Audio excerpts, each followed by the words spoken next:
questions that loomed so heavily over Australia after a first-up thrashing were emphatically answered in Adelaide. Siraj bowls, Kawaja pulls for the winning runs. A compelling and powerful performance as Australia puts a whole lot of things right and levels the series at 1-1. Local heroes were called for and the local hero responded. Bowls hit, bang, straight down the ground on the off drive, 6. Delivers and head, defends into the onside. Quick single to mid-wicket and he's through. Well played.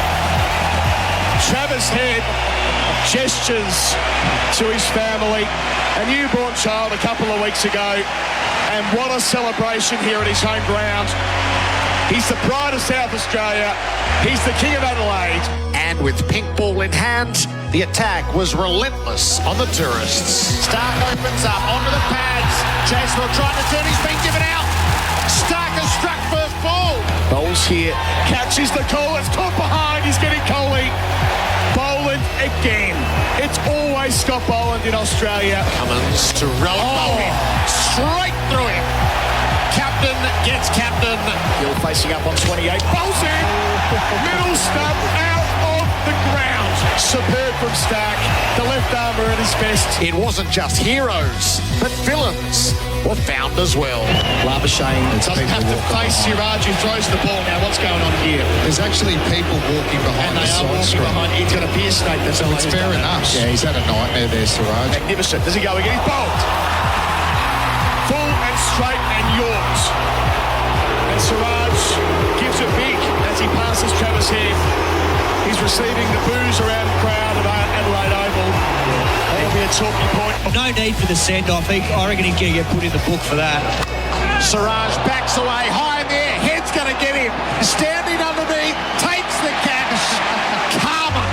It's a series delicately poised on all fronts as it arrives in Brisbane, and a fortress spectacularly breached by India 4 years ago. He bowls and Part drives a full toss. He got it down to long off. They have one. They turn for 2. It reaches the boundary. And the Gabba streak is over. India achieved the great chase. And it's an Indian cricket fable. The team that stared down every obstacle and not only endured, but prevailed. India win the series. This is the greatest test win in Indian cricket history. This is the 3rd test from the Gabba on SEN Test Cricket. Over the wicket at him. He's bowled him! It's the taken! That is a shot of an emperor. Down the wicket. Delivers here and knocks him over. Crawley's wrapped on the pad. They're up, he's out. Over the top, out towards long off. Does it carry? It does! This is Stark and he's edging. He's caught magnificently. 3 out on the leg side. Spins it hard. Back towards the bowler. Takes it and he's bowling through. Bowling to Smith who lifts him up. What a mighty hit. That is Test cricket at its finest. It's a box office blockbuster. Live across Australia and around the world on the SEN network. The Border Gavaskar Trophy. Australia versus India on SEN Test Cricket. Makings of a classic summer as we gather in Brisbane at 1 apiece to wildly disparate results and all manner of storyline. It feels like we've been counting the days since the end of Adelaide to where play would resume. It's going to resume in moody circumstances. It's heavily overcast and sticky here in Brisbane, but the forecast is a little bit better than it has been in the days leading up. It might be interrupted at some stage, but it feels like we will get underway on time. Gerard Whateley with you, SEN Test Cricket for Royal Caribbean. Holiday in every way with Royal Caribbean and for Hijaz Halal Financial Services. Simon Katich, we meet again. Welcome. Good morning, Gerard. Good morning, Flem. All our listeners. Damien, Fleming, welcome in. Gerard, Cato, listeners, how exciting. What's going to happen today? We have ourselves a classic in the making, don't we? Just 1-1. 2 absolute thrashings. First day batting's been poor. So expectations are whoever bats first might just get to tea, but then the opposition have got this ugly period after tea. That will probably happen again today. I'm predicting that. Kat, what's your feeling as we gather? Well, it's 78% humidity out there. It is sweaty, and it feels a lot more humid than it did day one in Adelaide, and we saw what happened there. India had a tough decision to make. They won the toss, batted, but it sounds like during the week, in the aftermath, there was a bit of conjecture around what they should have done. And now I think today there'll be both captains out there will be considering bowling first in these conditions purely because of what's up above, not so much what's down below on the wicket. It looks like a beautiful Gabba wicket, evenly grassed, and I'm sure there's a bit of moisture in it, but it looks a good track. But I think what's overhead is going to be part of the decision-making process. So this is the beauty of a 5-test series, isn't it, where one either way, batting under immense pressure, little responses here and there, bowlers who have forged their way, tensions that have now revealed themselves, all manner of conjecture across the days as we have no idea what the Indian team is going to be as we sit here now. Which adds to it. It does. Australia make the change that was forecast. There is a beautiful rhythm to a 5-test series that develops. Yeah, I mean, it's not as dramatic a test match as the Adelaide one was for Australia. You know, the narrative going in was, wow, that was an emphatic win by India in the first test, that we've got players under the pump, injuries. If we don't win this test match, we're not winning the series. We're not coming back from 2-0 down. And then the World Test Championship is pretty much gone, isn't it? What a great turnaround by Australia. I think led by the captain. He grabbed the new ball. He helped set a tone. Some promising signs from Labuschagne's batting, McSweeney's batting, and Travis Head, well, we say it every time he gets man of the match, and you know it's unbelievable what a match winner he is for Australia. And he saved Australia again, but it was a benefact. He benefited from the tough work from Labuschagne and McSweeney the night before. For India, but there's still big questions though. Not quite as dramatic. Rohit Sharma looked all at sea. So they were captained by Bumrah in the first test. He grabbed the ball, set the tone. He was very composed throughout, picked his moments to bowl. And it was interesting in reflection, Kohli was quite animated in the first test match, you know, maybe feeling to help Bumrah out, but sometimes his passion can go over. In the next test, you know, I didn't see Kohli's passion as much. It's like, oh, well, you know, Rohit's an experienced captain, we'll let him go. But Rohit had a bad test batting-wise, but I thought body language, bowling changes-wise in the second test match. So there's so much pressure on him. I feel like he needs to open. I'm not saying that I think he's going to get runs or... but he's certainly, that's where he made his name as a test player, and maybe he's best going out there and playing shots, because he looked a walking wicket in the middle order. And KL Rahul, it was brilliant in the first test, but he is the Mr. Fix-It man from India. Maybe he comes in at 5 or 6, you know, to at least put a little bit of grittiness into that middle order. Their third seamer, are they going with Rana again? Promising debut, and then the second test match, you know, he had no answers when Travis Head was going against him, and he's batting 9. It makes a long tail for India as well. So plenty of questions, and we won't know until the toss. Yep. I mean, I agree with you around Rohit. I thought he had a poor test, and not just with the bat. I think more importantly in the field, and that was evident on the night of day one, because I think when we look back on that test, that was where it was won and lost. Australia got through that unscathed, one down.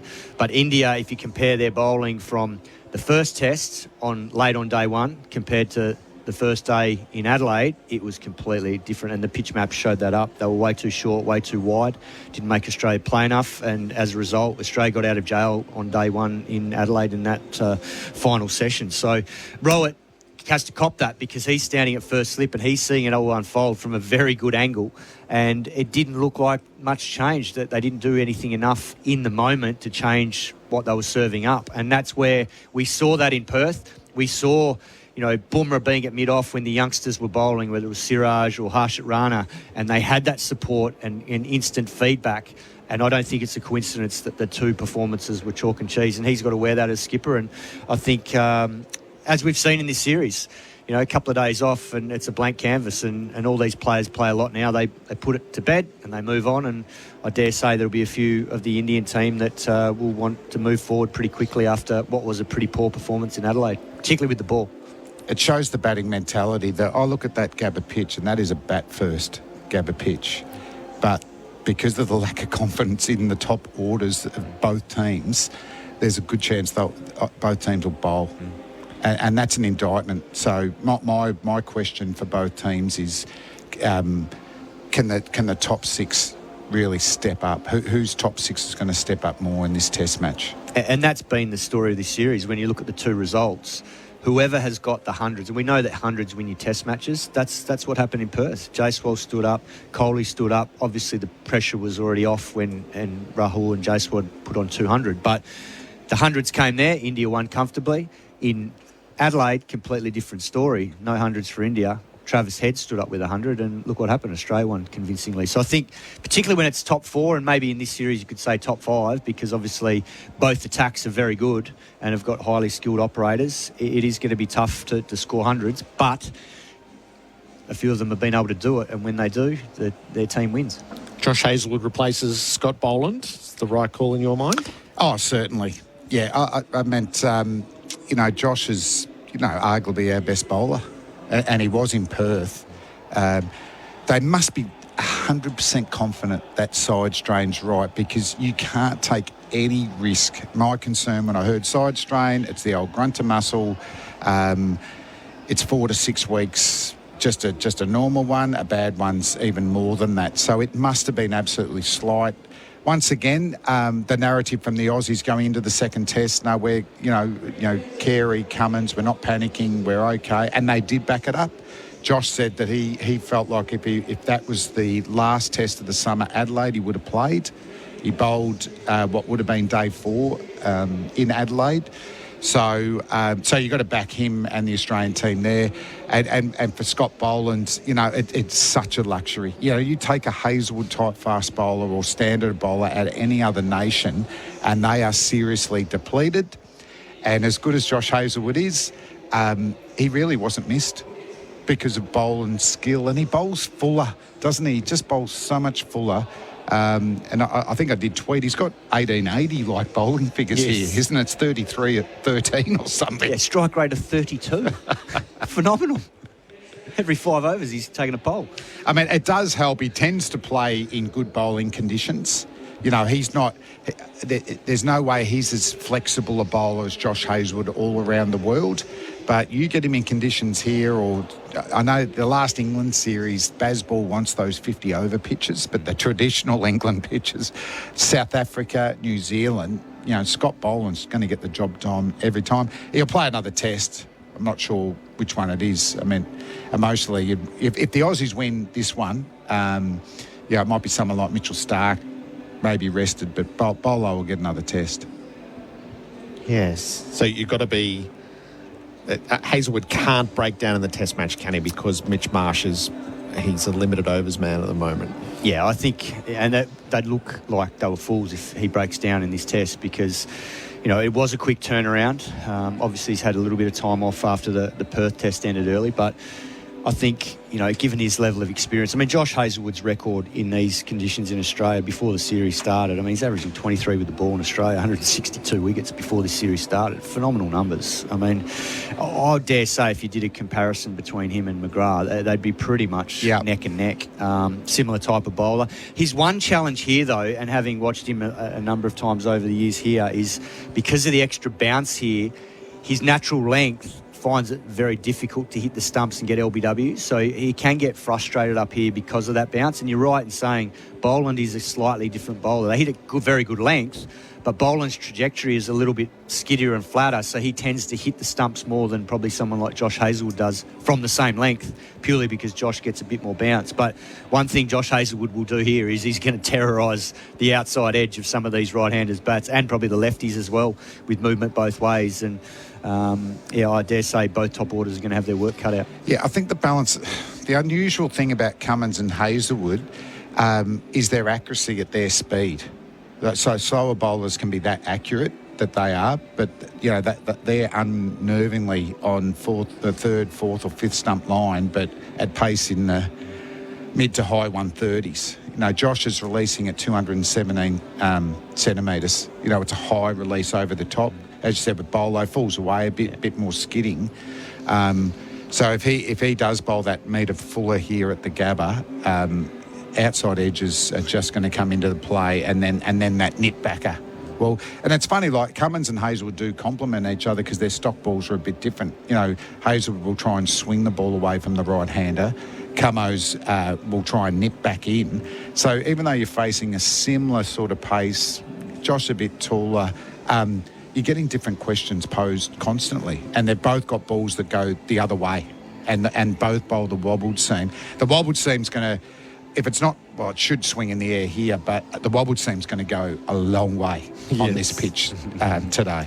So the Gabba's a fascination in its own right. Is probably, if the best minds in Queensland have their way, we're in the final stretch of the Gabba. You played through generations when this was impregnable as a fortress, and yet India 4 years ago here, and then more startlingly in January, where an undermanned West Indies, unfashionable West Indies side beat Australia. So, and in the middle there we had the 2-day test match against South Africa. So she's not what she used to be.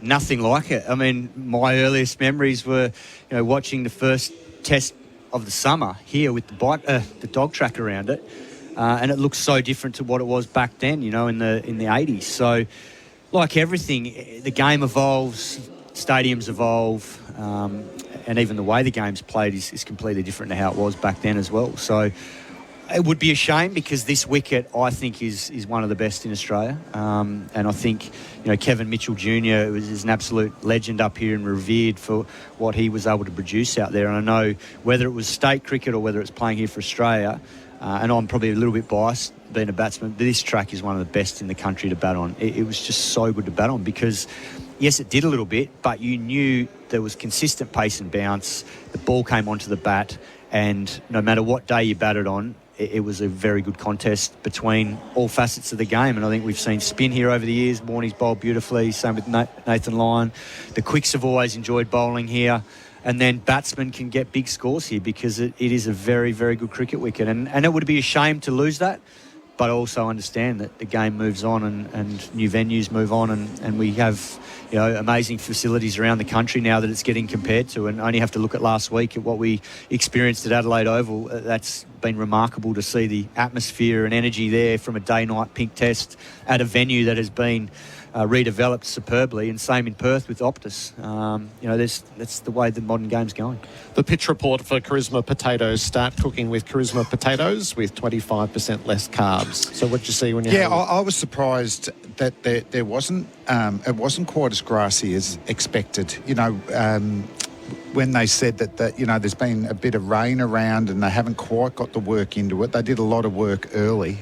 It looks an absolute belter. The only thing I could say with it, mate, is it baked and really hard? Have they been able to get on it as much as they'd liked? But yeah, it just looks a bat first with a confident batting lineup. You're batting there, ugly, first session maybe.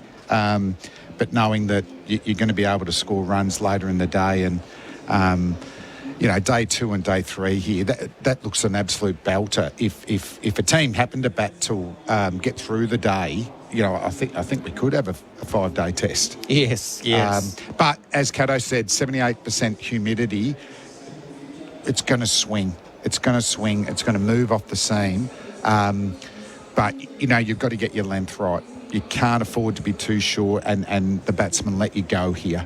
If you bowl first, you're going to need early wickets. So there's a little bit of pressure if you decide to bowl first, that there'll be an urgency to get some wickets to confirm that was the right selection. It feels so. The forecast is the same across the 5 days. It's heavily overcast with chances of showers along the way. So what the conditions that we're seeing now, we might see prevail across the entire test. Yeah, we could. And also, there is some cracking. Not so much, a little bit on the pitch, but, where the bowlers are landing and all that. So if we did have baking hot weather, I think those cracks would open up, but, they might not open up too much because of the humidity and, the moisture in the air. So, if it's like this every morning, regardless of the game situation, I think the quicker bowlers will think like, gee, the ball should swing today. So I'll be shining that ball up, the Kookaburra ball, as much as possible. And Australia's top order, Simon, are you holding faith that Khawaja and Smith might be able to get into the runs, Labuschagne might go bigger, and McSweeney's serving his apprenticeship? Yeah, look, it's a tough one to judge them at the moment because the quality of the bowling that we've seen in both Test matches has been, top notch, particularly in Perth, what they copped there on late in day one. I think, with all of them, the positives were that McSweeney and Marnus spent, decent amount of time at the crease in that first innings in Adelaide, and I think that will do both of them the world of good because you can't replicate, you can hit 1,000 balls in the nets, but when you get that confirmation that you're moving well and you're rotating strike and you're getting runs, while Marnus missed out on 100 and he'd be disappointed with the way he got out in Adelaide, he'll still take a lot of positives from the 60-odd he got there because there was a lot of good stuff that he wasn't doing in Perth that he did in Adelaide. And that was, to me, he was moving into the ball more and getting more towards the ball with his front foot, which that didn't happen much in Perth at all. It was almost non-existent. So that's a big plus for him. And he can build on that. I think with Smith and Khawaja, I thought Aussie batted pretty well on that first innings in Adelaide in tricky conditions. And he normally rides that out and gets through it. He didn't do that. But once again, pretty good ball, nicks off. And that's probably going to be, as long as Australia are winning and they're contributing, like I think in that innings, Aussie faced about 37 or 39 balls. So from that perspective, he did a job. Smith was disappointed, strangled one down the leg side, but I think, his big thing is he hasn't scored 100 for such a long period of time, and that's unlike him. So, this is a venue where he loves batting, ball coming on the bat, but it will be a challenge. So I think, the longer the series goes, the more those two will be wanting a substantial score just to quieten the noise around, one, their ages, and two, where their games are at. So, yeah, it's going to be interesting to see how they go about it because both of them are desperately in need of a substantial score. Are you holding faith, Flem? Yeah, I'm not panicking.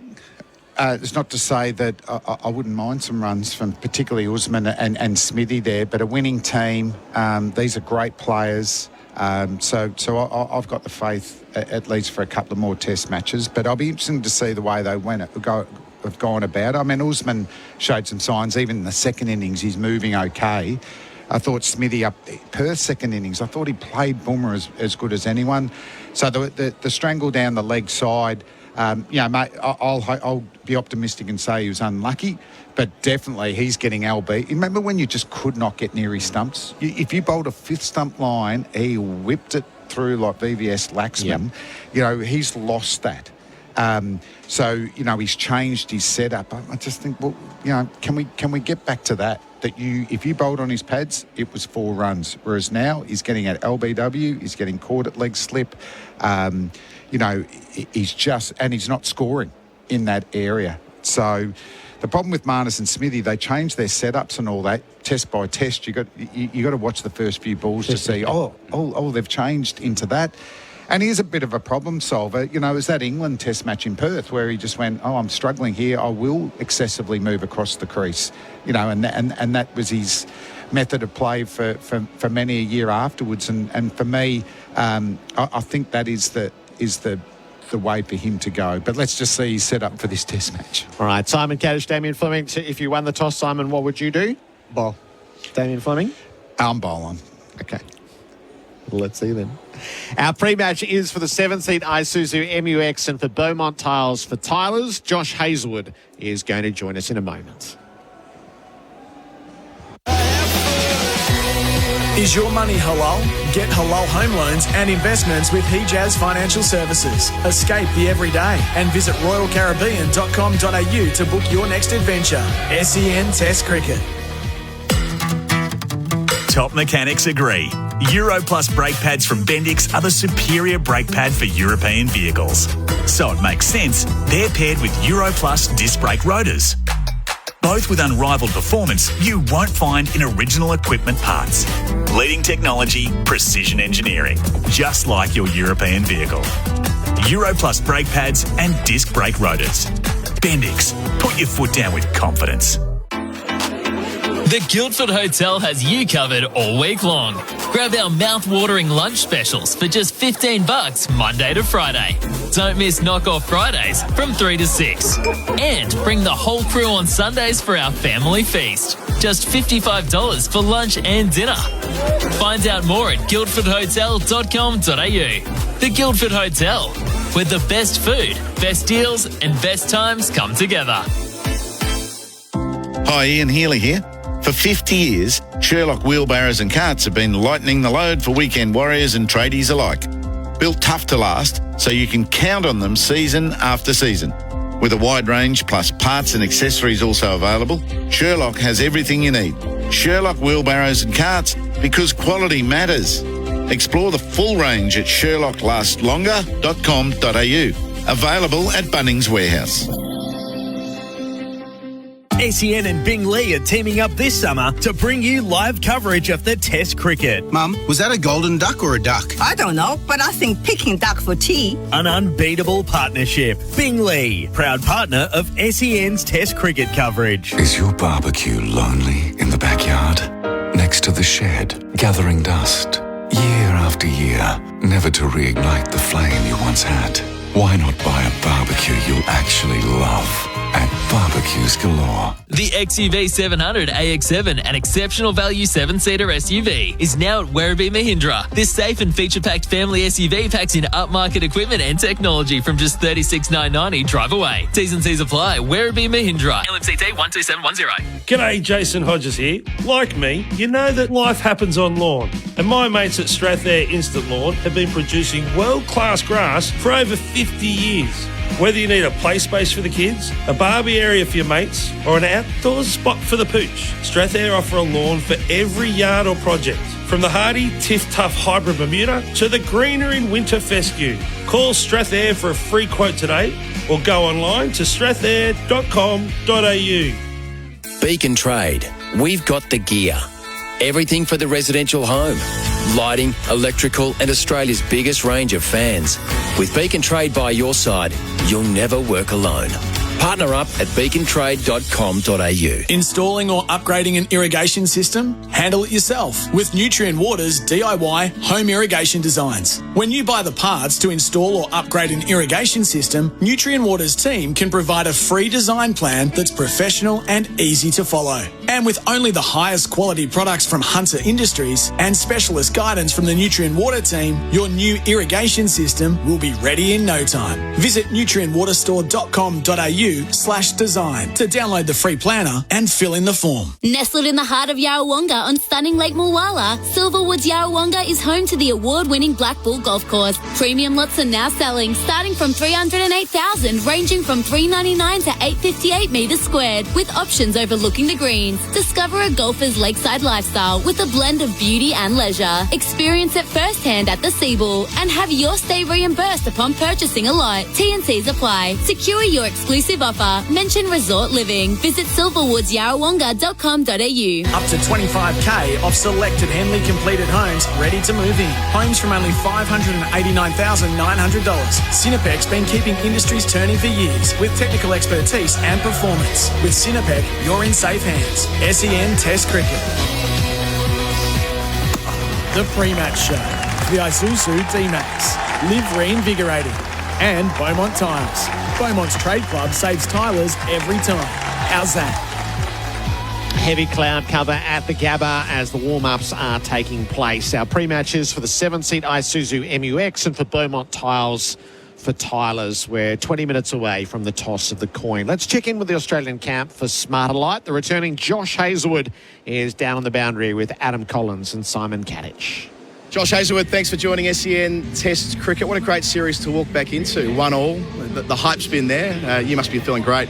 Yeah, everything's feeling pretty good. It's been sort of a frustrating start to the last few weeks, but then sort of just kept ticking the boxes as I went along and had another good hit out sort of 2 days ago in pretty humid conditions. So, yeah, it's good to be back bowling and good to feel nice and fit. And just talk us through the decision for you to play. When was it made categorically that you'd be good to go today? Probably try and make it as late as possible, I think, without sort of disturbing Scotty's prep too much. Just saw how I woke up yesterday, basically, after the bowl the day before, and it's sort of just that 24 hours following it, and everything was sweet. So, yeah, happy. Would it be fair to describe it as like a preemptive strike? You missing last week, given you've had some trouble with your side before, missing last week in the interest of being fit for the rest of the series? Yeah, there was still obviously some issues after that first test. Paddy looked after me a little bit towards the end, as he mentioned, and that sort of, I guess, held me in good stead to bounce back quicker than, previous years, where I've sort of had to push the boat out a bit further in that first test. So, yeah, thanks for that. Josh, it's been 10 years since you made your debut up here at the Gabba, and over that time there's been a lot of comparisons made with you and the great Glenn McGrath. Obviously, Pigeon had a reputation for targeting someone from the opposition. You started beautifully in Perth. Who's your target in this Indian top order at the moment? Again, I think all 6 of them, all 7 of them. India, great team. They've got so much depth, and just their batters I think so. They have to work so hard to get to where they are in India. There's such depth there. Whoever they pick in that top 6 or 7, outstanding players. So, I think everyone needs to be accounted for. And when you say that you're fit and ready to go, how difficult is that conversation when you speak to someone like Scotty Boland, who's come in and done such a great job last test? Yeah, I get on with Scotty really well. I mean, we played one test together in England last Ashes, but I'd love to play more games with him and him vice versa, hopefully. So, it just hasn't really worked out. I guess we're a little bit of similar bowler, and you obviously got the captain and the left armour, so that sort of ticks every box. But, they're tough conversations, and I guess to have him here bowling the way he is it makes my decision easier. I sort of have to be 100% ready to go. So, it makes it easy in some regards. Is the thinking from your perspective, you and Mitch and Pat, of course, that there'll be the chance to do a little bit of rotation if you need to between here, Melbourne and Sydney, given they're squashed in quite closely? Yeah, I think, definitely. There's a little bit of gap after this game. All depends how much we bowl here. If we have to bowl 50 in the heat, then things could take a turn. But, so far the games have been relatively short again, similar to last year. So it all depends how you pull up. And I guess conditions play a little bit of a role. But, it's more how you pull up and are you ready to go. Speaking of conditions, the last couple of times you've won at the Gabba, Pat's won the toss and bowled first. Does it feel like that kind of morning to you? You might enjoy bowling out there? I'm always happy to do whatever here. Sometimes you look up, they say not down, but there's obviously a fair bit of cloud around today. The wicket looked pretty good a few days ago. I'm probably the last bloke you should ask to see what a wicket looks like. But, bowling first morning here is fine, so I'm happy with whatever. You've been involved in a couple of iconic Gabba moments, kind of on the wrong side of them in losses here, but how good would it be to be involved in another belter of a test match at this famous ground? Yeah, it's awesome playing here. We love it. The quicks love it, so there's nice and bounce and a little bit of swing and sea movement all the time. So, on the wrong side of a few, but been on the right side of a few as well that seem to get forgotten as well. So, it's good fun. Josh Hazlewood, congratulations on your 10-year test career. May it continue for a long time yet, and good luck this week. Appreciate it, thanks. Josh Hazlewood there for Smarter Lights, 80% less energy and carbon usage, battery-free, always compliant, huge savings, Smarter Light environmental exit signs. It's a big choice as to what to do when the toss lands today, so we'll see. We're celebrating Tinny's How's That Hazy Pale Ale, the perfect cricket beer, exclusively for SEN listeners. We've got a game-changing competition. Liquorland is offering one lucky listener and a friend the opportunity to brew their own beer at Brick Lane Brewery in Melbourne. Flights and accommodation are included. Then the beer will be featured on tap for a limited time at Brick Lane Brewery at the iconic Queen Vic Market Precinct. Entries are open now and they close on Monday. So to enter, text through to 0433 98 11 16 in 25 words or fewer. Describe the perfect brew for your chance to win. Start your text with the word, how's that? Cheers, Liquorland. So 25 words or fewer. What makes the perfect brew? And you'll brew your own to go on tap at the Brick Lane Brewery. Send your text through with the word, how's that? At the start. This is SEN Test Cricket for Royal Caribbean. Holiday in every way with Royal Caribbean. And for Hijaz Halal Financial Services. Is your money halal? Get halal home loans and investments with Hijaz Financial Services. Escape the everyday and visit royalcaribbean.com.au to book your next adventure. SEN Test Cricket. The Guildford Hotel has you covered all week long. Grab our mouth-watering lunch specials for just $15 Monday to Friday. Don't miss Knock-Off Fridays from 3 to 6. Find out more at guildfordhotel.com.au. The Guildford Hotel. Is your barbecue lonely in the backyard? Next to the shed, gathering dust? Year after year, never to reignite the flame you once had?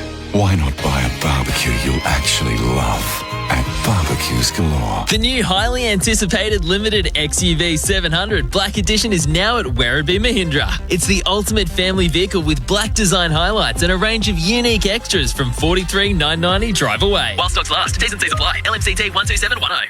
Pests, insects and weeds. Give them a spray. Ian Healy here. Sylvan's Pro-Grade range is built tough for serious gardeners and professionals. With a 5-year warranty, they're easy to operate with multiple spray nozzles for any application. Sylvan, the spraying specialists. Available at Bunnings Warehouse. G'day, Jason Hodges here. Like me, you know that life happens on lawn. And my mates at Strathair Instant Lawn have been producing world-class grass for over 50 years. Whether you need a play space for the kids, a barbie area for your mates, or an outdoors spot for the pooch, Strathair offer a lawn for every yard or project. From the hardy Tiff Tough Hybrid Bermuda to the greener in winter fescue. Call Strathair for a free quote today or go online to strathair.com.au. If you drive a European car, make it stop as well as it goes. Bendix's Euro Plus disc brake rotors are designed specifically for European vehicles and feature high carbon metallurgy for superior braking. Their SwiftFit protective coating also inhibits corrosion, so rotors will look great for longer. A direct replacement for OE rotors and tested to strict European standards. Bendix's Euro Plus disc brake rotors are the perfect choice for discerning owners. Bendix. Put your foot down with confidence. The festive season's here, and with places to be, people to see, and the extra time spent travelling, now's the time to win back your freedom and take back control. With the Molicare Premium Mobile Continence Absorbent Pants range, you'll do just that and enjoy the holidays with extra confidence. Easy to use like regular underwear, Molicare Premium Mobile Pants provide the comfort, security and discretion you're looking for while maintaining healthy skin. Get your free sample and try the Molicare difference at molicare.com.au. In golf, you want to maximise your power. Power Golf is one of Australia's largest independent golf stores with the best brands in the game. Titleist, TaylorMade, Callaway, Ping, Mizuno and more. All with professional custom club fitting services using state-of-the-art technology. Power Golf also offer club repair services and personalised golf lessons with experienced coaches. From beginners to pros, golf is our game. Let Power Golf power yours. Check powergolf.com.au. Dreaming of a life where every day's a holiday? Silverwood's Yarrawonga offers premium lots from $308,000, ranging from $399 to $858 metres squared. Enjoy a permanent escape without leaving home. Walk family-friendly trails, unwind at Soul Wellness, relax at the Seabull Yarrawonga, or tee off at Black Bull Golf Course. Experience it firsthand at the Seabull Yarrawonga and have your stay reimbursed upon purchasing a lot. T&Cs apply. Secure your exclusive offer. Mention Resort Living. Visit silverwoodsyarrawonga.com.au. For a high-performance flexible lay-flat hose you can use for all types of irrigation, check out Flowmaster. With a unique fine weave, one-piece construction maximising reeler capacity, it's constructed from a circular woven high-tenacity polyester reinforcement designed to fit a wide range of coupling types, perfect for slurry disposal to land. With easy deployment and retrieval time after time, you'll enjoy Flowmaster's long service life, minimal maintenance and low operating costs. Drop into your local Nutrient Water store or visit nutrientwaterstore.com.au. Up to $25,000 off selected Henley completed homes ready to move in. Homes from only $589,900. Cinepec's been keeping industries turning for years with technical expertise and performance. With Cinepec, you're in safe hands. SEN Test Cricket. The Good Oil for Cobram Estate, Australia's most awarded extra virgin olive oil. Our pre-matches for the 7-seat Isuzu MUX and for Beaumont Tiles for Tylers. The first morning of the test match, the warm-ups take on greater significance as to who's marking out run-ups and who's likely to play. The warm-ups are happening for Ream, steady, hot and strong.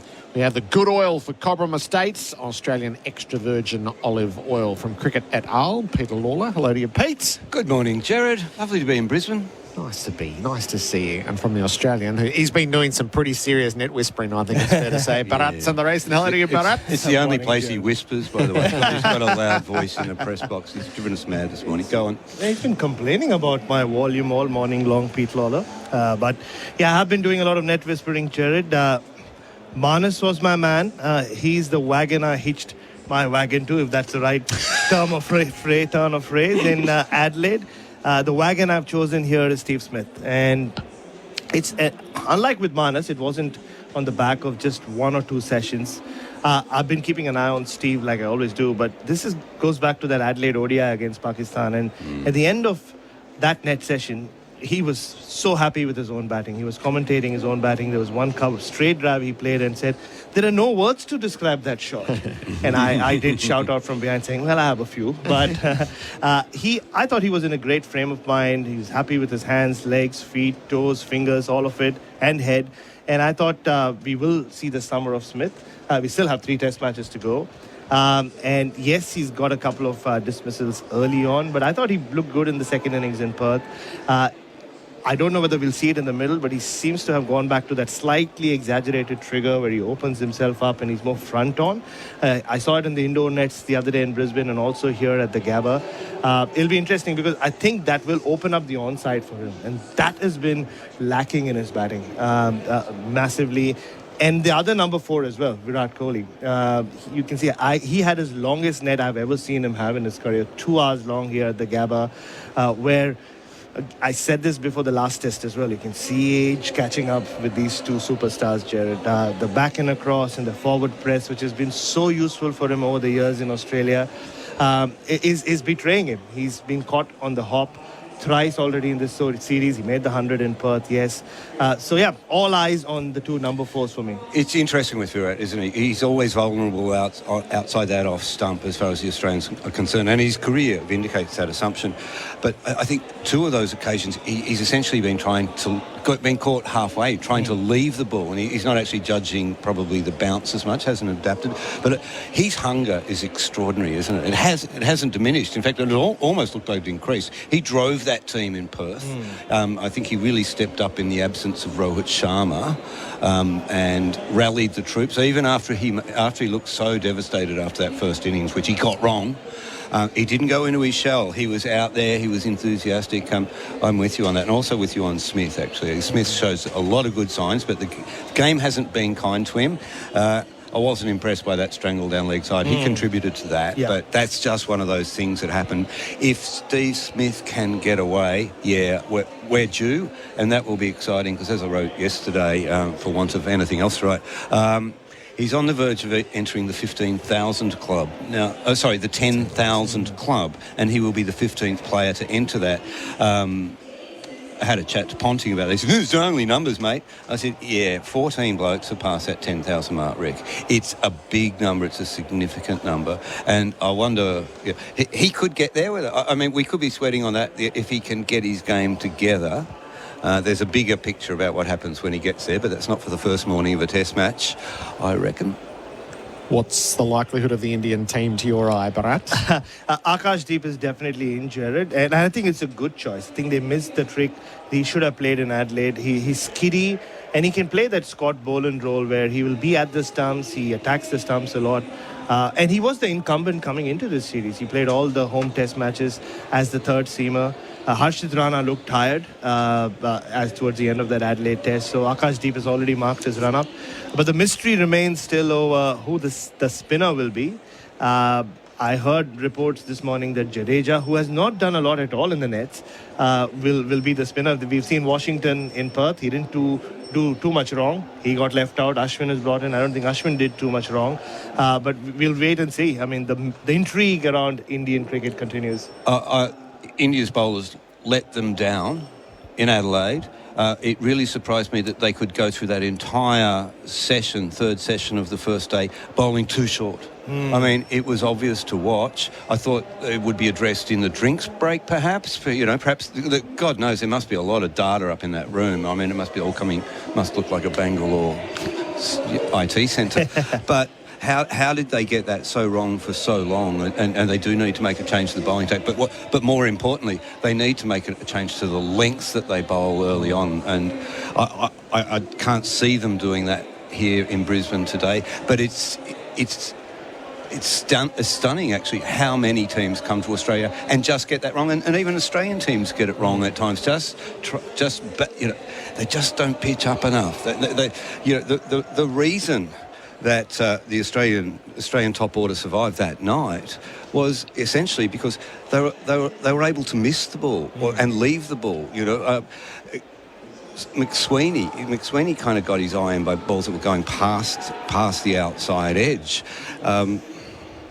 Same with Labuschagne. Labuschagne, he said he got his leave right that night before, but he was allowed to leave, and he shouldn't have been allowed to leave. They should have been testing him. They should have been making him play, and they didn't.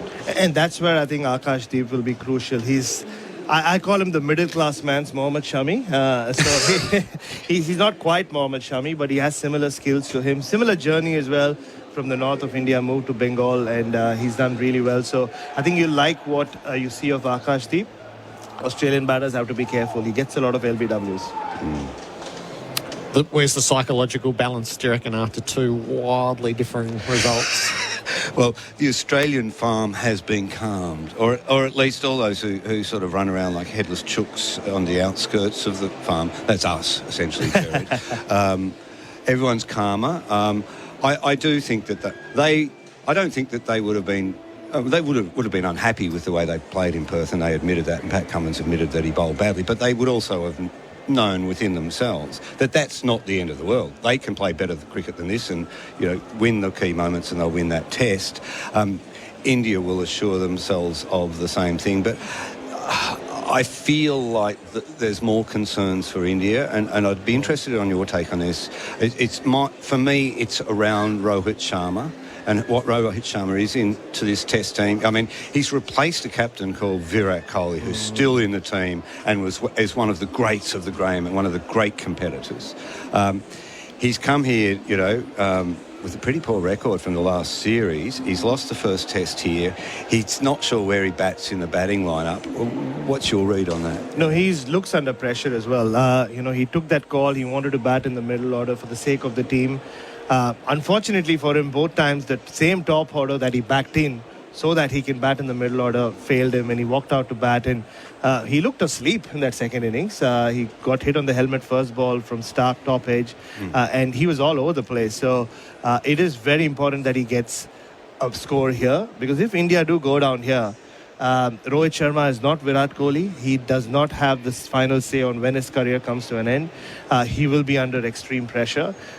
Speaking to the selectors who are on tour here for India, they want Rohit to continue for at least one more year. They see a transition happen. They're not very confident of giving the captaincy to Jasprit Bumrah, because he does break down quite often.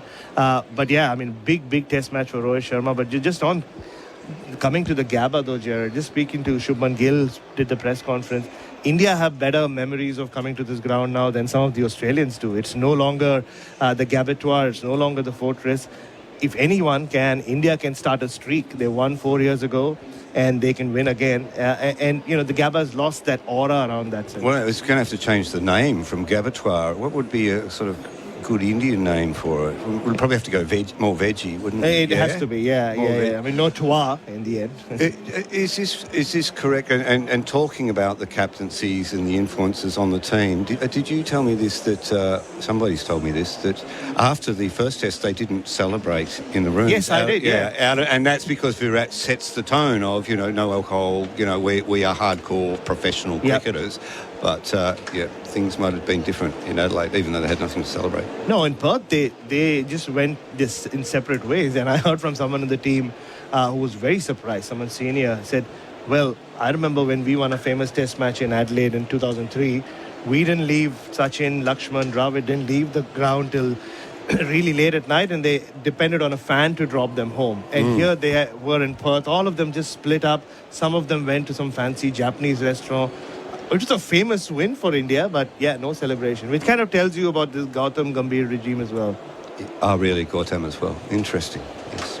It's interesting. If you close your eyes, you can still see Shamar Joseph on his joyful victory lap and maybe on the outfield. Maybe Australia shouldn't have had their nose so out of joint when the Indian team stood them up. Were we in Himachal Pradesh on that tour? Remember they offered to have drinks with the Indian team. Yeah. Indian team said, we'll get back to you. And they wandered around, got on the bus and went home. And the Aussies went, well, that's a bit awkward, isn't it? But cultural thing. No, just on that test match, if you remember, Ajinkya Rahane was captain, and Steve Smith went up to Rahane and said, come over for a drink. He said, it's no longer my team. Virat takes the decision, and Virat said, no, we're not friends on this trip. What do we think the captain who wins the toss here will do? After you, it's hard. I mean, the last 2 times Australia won here was when Pat Cummins decided to field, and he's already shown that he is someone who will do that. He doesn't mind backing his bowlers, and not to forget that India have been bowled out for 150 and 180 in their 2 first innings in the series. So I wouldn't be surprised if that's the goal. Yeah, the first session is the session to put pressure on the other side. But if they escape that, like escaping the night time in Adelaide, you're away. And anyway, I think we're going to find out pretty soon. Are India adjusting their 11 on the spot there? They've got a pen. Rohit's writing some things down.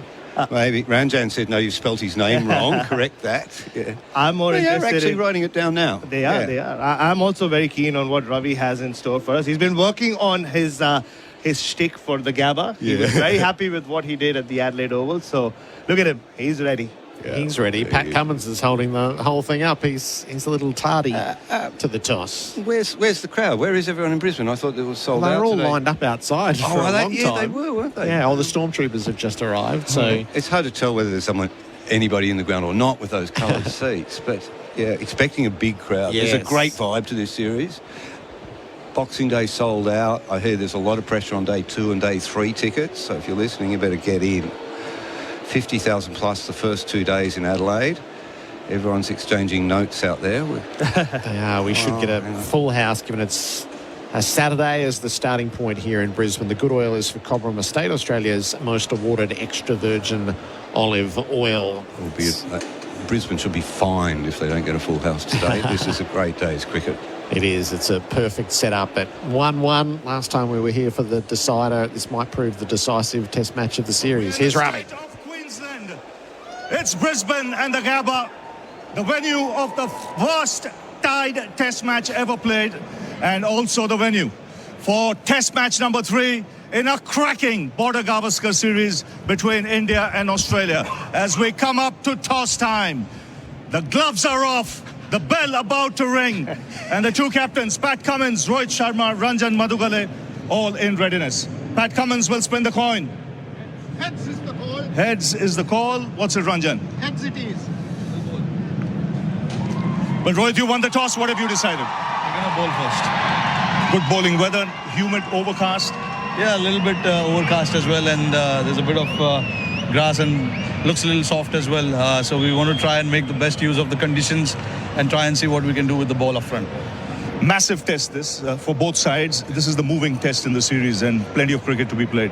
Yeah, absolutely. A lot of cricket to be played, and both teams have played good cricket in the last 2 test matches. So obviously, a big one here for us. We will try and do what is expected out of us and keep doing what we've been doing.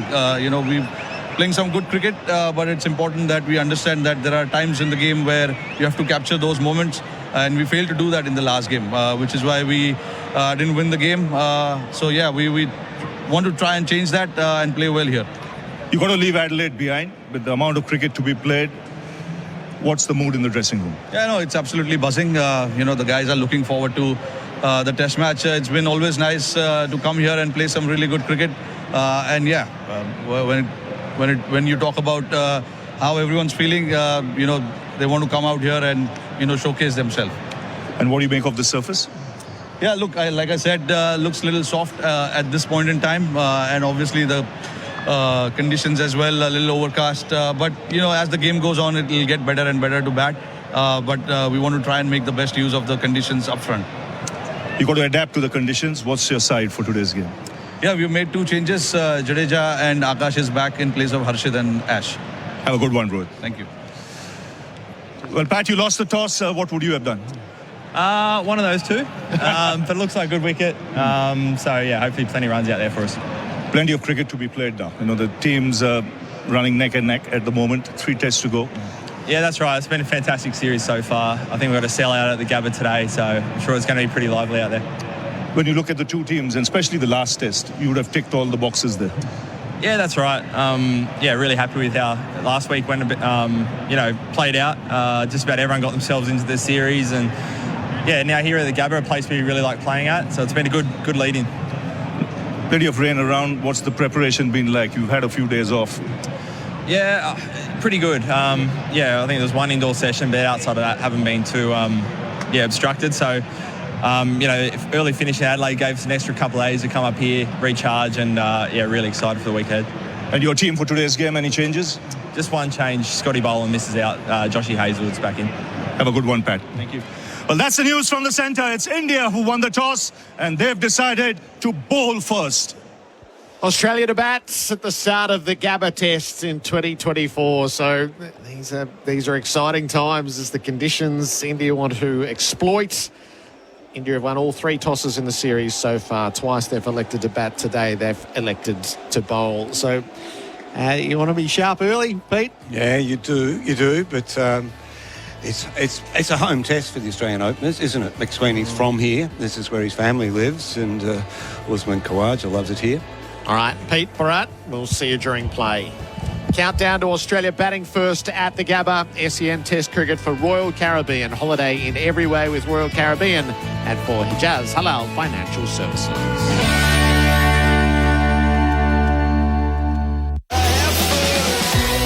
Is your money halal? Get halal home loans and investments with Hijaz Financial Services. Escape the everyday and visit royalcaribbean.com.au to book your next adventure. SEN Test Cricket. The Women's National Basketball League is back. The season is underway and it's bigger than ever. Featuring 7 of the Opal's bronze medalists from Paris, including Jade Melbourne, Izzy Borlace, Amy Atwell and Sammy Whitcomb, as well as talented imports from the WNBA. The league's brightest stars are ready to light up the court. WNBL, the future is here. Grab your tickets at WNBL.basketball or watch live on ESPN, 9Go or 9Now.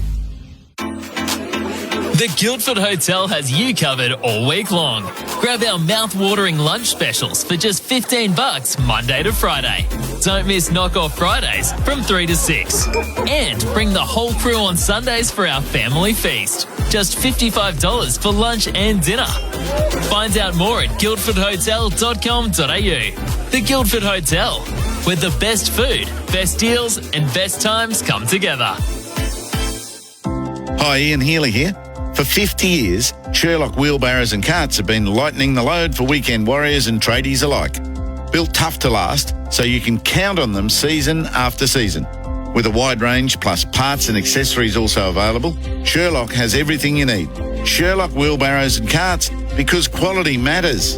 Explore the full range at sherlocklastslonger.com.au. Available at Bunnings Warehouse. Installing or upgrading an irrigation system? Check out Hunter's Wireless Valve Link System, available at Nutrien Water. These products are cost effective by being easy to install, no digging, boring or ploughing. And the Wireless Valve Link allows you to add valves over 650 metres line of sight, including across footpaths or driveways, without installing new valve wiring, allowing for seamless expansion of your system and isolating valves in the event of storms or surge events. Visit nutrienwaterstore.com.au/WVL. Top mechanics agree. Euro Plus brake pads from Bendix are the superior brake pad for European vehicles. So it makes sense they're paired with Euro Plus disc brake rotors. Both with unrivaled performance you won't find in original equipment parts. Leading technology, precision engineering, just like your European vehicle. Euro Plus brake pads and disc brake rotors. Bendix, put your foot down with confidence.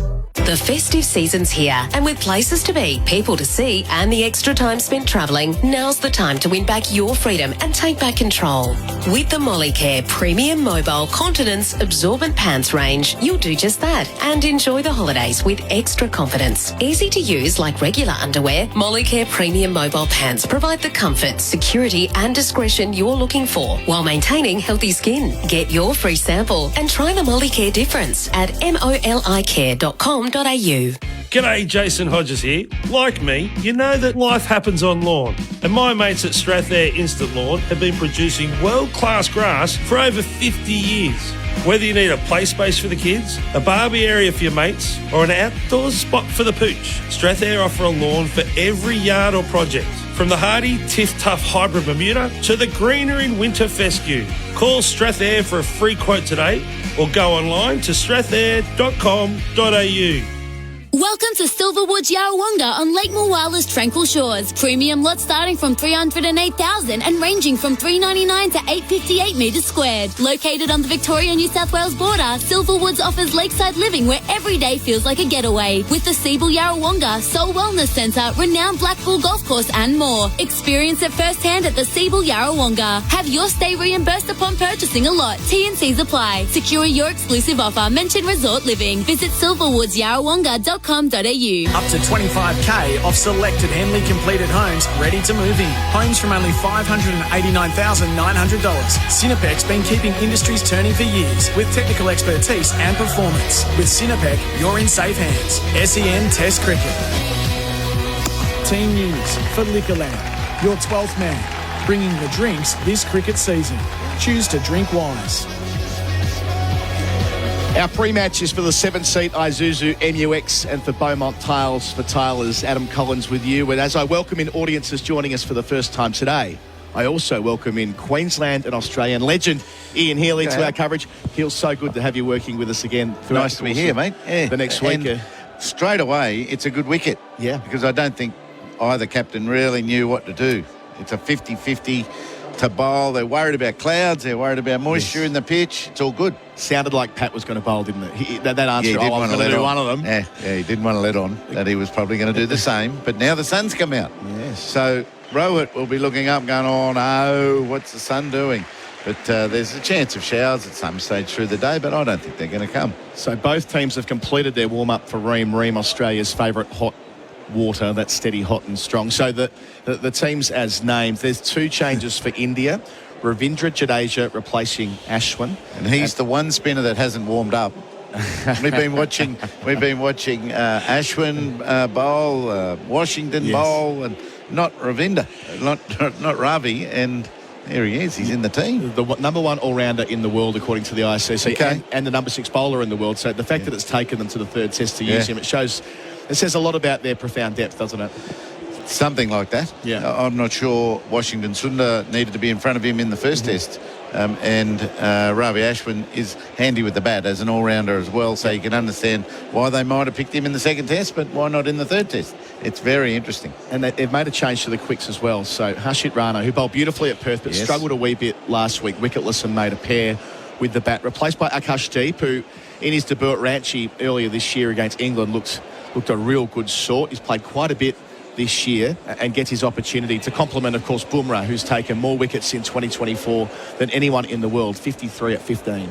Yeah, I was hoping for that injury to cause Bumrah more troubles than it did.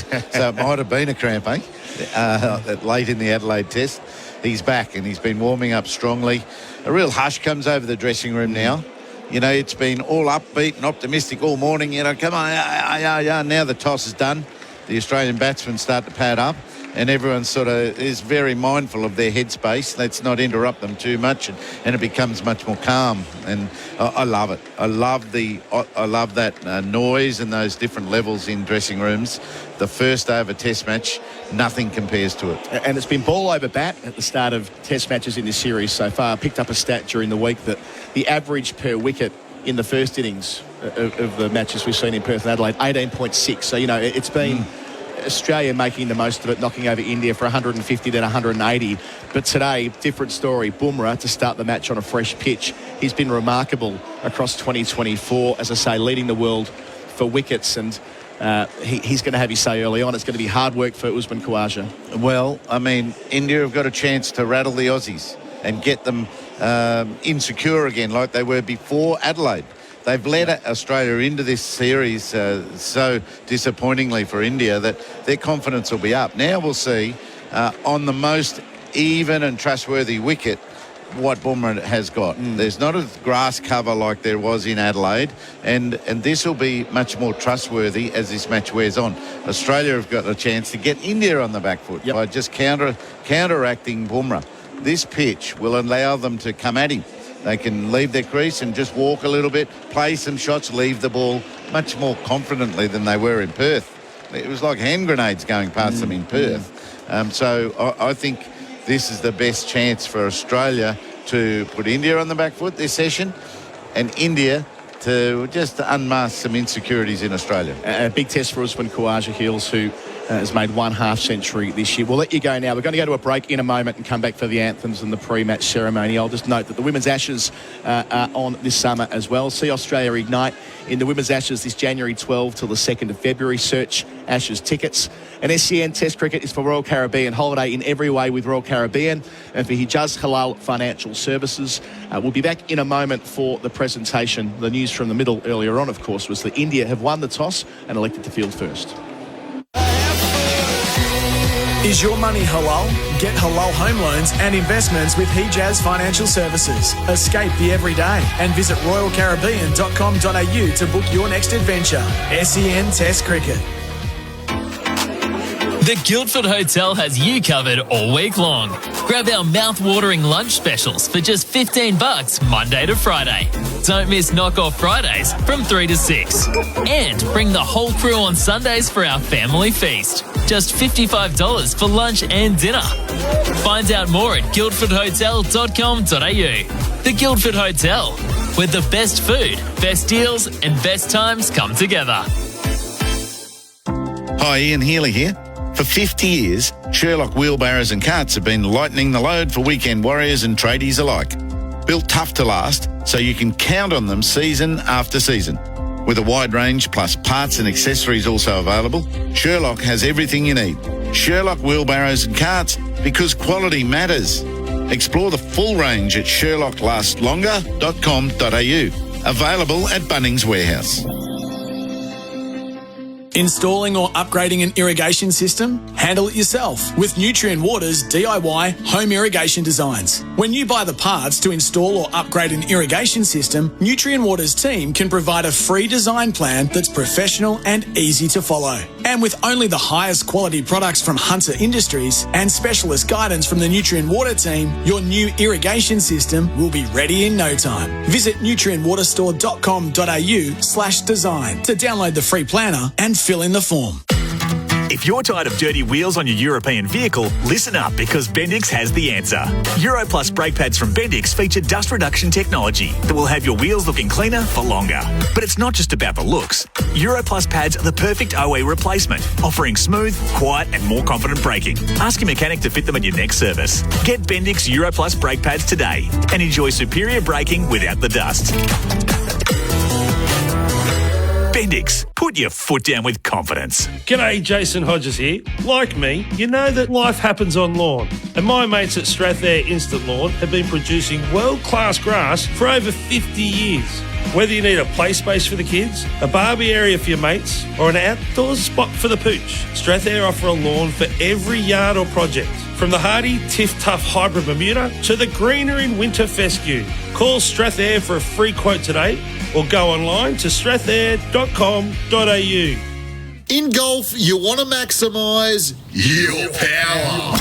Power Golf is one of Australia's largest independent golf stores with the best brands in the game. Titleist, TaylorMade, Callaway, Ping, Mizuno and more. All with professional custom club fitting services using state-of-the-art technology. Power Golf also offer club repair services and personalised golf lessons with experienced coaches. From beginners to pros, golf is our game. Let Power Golf power yours. Check powergolf.com.au. Nestled in the heart of Yarrawonga on stunning Lake Mulwala, Silverwood's Yarrawonga is home to the award-winning Black Bull Golf Course. Premium lots are now selling, starting from $308,000, ranging from $399 to $858 metres squared, with options overlooking the greens. Discover a golfer's lakeside lifestyle with a blend of beauty and leisure. Experience it firsthand at the Seabull and have your stay reimbursed upon purchasing a lot. T&Cs apply. Secure your exclusive offer. Mention Resort Living. Visit silverwoodsyarrawonga.com.au. The festive season's here, and with places to be, people to see, and the extra time spent travelling, now's the time to win back your freedom and take back control. With the Molicare Premium Mobile Continence Absorbent Pants range, you'll do just that and enjoy the holidays with extra confidence. Easy to use like regular underwear, Molicare Premium Mobile Pants provide the comfort, security and discretion you're looking for while maintaining healthy skin. Get your free sample and try the Molicare difference at molicare.com.au. Up to 25k off selected Henley completed homes ready to move in. Homes from only $589,900. Cinepec's been keeping industries turning for years with technical expertise and performance. With Cinepec, you're in safe hands. SEN Test Cricket. The first session for MEGT. Build a winning team with apprenticeship experts. The skies are brightening here at the Gabba, which is a good sign for opening batters. The Australians will shortly be emerging from the pavilion and go out and join the formalities. India has won the toss and invited Australia to bat, so the national anthems are coming up for Tobin Brothers Funerals, a family-owned business since 1934. Simon Katich, welcome back. Thanks, Gerard. Hills. Yeah, so interesting. Big decisions to make at the toss. You all fancied win the toss and bowl, and that's the way that India have gone. Yeah, and purely because of the overcast conditions, and it's very, very humid out there. So I just think, if India get it right like they did late on day one in Perth, and they can get a couple of wickets in this first hour, they'll feel like they can start to get momentum in this test match. And obviously now it's the Australian opener's job to try and nullify that threat early on. And, Khawaja and McSweeney will have that task, which they did pretty well under lights the other night in Adelaide. Matthew Hayden's about to march out with the Border Gavaskar trophy. Will he be walking with a limp, Kat? He will. He had a little bit of an incident with his calf yesterday upon dismissal. The big fella's, pinged his calf, the old man calf. What sort of game was he playing in? It was I think a Queensland Police 11 versus a Hills, do you know? Multicultural 11. Yeah, there was a India and leadership breakfast at Allan Border Field, celebrating the ties between our two countries and cricket. And then there was a game on after that. So he was the guest speaker at the breakfast, and then he's tearing calves as well in the game. And he said he was loving being out there batting. And welcome to the Gabba for the third NRMA Insurance Men's Test between Australia and India. Would you please welcome to the field, carrying the Border Gavaskar Trophy, Matthew Hayden and Zahir Khan.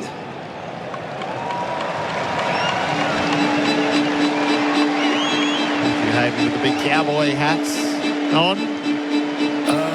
Has sported throughout the series. So this has been a lovely part of each pre-match. Legends of the past either side of the trophy. Given how many former Indian players are here, it's something that can last all the way through.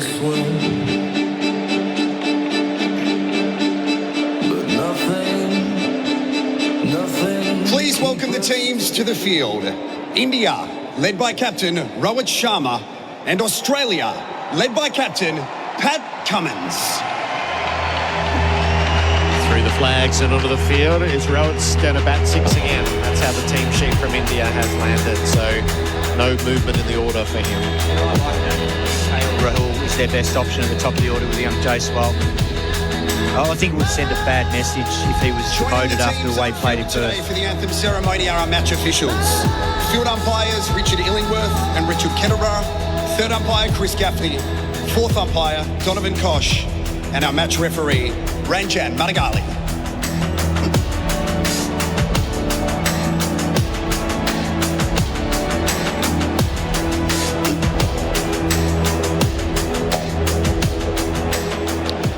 Cricket is a sport for all, and we welcome all fans and participants, regardless of their identity, background, beliefs, or choices. we provide a safe space for the whole community to connect and feel respected. And we thank you for playing your role.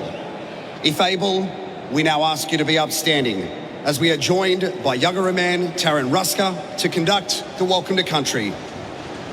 Ashutosh Saroch will then perform the Indian National Anthem, followed by Ethan Lewin, who will perform the Australian National Anthem.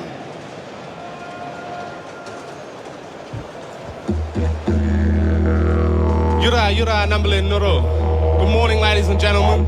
My name is Taran Ruska, and I'm a proud Yagara man from the lands on which we meet today. For those of you who don't know, Yagara country extends from Capalaba in the east to Caboolture in the north, south down to the Logan River, and then west out towards the foothills. I've been asked to do the Welcome to Country today, but before I begin, I would like to share a short story with you. Back in the old days, my grandfather Mookin was a messenger man. A small stick with paintings and carvings on it would let the neighbouring tribes know why we were heading into their country. For you see, Australia has over 300 different language-speaking nations. So in order to pass through someone's country, permission must first be granted. If permission wasn't granted, we couldn't go. If permission was granted, we would pack up and head over to that country. On arrival, we would be welcomed by a spokesperson of the tribe. So that's what I'm doing here today to use. So on behalf of my Yagara people, I would like to welcome yous. Welcome yous to learn more about my culture, but also welcome yous to walk with my people for a brighter future.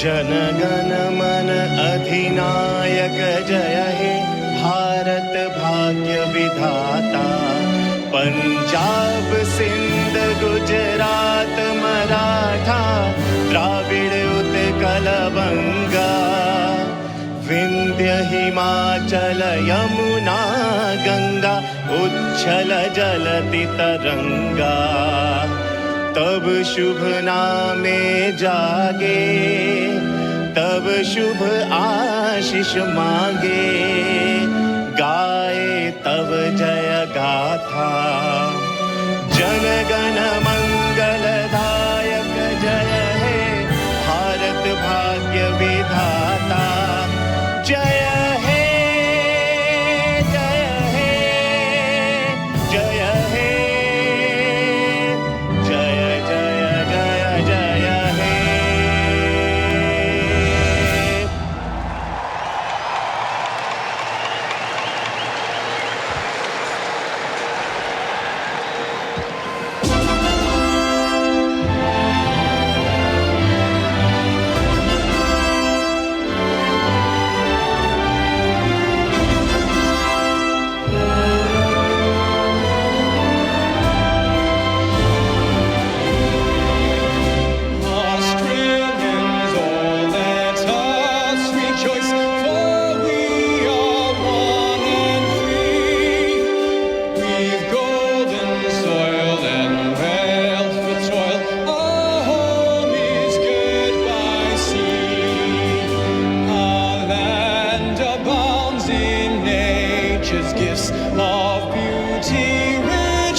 The Gabba is filling ahead of the first ball of the Test match, which is a couple of minutes away. The sun has broken through some pretty heavy cloud overhead that had been in existence through most of the morning. It rained last night, but the forecast is actually improving all the time.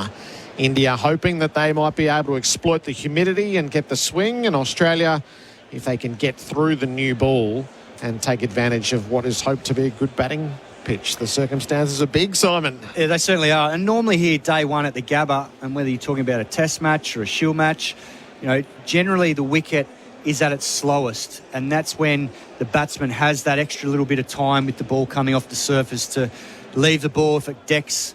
And generally day 2 is when it starts to quicken up, when the moisture comes out of the track and it hardens up a bit. So that's the one thing you do have in your favour as a top order player here at the Gabba on day 1. There's just that little bit less pace in it, even though there might be a bit more movement through the air and off the seam. The pace of the wicket's not quite what it is come day 2, day 3. It's 28 degrees, the weather for Beacon Trade, a tradie's key partner in lighting, fans and electrical. And the pitch update for Mole Map. Get a Mole Map 1 check to experts. I think the conjecture, Simon, is whether it's hard or soft at the start of the match, isn't it? Yeah, I mean, looking at it, it's got a good even coverage of grass on it, but it doesn't look anywhere near as heavily grassed as the previous couple of wickets that have been played on in this series in Perth and Adelaide. So it doesn't look anywhere near the 8 mils we saw in Adelaide in the day-night test, but we know here if it does get hot up here, it can open up and there's cracks later in the test match. So that'll probably be the interesting thing, because there's only been one Shield game played here this year, and it was a day-night Shield match. So there hasn't been a huge amount of cricket here. Jasprit Bumrah, 12 wickets at 11.3 in the series. Usman Khawaja, 8, 4, 13 and 9 not outs. So the Brisbane test is going to pick up where the Adelaide test left off, with Australia's openers out in the middle as they knocked off 19 runs for victory. Bumrah has bowled convincingly in the nets in the build-up, but there's still that question around his full level of fitness that was posed in Adelaide. And Akashdeep is down below us at fine leg. He's starting to warm up. Yes, Akashdeep, I remember him well. In 2021, he was a net bowler for us at RCB in the IPL. He'd come from Bengal on the recommendation of a scout we had, and he was a wonderful contributor to our campaign in terms of the way he prepared, and it's great to see 4 years later he's now playing for India. We'll get you to tell us his story as we work our way through. Jasprit Bumrah is at the Stanley Street end. The far end as we look at it, he'll have 3 slips and a gully in place. India won the toss, sent Australia in. High stakes third test. Series poised at 1-1. Jasprit Bumrah with a big crowd at the Gabba. Usman Khawaja, the local, faces up. Bumrah over the wicket. Khawaja tucks him away to leg. No run. A nice solid start there from Khawaja. And that won't be a surprise for Bumrah pitching up and trying to attack the stumps here, because that's the one error that India made in Adelaide late on day 1. They were too short, and particularly Bumrah, he's around the 7-8 metre mark and too wide compared to how they bowled in Perth, where they got the rewards late on day 1 and had Australia 7 for 67. Bumrah, the truncated run in, the trademark tilts. Now sling it down at Khawaja, who's squared up, squeezes it out to the cordon. Just a nervy moment early. So Khawaja's only half century this calendar year, Simon, was here against the West Indies in an ill-fated test match. He made 75, and the rest of the numbers have been in steady decline. He'll turn 38 on day 5 of this test match. So he's fighting father time, and there's cricket mortality at the moment. Khawaja on strike. He tucks down leg for the first runs. It's a boundary. The finest of glances as Bumrah strayed. No bat in it. It's called his leg by. So the first runs off the pads. The boundary for Azito. Do it with Azito power tools. Yeah, just getting a little bit too straight there, Bumrah. Just a little bit of shape back into Khawaja. So he's trying to pin him in front, but just erred in line and comfortably tucked down the fine leg off the thigh pad. Bumrah goes again. Khawaja shoulders, arms to the rising delivery outside the line of the off stump. Yeah, the hard thing about judging Usman Khawaja is that whilst he is nearly 38, his last couple of years of Test cricket since he came back in to replace Travis Head at the SCG have been outstanding. Yeah. And I think what's been highlighted too is that under Pat Cummins as captain, before this series, he'd averaged over 51, so with 600s in that time. So he's been brilliant in this last couple of years, but Bumrah bowls, Khawaja leaves. That only barely carries through to part, maybe not at all. Yeah, but this is a different challenge altogether, facing someone like Bumrah, who's up there in terms of being one of the best quicks in the world and a decent support cast, which we saw in Perth. Siraj backed him up nicely, and we'll get to see Akashdeep for the first time here in Australia. But yeah, the challenge for Khawaja is he needs a substantial score in this series to keep the knowledge that he's still at test level. He's facing Jasprit Bumrah, and Khawaja, that ripped through past the outside edge. How interesting. So one that didn't carry and one that flew through. It's none for 4 at the end of the first over of the day's play. Glencore scoreboard advance in everyday life. Yeah, that last ball was an absolute beauty. And just looking at that last ball compared to previous ones, it looks like it might be a little bit too paced, and that one really skipped through off the wicket there and decked away from Khawaja. He was forced into playing because of the line. It pitched on probably middle stump, jagged away towards the slips. Crowd had their villain, Mohammad Siraj. He probably wishes he got rubbed out after that Adelaide test, because he's going to cop it for the next 3. Australian's got long memories. He copped his 20%, but he's going to cop it from the crowd for the rest of the summer now. So right on the job, test match to test match, the Australian crowd. Mohammad Siraj has 9 wickets at 19.8 in the series thus far. He's a player full of emotion. Nathan McSweeney is in his sight. Siraj bowls and McSweeney runs the ball to points. He won't find a run. McSweeney 10-0, 39 and 10 not out at the start of his test career. Yeah, and I think India will have had a good look at him now, and particularly after that first innings 39 in Adelaide under lights, where he handled himself well, showed good temperament. I think he's got a pretty uncomplicated technique. He looks like he's strong off the back foot in particular. That's where a lot of his scoring options were. But I think India, if they've done their homework, will drag him forward a lot more in this test match, and particularly now. Siraj right arm over the wicket bowls. McSweeney's down the leg sides. Part gloves. No damage done. It's a poor start, first 2 balls from Siraj. 2 back of a length deliveries, and that one there angling down legs side. I mean, you've got a couple of chances early on in your first set to really set the tone, and we saw that in Perth where they set the tone beautifully. Haven't done that here so far, because this is a nervy period for the openers. They want to feel bat on ball, get one away. And he's just missed the mark those first couple of balls. Siraj strives for something better. Bowls, McSweeney forward, defending easily enough out to point, no run. And that's much better. Trying to drag him forward. McSweeney doesn't really want to get a stride in the ball. But on that occasion there, we see from side on, trying to greet the ball nicely. Played it softly out to point. And that's one of the challenges of batting here at the Gabba, is, as an opener, defending the ball and making sure you're not defending it too square, because if the ball does anything and that extra bit of bounce, then you start opening up a chance for a catch through the slips and gully with the extra pace and bounce. Siraj bowls, McSweeney tucks it to the leg as he defends with soft hands, no run.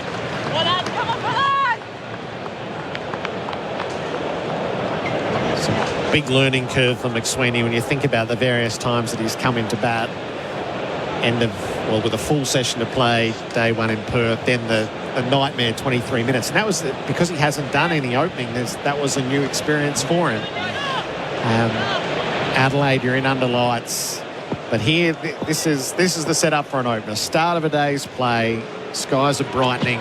McSweeney plays the ball to leg, can't find the run that he's searching for as he defends. Yeah, it's the perfect scenario as an opener when you know half an hour out, right, it's a batting day, and you start setting yourself to how you can structure your innings and what the challenge is going to look like. And particularly now, these two know, having played here a lot over the years, that the first session will be challenging, because there will be some movement, there'll be some swing with the humid conditions, and you've just got to ride that out and know that once you get set on this wicket, you can go big, because it is a very good wicket to bat on against the older ball. McSweeney runs the ball to point, as he has done a number of times in the over. So no immediate threat from Mohamed Siraj. Australia after 2 overs, none for 4 on the Glencore scoreboard, advancing everyday life. The Guildford Hotel has you covered all week long. Grab our mouth-watering lunch specials for just $15 Monday to Friday. Don't miss Knock-Off Fridays from 3 to 6. And bring the whole crew on Sundays for our family feast. Just $55 for lunch and dinner. Find out more at guildfordhotel.com.au. The Guildford Hotel, where the best food, best deals and best times come together. SEN Test Cricket for Royal Caribbean. Come seek Royal Caribbean, and for Hijaz Halal Financial Services. None for 4, they're leg byes that have been scored from the first 2 overs. Jasprit Bumrah. He's now going to come around the wicket as he bowls to Usman Khawaja down the leg side. Hasn't quite established his line yet either. Yeah, and he did this in previous tests, particularly in Perth and Adelaide. He starts over, and particularly in Adelaide the other day, he started over, got clipped through square leg early by Khawaja, and then decided to come around. And I think the reason he comes round is he wants to probe around that off stump and just get that ball to nip away, and that's where he thinks this change of angle might draw the outside edge from Khawaja. Khawaja hunched down, taps away. Bumrah is in and on him, and Khawaja drives, stylishly cut off at mid-off. It's a good piece of fielding. Shubman Gill. And Chasewell comes all the way from gully to tap the hands. And make sure they give Australia nothing early. That is brilliant cricket all round, because Jasprit Bumrah had the guts to pitch the ball up, knowing that it could well get driven back past him. It was a much fuller length. Brilliant piece of fielding from Shubman Gill to haul it in, but it was a very good shot from Khawaja. Deserved runs, that. It felt good off the blades. Bumrah again. Khawaja drives to the onside, but he can't find a run at mid-on either. And great signs from Bumrah that he's made the adjustment from what they served up in the first innings in Adelaide. Yes, we see here, I think, early in a test match, or any match in particular, with that new ball, you want to get the batsman hitting back towards mid-off and mid-on, because that means you're bowling a tight enough line to make them play, but you're also bowling a full enough length to get them to come forward and try and get that new ball moving and create some opportunities. Bumrah around the wickets. Khawaja is beaten on the outside edge, squared up. Yeah, that's an absolute beauty. There's not much Usman Khawaja could do about that. That's seamed away from him on a good length. He got caught on the crease, which is understandable given the length of the ball. It was sort of in between length, didn't want to get forward to it. Didn't really shuffle back. And fortunate that he doesn't nick that through to Rishabh Pant. 18,500 in at the Gabba. They saw the first ball, and Bumrah now zeroing in. Bowls Khawaja, clips off his pads and finds the first runs off the bats. Out through mid-wicket. Siraj gets around to do the fielding. Khawaja ambles back for a couple. It's none for 6. Yeah, that was nicely clipped through the vacant mid-wicket region. And this is what the angle does for the left-hander. If he just gets a bit too straight onto sort of middle and leg from around the wicket, that makes it an easier angle to clip the ball through mid-on or mid-wicket as a left-handed batsman. So Khawaja knows that, and it's a good zone for him there, a safe zone to just let the ball come towards him and use the pace of it to get it in the gap. Last ball of Bumrah's second over. Delivers to Khawaja, who leaves over the off stump. None for 6. The Glencore scoreboard advancing everyday life.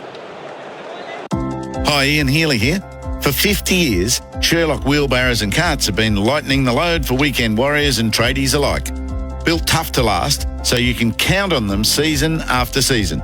With a wide range plus parts and accessories also available, Sherlock has everything you need. Sherlock wheelbarrows and carts, because quality matters. Explore the full range at sherlocklastllonger.com.au. Available at Bunnings Warehouse.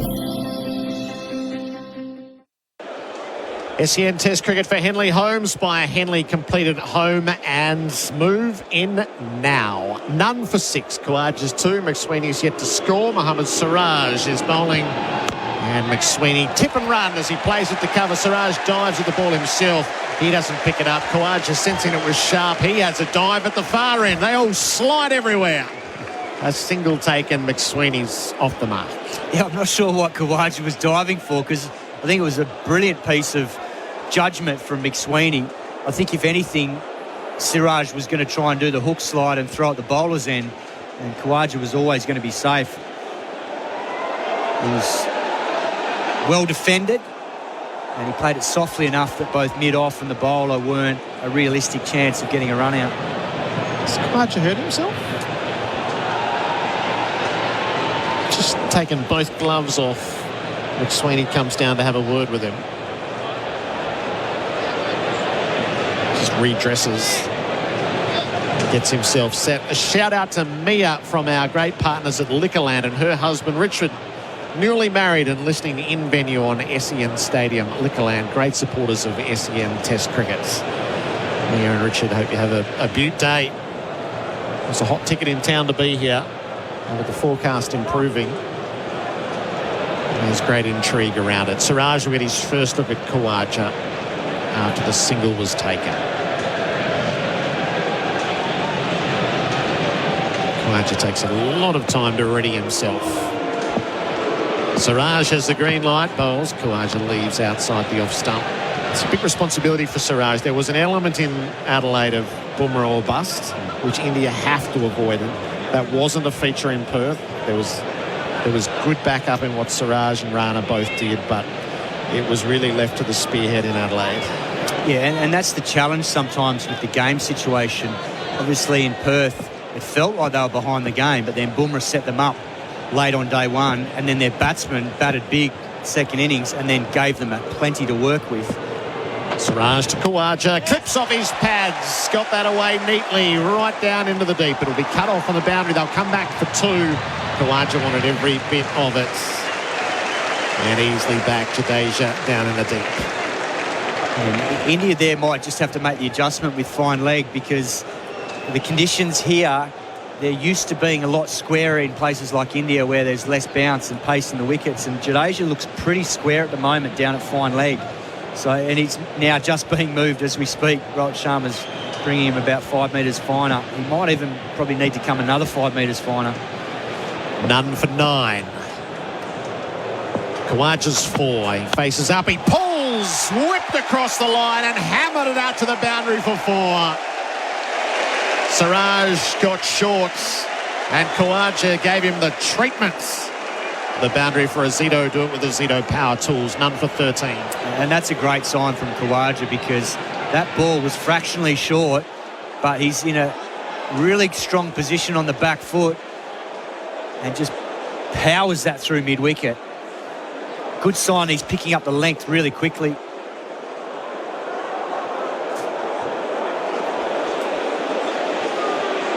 He's got 8 to his name. Siraj on the follow-up. Bowls Fuller, taken away to leg again by Khawaja, and he nicks a single out to mid-wickets. So it's proving an expensive over.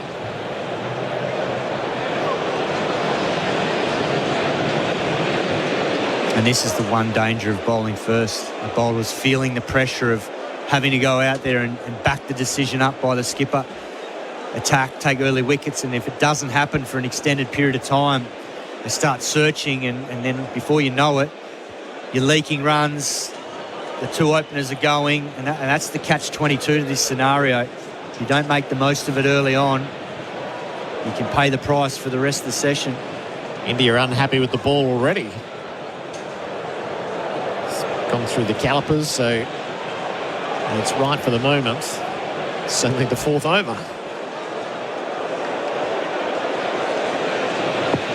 Last ball of Siraj's second. This has gone for 8. He bowls to McSweeney, who leaves the last of them. None for 14 on the Glencore scoreboard, advancing everyday life. The Guildford Hotel has you covered all week long. Grab our mouth-watering lunch specials for just $15 Monday to Friday. Don't miss Knock-Off Fridays from 3 to 6. Find out more at guildfordhotel.com.au. The Guildford Hotel. SEN and Binglee are teaming up this summer to bring you live coverage of the Test cricket. I've seen better batters in a fish and chip shop. He couldn't hit the water if he fell out of a boat. An unbeatable partnership. Binglee, proud partner of SEN's Test cricket coverage. This opening session of the Test match for MEGT, Australia's apprenticeship experts. Khawaja is 9, McSweeney is 1. Australia none for 14 after being sent into bats. Rohit Sharma won the toss. India have had the choice in all 3 Test matches. Jasprit Bumrah around the wicket, bowls down the leg sides. Khawaja had a little fend, it goes through untouched. I just wonder whether Jasprit Bumrah will try and get Khawaja off strike here. He's absorbed all of his 2 overs so far. He won't want to go through this first spell without having had a crack at young McSweeney, particularly with his ball just doing enough for him at the moment. The heavier grey clouds have returned over the Gabba. So a gloomier sight than it was at the start of play. Bumrah bowls, Khawaja in behind defending. What is a bright sight, Simon, is Saturday is dress-up day at the Gabba, and the Stormtroopers are a formal group. I flew up with one of the Stormtroopers yesterday who'd enlisted for the day, so there's a couple of bays of the traditional white Stormtroopers, and then there's some pink Obi-Wans. There's some crocodile hunters. There are Australian shirts of almost every generation. There are some Santas away to our left, and some elves I saw a little bit earlier on. Bumrah to Khawaja, who leaves a rising sharp delivery. He's getting a couple to fly and a couple that die. It's the early scouting on the pitch. Yeah. It certainly looks a good strip. I don't think there's anything wrong with this Gabba strip at all.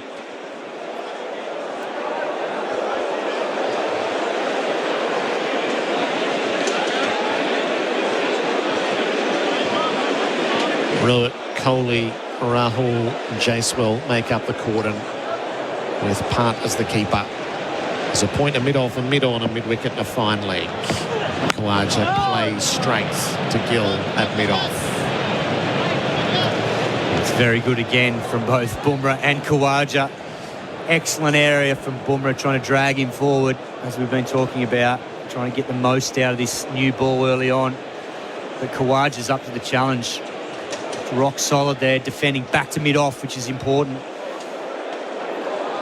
Making sure he's defending as straight as possible, not trying to run the ball off to backward point or gully.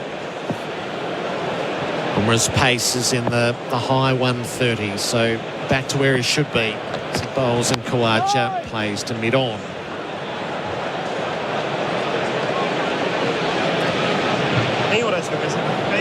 Yeah, so no issue with the groin strain or the groin that he was feeling in Adelaide. He bowled that 1 over at the end of the Test match, fitness test, didn't like it. But a couple of days ago, he had the proper workout. Convinced himself and the medical staff that he was right, and he has the new ball in hand. Last ball of Bumrah's 3rd over. Bowls to Khawaja, clips him down to fine leg for 4 more. That one was off the face of the bat and gave Akashdeep no chance. Khawaja ticks it along. None for 18 on the Glencore scoreboard, advancing everyday life. The festive season's here, and with places to be, people to see, and the extra time spent travelling, now's the time to win back your freedom and take back control. With the Molicare Premium Mobile Continence Absorbent Pants range, you'll do just that and enjoy the holidays with extra confidence. Easy to use like regular underwear, Molicare Premium Mobile Pants provide the comfort, security and discretion you're looking for while maintaining healthy skin. Get your free sample and try the Molicare difference at molicare.com.au. SEN Test cricket for Royal Caribbean. Come seek Royal Caribbean and for Hijaz Halal Financial Services. None for 18. Khawaja's 13. McSweeney is 1. Mohammad Siraj went for 8 from his previous over after he opened with a maiden. Our expert Simon Katich for 4 and 20 pies, Australia's original fan food. Ian Healy comes in to join. Hello, Heels. Oh, let's see if we can get you flicked on there. Siraj to McSweeney. Gets him away to the leg side, a ball that jagged in. He's going to amble through for a single down to fine leg. Did he initially think he didn't play at it? Yeah. And he didn't play at it, so umpire's going to send him back. I'm flicked on, Gerard. Welcome. Yeah, welcome, thanks, mate. The batsmen are being surprised that the ball is coming onto their bat. You notice that forward defence, that the anxiety of Perth and Adelaide is going already. So India have got to bowl a bit better than they have been here. Otherwise, these Australians are going to be really comfortable. Sweeney returns to the strike and he leaves a ball that flies through from Siraj. And then the one that flies through, they've had enough time. It's short enough to see it on the slowish Gabba of day one. So at least the clouds have closed in a little bit for India's sake. But the batsmen are watching balls onto the bat and they're continuing onto the middle of the bat. Flicks onto the leg side, confident for Khawaja. The right and left-hander is working and the Indian bowlers haven't adjusted to those changes. So Gloomy is still out in the middle. Siraj to McSweeney. Turns to leg sharp. Single Akashdeep picks up, throws. Khawaja scrambles home. The throw missed. That's as sharp as you would want. Khawaja didn't feel the need to dive that time. I think he might have given up. But there's not a lot of trust there. McSweeney calls the run. Khawaja late to start, but made it comfortably. He would have been in the pay.com.au replay screen. It's a little word between openers in the aftermath. But look, I like the thought process of McSweeney because it's a big part of surviving the new ball. He's rotating the strike. We talked about it a lot in Perth, and that was an area of Australia's game that wasn't up to scratch. Whereas India, it's raining now. It is. I reckon they'll go off. Yes, call the covers on, so it promises to be a slightly interrupted morning, and it has been getting gloomier and gloomier, so not surprising that a shower has hit. It's not uniform overhead, it's very patchy cloud, so fingers crossed this is only a brief delay. Another thing that might frustrate India, a wet outfield, the ball not doing exactly what they want. Already it hasn't swung that much, it hasn't seamed that much. When it has seamed, it's been a little bit too short, so the batsmen have been able to readjust or let it go comfortably, much more comfortably than the first two tests. Did you think it was bowl first circumstances, Heels? Yes. Yep. No, bat. Yep. I don't think it's as green as it looked yesterday, definitely the day before. And one more mow on this wicket, i.e. tomorrow morning, and it'll look really flat. So I think it's a good toss to lose.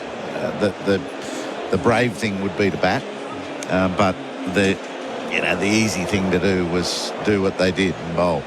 But they hadn't been like that, have they? They've been taking on the wickets and batting. The real volatile Perth and the grassy Adelaide. Anyway, they've changed their mind, but it's not the first time India have changed their mind in this tour. Well, it sounded like they were thinking about bowling first in Adelaide the other day and then ended up batting first. And then because they paid the price, they probably had second thoughts. Yeah, we're tired of this. Perth, they were out for 150, which turned out to be enough. And so that was good, but they just didn't want to do it a third time. I think by the time they've got the big cover down, it's already blown through. Yeah. And it feels like that overhead. You can just see there's dark grey, there's a little patch of blue, there's much lighter cloud, and it is moving across the skyline. So the big rain comes from the other side, the west. On our left and the east of the Gabba is the sea, and it's all just scattered showers coming in that way, which is a good thing. Yeah. So hopefully they'll actually lift the covers in a few minutes' time. What's the build-up been like in the town, Heels, to the Test match? It's been very good. It's been, highly talked about. I like the initiatives of Cricket Australia and Queensland Cricket to create some events or to, partner with some people doing cricket and culture type events with the Indian expats that are here, and now they're third generation Indians that performed on what was a Thursday night. There was a function called Cricket and Culture, and third-generation Indians performing in all sorts of fields, singing, music, dancing. Very, very good. And the placement of the test match, so the tradition had been to open here. That's a tradition that has waned and now has been fully replaced. What's the feeling like around Brisbane for that? Not great. We don't think it waned. It was going fine. But the uncertainty of whether we're going to have a Gabba at the end of the Ashes next year. The plan was always the day after the Ashes test in Brisbane is when the Gabba starts to come down to get ready for 2032 Olympics and a new stadium to be built. Well, that's gone back into a 100-day review. A new committee there has been appointed and they are reassessing all the Olympic venues, whether that be swimming. This ground at the Gabba, as big as it is not big enough to host a training track, let alone an athletics track. And then the training track, where does that go? It was unacceptable, the decision they make to take it to where the 1982 Commonwealth Games were hosted at QE2. So all those decisions are back in the melting pot. We're waiting. We're really waiting with anticipation as to what's to be decided. We think the first test is what the Australian cricket team need. And but we're happy to give this a go. Yep. Don't really like the Saturday start. You lose a whole Friday of corporates, maybe Christmas party, mindset. So I would be wishful that the whole season moved a day further forward and we could start on a Friday in Brisbane rather than a Saturday. Yes, yeah. It's the way you line them up is the tricky part. Is Adelaide started on a Friday and just as well it did, or it wouldn't have seen Sunday at all. We know that next season it's the second test match here and it's day night. Yes, a switch between Adelaide and Brisbane, date-wise as well as day-nightness. The day-night test, I think Adelaide deserved a bit of a break. It's hard work for a lot of people in Adelaide. You've got to get something in, whether it be a lunch before play, then watch the play, and then it's too late to go out afterwards. So, they can go back to their day test. Which they've been wonderful supporters of Test cricket. So Brisbane take it on now. Recently, Queensland played Victoria, day-night game, and it seemed to go off all right. So while you're worried about the lights and the humidity late at night when the new ball's in your hand and you could swing and seam it, I think it was okay. Okay, so a big part of the conversation around this Test match is the 100-day review, as you mentioned, and what the implications of that will be. Is I read that if that gets up and they build the new stadium, then the last day of cricket here would be the gold medal match at the 2032 Olympics, and then sayonara to the Gabba and over for a test match that summer. Yeah, it'll be, and then I'm not sure this 100-day review will be sort of suggesting what's going to be put here then. Is it going to be a modified Gabba, i.e. like the Wacker? Or is it going to be a green space usage for high-density living? Because they've built a cross-river rail station to service this area of, high volumes of people in short periods of time, getting crowds in and out of the Gabba. So we've got that high-density, high-volume usage railway station. We better use it for something come 2032. But I hope that they haven't decided by then.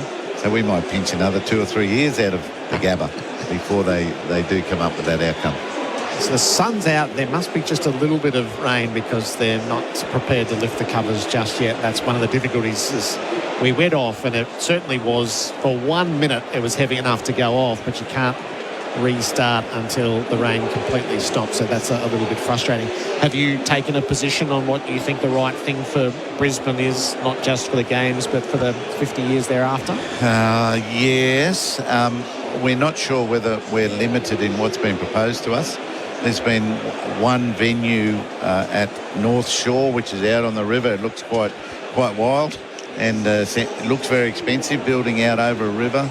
And one at Victoria Park, which is a former golf course, the other side of the city from Woolloongabba. So proximity good.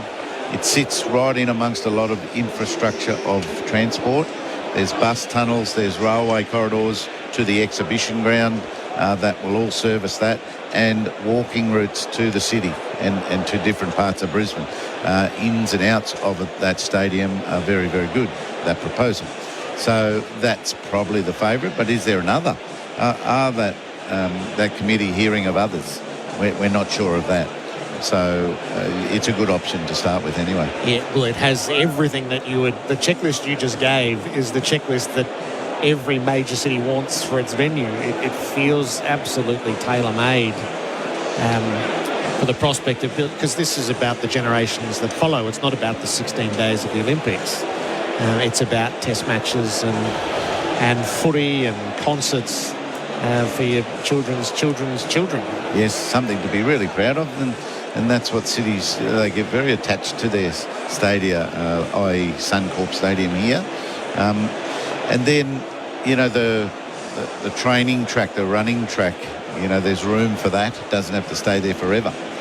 We've got a very well-used one, which is where they were considering taking the athletic side of the Olympics too, but it's quite old-fashioned and sort of not... It's not going to stack up to what LA are going to deliver in 2028. That's what Brisbane are up against. The stadiums, and they're doing lots of things different in 2028. Athletics first, swimming second in the Olympics. The pool being in SoFi Stadium, and so too the opening and closing ceremonies. And then they've got the athletics at the Coliseum. We can't just have a paddock. You know, we've got to do it right.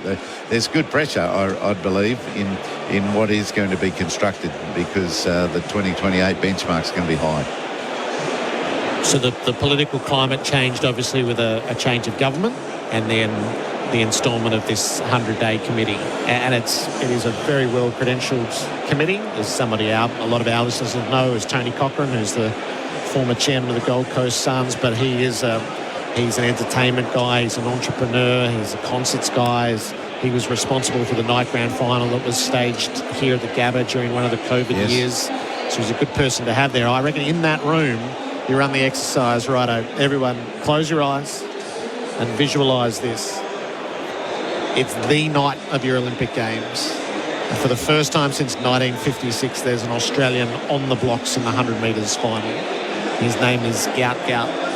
The whole world is watching, and this may very well prove to be the greatest moment in Australian sport. Where are we? And it'd want to be bloody good.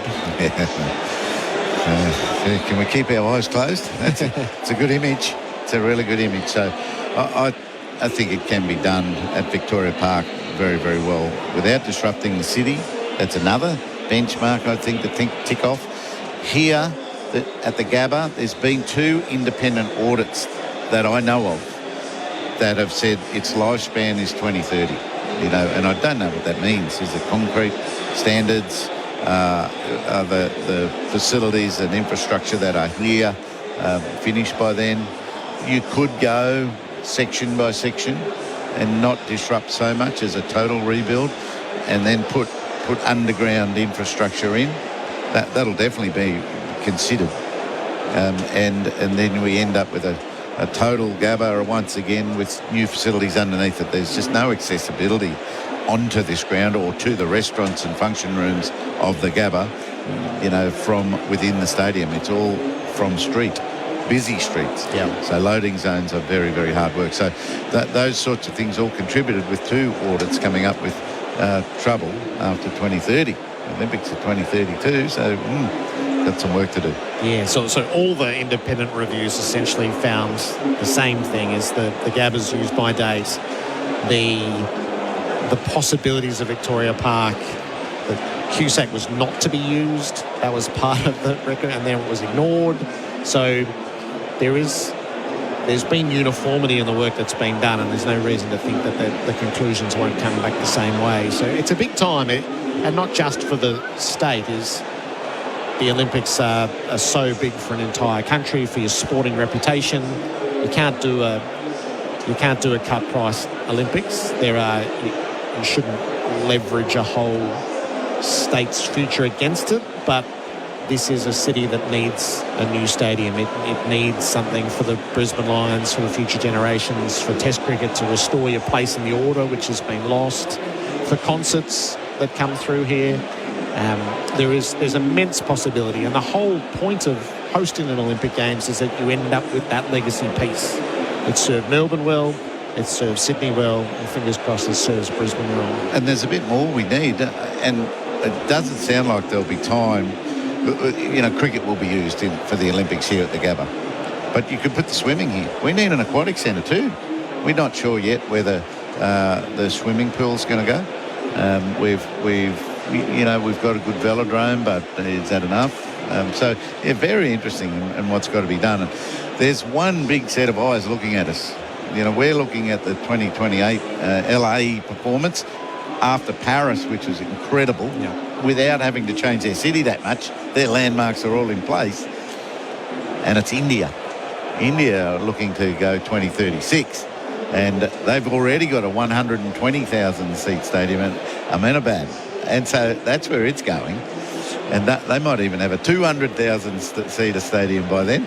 So, yeah, it's they're looking very closely at what they're going to achieve in their proposals.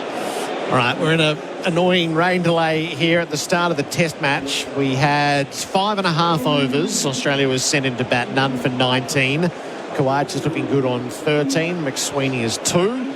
We got hit by a heavy shower which forced the players off. It got considerably lighter and brighter, but you can still see the rain falling at the moment. So, yeah, just a frustrating period of play. The Glencore scoreboard advancing everyday life. Australia none for 19. This is SEN Test Cricket for Henley Homes by Henley completed home and move in now. SEN Test Cricket for Host Plus. Winner of CanStar's Outstanding Value Super Award for the 7th year in a row. That's a plus. Issued by Host Plus Pty Limited. Check the PDS and TND at hostplus.com.au. The Guildford Hotel has you covered all week long.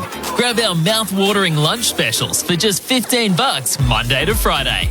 Don't miss Knock-Off Fridays from 3 to 6. And bring the whole crew on Sundays for our family feast. Just $55 for lunch and dinner. Find out more at guildfordhotel.com.au. The Guildford Hotel, where the best food, best deals and best times come together.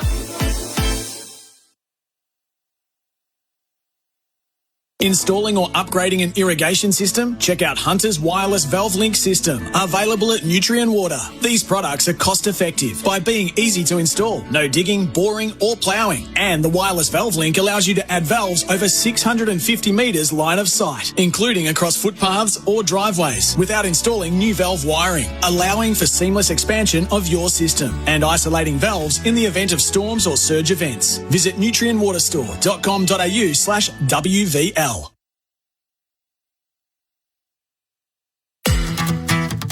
Top mechanics agree. Euro Plus brake pads from Bendix are the superior brake pad for European vehicles. So it makes sense they're paired with Euro Plus disc brake rotors. Both with unrivaled performance you won't find in original equipment parts. Leading technology, precision engineering, just like your European vehicle. Euro Plus brake pads and disc brake rotors. Bendix, put your foot down with confidence. Hi, Ian Healy here. For 50 years, Sherlock wheelbarrows and carts have been lightening the load for weekend warriors and tradies alike. Built tough to last, so you can count on them season after season. With a wide range plus parts and accessories also available, Sherlock has everything you need. Sherlock wheelbarrows and carts, because quality matters. Explore the full range at sherlocklastslonger.com.au. Available at Bunnings Warehouse.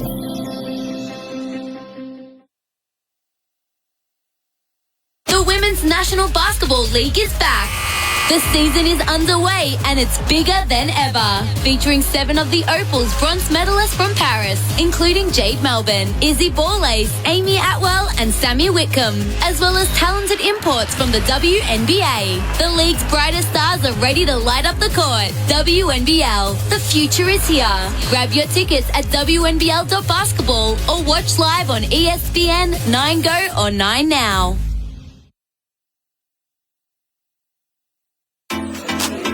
The Guildford Hotel has you covered all week long. Grab our mouth-watering lunch specials for just $15 Monday to Friday. Don't miss Knockoff Fridays from 3 to 6. And bring the whole crew on Sundays for our family feast. Just $55 for lunch and dinner. Find out more at guildfordhotel.com.au. The Guildford Hotel, where the best food, best deals and best times come together. SEN Test Cricket for Host Plus, winner of CanStar's Outstanding Value Super Award for the 7th year in a row. That's a plus. Issued by Host Plus Pty Limited. Check the PDS and TMD at hostplus.com.au. An interrupted first session of this Brisbane Test match for MEGT, Australia's apprenticeship experts. Australia sent in at the toss, none for 19 after 5.3 overs when the rain arrived. Still drizzling very, very lightly. The sun's certainly out now. Khawaja 13, McSweeney on 2. Changing commentary, Adam Collins in, Ian Healy with me, Bharat Sundaresan as well. Tommy Morris will jump in a sec likewise. Bharat, as I welcome you for the first time today, I should say, good morning to you. Good morning. I saw Virat Kohli pull Jasprit Bumrah to one side not long after his second over. Any sense of what was going on there? No, I think it's just rare to see Jasprit Bumrah not hit that spot and get straight into a spell. So wondering what it was. I thought the Indian fielders as well. We saw T. Dilip, the fielding coach, run out and he stood there with Rohit Sharma while the rest of the players had gone off. Whereas the covers come off here and, the T. Dilip, and I think it had to do with the slip cord and how deep they were, and it felt like one of those chats to me. Look, there are a lot of leaders in this Indian team. Jasprit Bumrah obviously captain in the first test, but I think there is that freedom. Like Virat can have a word with Bumrah, and I think it was more about that. But because Bumrah just didn't look like himself really in the first 2 overs. No, he was both sides of the wicket, and he was short when he needed to be full, and he wasn't full often enough.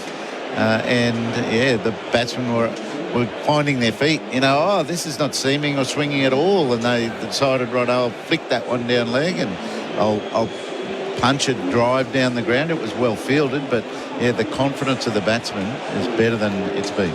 And I guess you're the best man to answer this. He was like, just at times when you see the slip cordon and how far the keeper is stood behind the stumps, it's an indication of what the fielding team thinks of this pitch, right? I just thought there was only one ball from Bumrah that Rishabh Pant really connected above his chest. Everything else was low. Maybe they thought this would be already very quick, this pitch, and probably that has something to do with both bowlers not really finding their rhythm. No, that's right. And the ball before that one that came head high through to Rishabh was bounced in front of him. So there's some inconsistent carry so far. Whether it's bounce, it might still bounce through the same height past the batsman, but it's not carrying consistently already. So let's just keep an eye on that. We haven't got the official restart time yet, but I can tell you what it is, because Richard Ellingworth gave 15 minutes as the sign up to the room. So we might have it coming up just now from behind. Here we go. So yes, 11:15 local. So roughly 10 minutes from now. So they've got the main covers off towards mid-wicket to the western side of the ground. The other cover will follow in due course, and they'll get back on with things. I suppose the best thing you can say so far from an Australian perspective, Heels, is that it's been a pretty quiet, gentle start. Nothing like Perth, where the first 5 overs, every ball felt like an event. They've missed their length. India have missed their length. Now, Australian teams do that regularly. So the touring teams, it's sort of, very easy to do. And now they've got time. Normally the time is taken either at the first lunch break, so 2 hours of missing your length, and the side says, hey, let's get this right. Or at the drinks break, right? So they've even beaten the drinks break before they can get themselves into the right shape. Otherwise, the defence of McSweeney, the defence and decision-making of Usman Khawaja to let the ball go or play at it are going to be well set. And they're going to be very hard to get out on a pitch that looks pretty good. That criticism about night one at Adelaide, they bowled a pretty length. Sure, they beat the bat a lot, but the stumps weren't often in play. I'm going to bring Tom Morris in as well with the good oil for the Cobram estate. Australia's extra virgin olive oil. You had your hand up, Tommy. What's going on? Just one of the first 33 balls that have been bowled today would have hit the stumps heels, according to Fox Cricket. So that is speaking to your point. I'm also looking at games from around the world at the moment. England are playing New Zealand in essentially a dead rubber in Hamilton, but it's not a dead rubber when it comes to the greater scheme of things. This game, of course, in New Zealand is not as relevant for the series because England have already won 2-0, but it is Tim Southey's last test match. He's been a warrior for New Zealand for quite some time. New Zealand are batting first and they're 1 for 112 off 33 overs, so they've made a bright start against New Zealand, against England. Gus Atkinson, the wicket taker there. And just some news through from the Australian women's cricket team as well. They've confirmed that Sophie Molyneux, who has been in some great form for the national team, she's been withdrawn from the New Zealand series due to knee soreness. Heather Graham will join the squad. Of course, that series starts on Thursday with an ODI between Australia and New Zealand. Thank you, Tom Morris. With the good oil for Cobram Estate, Australia's most awarded extra virgin olive oil. So Sophie Molyneux not going. Georgia Bowl going, who's in terrific nick from Queensland. Great story there. Forcing her way into that starting Australian 11. And the Women's Ashes starting on the 12th of January, the multi-format series, including a day-night test match at the Melbourne Cricket Ground. If you want to listen to New Zealand-England, by the way, you can do so on the SEN app, Sports Nation over there in New Zealand. With I think this week for the Heels, they've got Jeremy Coney, Ian Smith and John Bracewell all together. So that the Holy Trinity, as they were just describing it in their build-up. So we'll keep an eye on that game. Thanks, Tom Morris. And look, the stumps are in here. We're not far away. They said the restart time's in 6 minutes. They could probably get going before that, but they'll go all the way through. Just one other thing about India, remembering that Perth was a little bit of an outlier on their current form. They've lost 4 of their last 5 Heels. They've gone from being in a position where they're using the World Test Championship as a measure. They were in top spot by a mile before that New Zealand series, 74%, more than 1 foot in the decider. Now they're down to 3rd spot at 57%, and in reality, they need to win a minimum of 2 of the last 3 test matches. Even if they win 2, they could still mathematically miss out. So, I mean, in Perth, they're amazing, with the ball especially, but they're not as far ahead of the game as we think sometimes. It's good observations and use of data. They're all over the shop, aren't they? They've changed quicks, they've changed spinners, their batsmen are under the pump, and the captain has kindly moved down the order and hasn't gone back to his favourite position. And so does that put pressure on KL Rahul?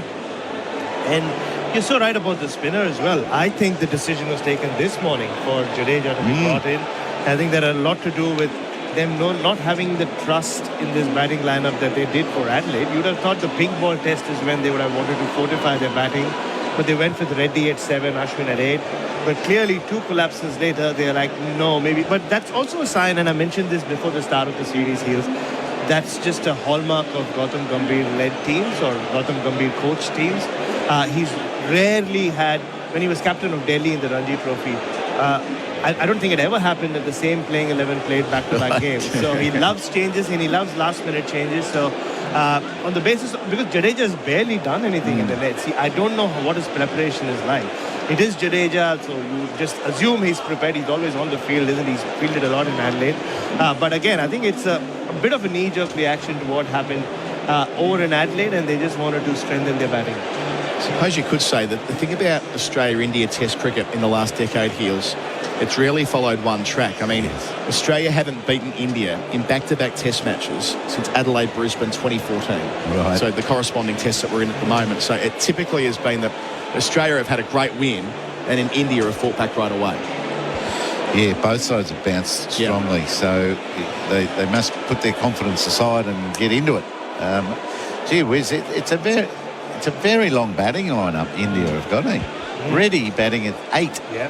And that's... Yeah. And does he look like a test number 6 to you, Reddy? I mean, limited sample size, right? But definitely. He's made it to 43 times in 4 hits, 38 not out with his other contribution. Longer term, do you think he'll be going up to 6? Yes, and further. Yep. But well, has he got the patience? I'm not sure. Bharat, what sort of patience he shows at other competitions. Yeah. He's certainly got a beautiful swing of the bat. I mean, only 5 years ago, Heels, he made 420 in a game. So that was junior cricket. But I think he's already shown that he just feels like he belongs, right? He's got so much time on the ball. And if anything, he came into the side as a seam bowling all-rounder, but we barely seen him bowl. He's taken 2 crucial wickets in the series, but he, at this point, is commanding a position in the side based on the fact that he's top scored in 3 out of 4 innings for India. And he's been the most consistent Indian batter, to be honest. Anyway, it's about their bowling right now. They've really got to find their length. And what do you think, and Colo, you might even be able to remember what the stats might have been. 33 balls not hitting the stumps here. What was Perth? I reckon 25 of those two, probably 8 missing the stumps, 25 hitting the stumps. Yeah. They made a massive blue at Adelaide. Adelaide, the data, Tommy will have it somewhere. I think they've only had 8 balls in that whole night session hitting the stumps. Yes. So they didn't attack them enough and they paid the price. A reminder that we're in our first session for MEGT. Sign up your next apprentice with ease. We're not far away at all now with the Indian team just beneath us. It's actually Virat Kohli who's doing the talking here. Make of that what you will. He's only talking to one person. He's talking to the captain. Talking to Ravi. And the huddle around them are just listening to those two. Fascinating. So it's Bharat communicating with Rohit, and now Rohit about to lead them over the rope. Australia were none for 19 when the rain started after 5.3 overs. So Khawaja resuming on 13, McSweeney on 2. The crowd go up as the 2 Queenslanders, in as far as McSweeney started his career here, moved to South Australia, and Khawaja moved here having started at New South Wales. Head out back to the middle. An opening partnership that's just finding its way. They batted for an important period of time in Adelaide, Baz, with Khawaja out to what was probably going to be the final ball of Bumrah's spell, the final ball of the 11th over. But to that point, they looked fairly peaceful as well, and that laid the foundation for McSweeney to make his first substantial contribution in Test cricket. Yeah, very much so. And I think Khawaja, personally, maybe he would be disappointed that he got out of the last ball of that last over, or what should have been the last over of the spell from Bumrah. But then subsequently, it meant that Bumrah bowled an extra over to Manas, and he didn't look very effective when he came back for the second spell. I think he's put in the investment, Usman Khawaja. Hopefully he gets the returns. And just going back to that huddle, I also saw KL Rahul push the camera guy away. He said, now we have something in private, whatever was being said, and you could see the camera guy was asked to stand a few yards away. So on the way out to the ground then, there was an arm round the shoulder, and it was Bumrah around Siraj's shoulder. And so they've had a good conversation, and they're just cementing that, what we have to do right now. So the session's been extended to 12:50 local time, drinks at midday. So they're making up the half an hour or so that we've lost here. And there will be an extension to day 1, should light permit, and all the rest of it. Mohammad Siraj was halfway through his 3rd over. Just in front of us here. Leg slip. Straight away. 2 slips of gully and the leg slip, the catching men behind the wicket. Siraj to the boos, away from us. We restart. Bowls to Khawaja, who defends right down the pitch. Applauded by the locals. Out to mid-wicket, no run. Already looks like a better length from Siraj. Just 1 ball in. And the leg slip is interesting. There's been a couple of deliveries that have just flown in that direction, though not off glove or bat.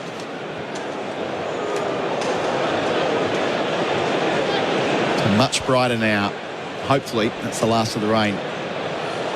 Oh, so I've just seen second slip. Who is that? Is that Gale or who? Kohli. Kohli. Yeah. He just moved in towards first slip. Look how close. He's way too close to first slip. Interesting. And he moved in even more too close. So a first and a 1.5, if you like. Bowling here, Siraj to Khawaja, who pulls over mid-wicket with authority for 4. That's the long boundary this week. He got plenty of it, Khawaja. His 3rd boundary for Azito. Do it with the Azito power tools. Done for 23. That's exactly not the length to bowl to Khawaja. He's already put Siraj away once this morning. There was a nothing delivery. He just sat up. Khawaja had so much time to just swivel and just helped it on his way. Really middled at heels. Yep, he's been sweating on it, and he's played 2 now. But there was one in one of the early overs he faced. He let the ball go, and then he practiced the pull shot. So he certainly has been sweating on that shot, and India have provided it for him. I love this. Bowls a 4 ball. Immediately out comes the sawdust. Shubman Gill is going to decorate the crease for his fast bowler Siraj. He's got 1 left in this extended over, or interrupted over, I should say. Gill heads back out to mid-off. So 2 slips the gully and the leg slip. Siraj bowls here. Khawaja goes back and defends to Gill, who races in from extra cover. No is the call. End of the over. on the Glencore scoreboard, advancing everyday life. Australia, none for 23. Kawaja 17. McSweeney is 2. Men, ask yourself, what will it take to win back your freedom and take back control? The answer is simple with the Molicare Premium Men Continence Pads range. They provide the comfort, security and discretion you're looking for to take back control. The Molicare V-shaped pad is designed for men, keeping skin dry with a 3-layer absorbent core and advanced fast dry effect to prevent skin irritations and maintain healthy skin. Get a free sample and try the Molicare difference at molicare.au. And Test cricket for Henley Homes by a Henley completed home and move in now. Jasprit Bumrah will continue his spell from the Stanley Street end, the southern end here at the Gabba. For McSweeney, it's 3 in the cordon plus a gully. Up here, Bumrah bowls and McSweeney plays from the leg stump line. Little tickle wide of punt. They get a single. It might be a leg by. I'll look out towards Richard Kettleborough. Is a leg by. The two Richards officiating this week, Kettleborough and Illingworth, in their 89th and 73rd Test matches respectively, none for 24. That's worthy experience levels, isn't it, for the size of the Test? Yep.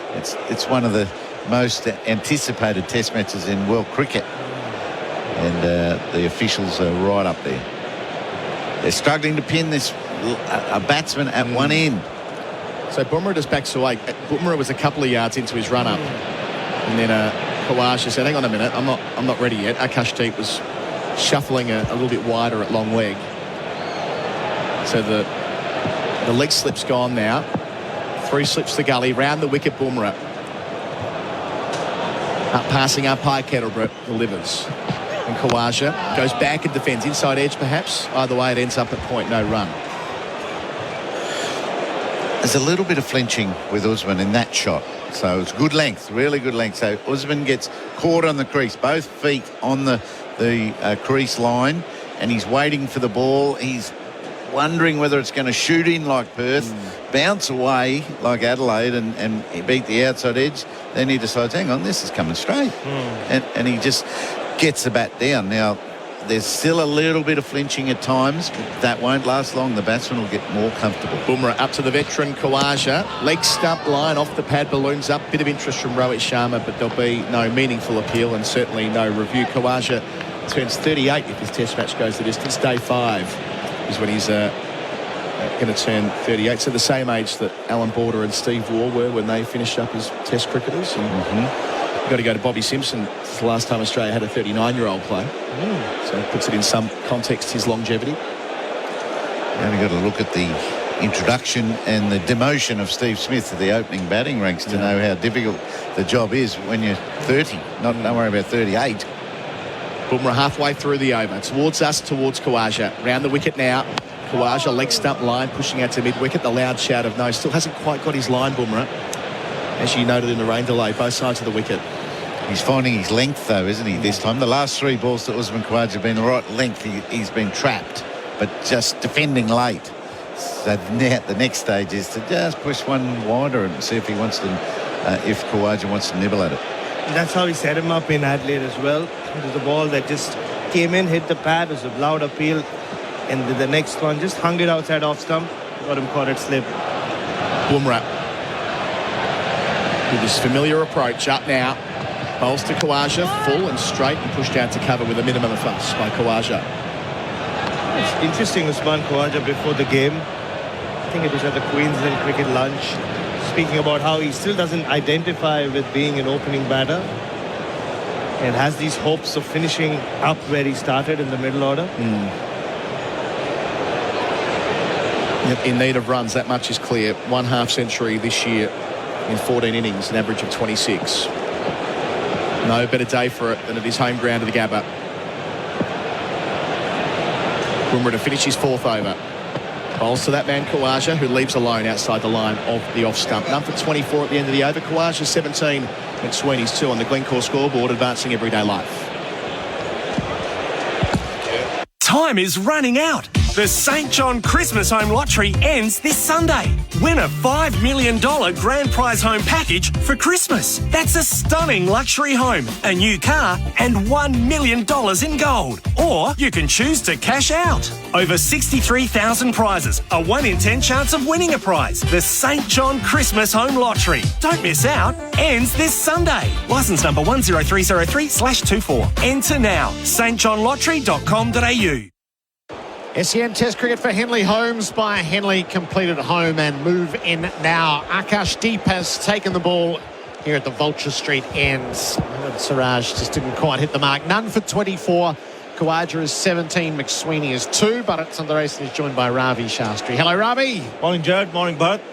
I think good move getting Akash deep into the attack. He'll get the ball further up. That's his natural length.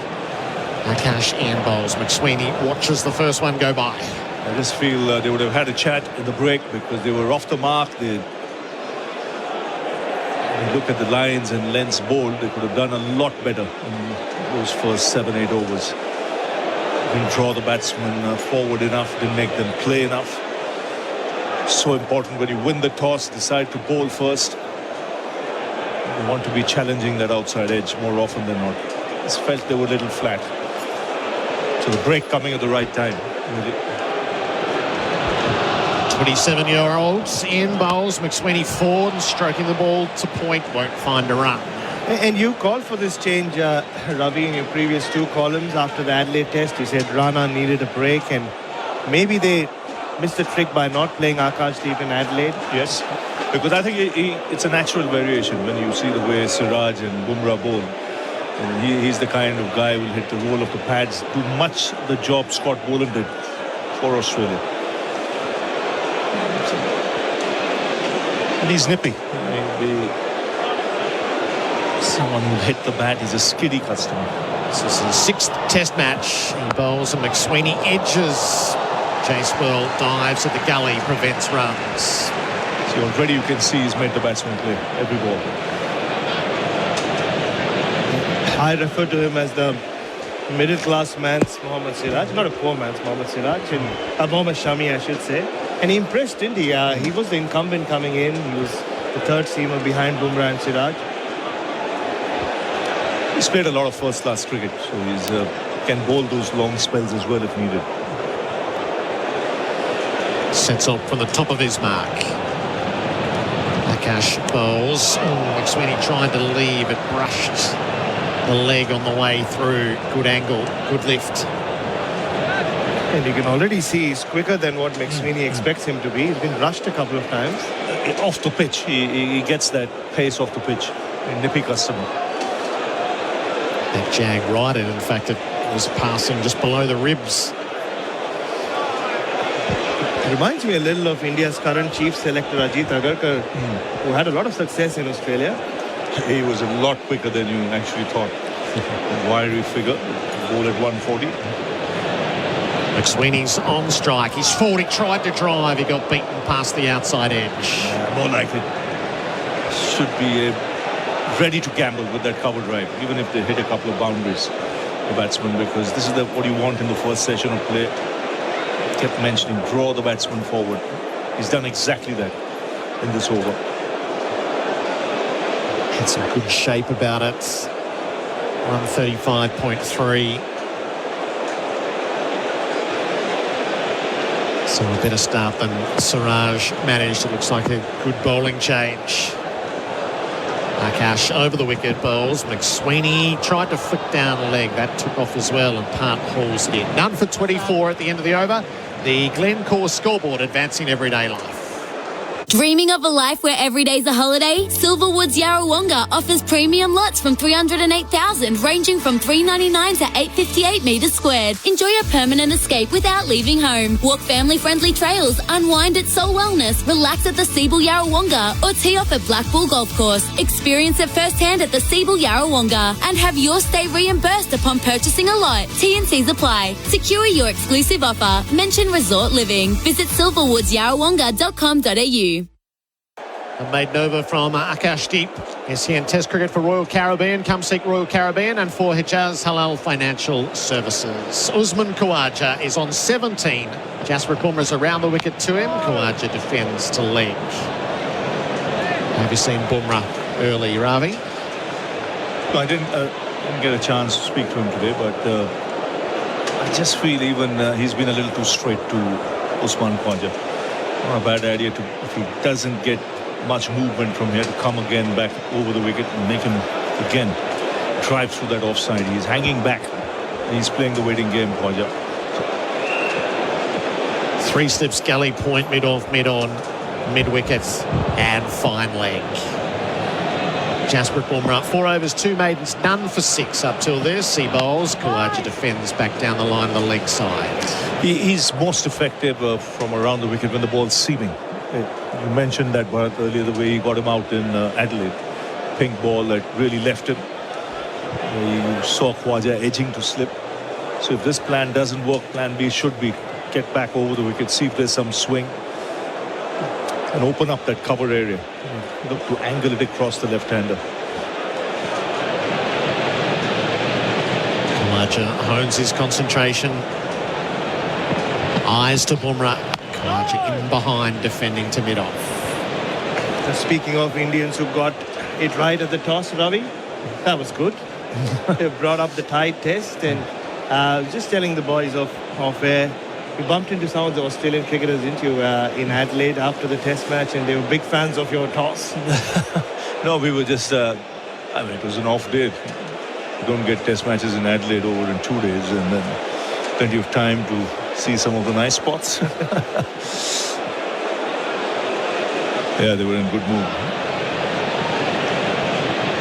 Bumrah in from the Stanley Street ends. Bowls to Khawaja, who plays him straight, fielded in the follow through. How did you spend your couple of bonus days, Ravi? Your favourite spots in Adelaide? Plenty to do there. I went and hit a few balls in the golf range, one of the places close by. Spent so much time in that city because when I came as a coach as well with the team with the Philip Hughes incident, with the test match delayed, the team was there for almost 3 weeks at one stage. Lots of people who know the team as well. Khawaja faces up, Bumrah bowls to him. Khawaja drives straight to point. Gill fields no run. And if you don't see some Indian fans, you'll see Bharat Sundaresan. It's all over Adelaide.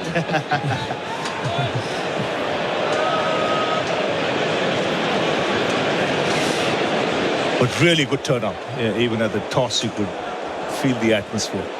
And just that buzz around the ground. It's very good turnout. Very colourful crowd as well today. Saturday dress-ups here at the Gabba. People are right in the spirit of it. Last ball of Bumrah's 5th over. He delivers and Khawaja runs the ball to 3rd slip on the bump. Rahul fields, prevents the runs. A maiden, his 3rd from Bumrah. None for 24. Glencore scoreboard advancing everyday life. G'day, Jason Hodges here. Like me, you know that life happens on lawn. And my mates at Strathair Instant Lawn have been producing world-class grass for over 50 years. Whether you need a play space for the kids, a barbie area for your mates, or an outdoors spot for the pooch, Strathair offer a lawn for every yard or project. From the hardy Tiff Tough Hybrid Bermuda to the greener in winter fescue. Call Strathair for a free quote today or go online to strathair.com.au. SEN Test Cricket for Henley Homes by Henley completed home and move in now. A couple of maidens strung together by the Indian quicks. Akashdeep starts the fresh over. That's close to the off stump, left by McSweeney. Akash is actually turning and asking the question. I like what he's doing. Settled into an excellent rhythm straight away. And he's someone who keep asking questions. He's around that off stump area all the time, 4th stump. Keep the batsman guessing whether to play or leave, and has this uncanny ability to get the ball to nip back off the seam after pitching. So he swings it away and then gets the odd one to come back in. Jag back over the off bail. The pay.com.au replay screen. McSweeney upright in his stance, leaving the ball outside the off stump. His Test career started in February in Ranchi. His first 3 wickets were Duckett, Pope and Crawley. I think his first wicket got struck out on a front foot no ball, Colo was saying. That is correct, yeah. He might have been in his first over as well. Yep. Oh, he did well. Took important wickets. Struck very early in his spells. Every time he got the new ball.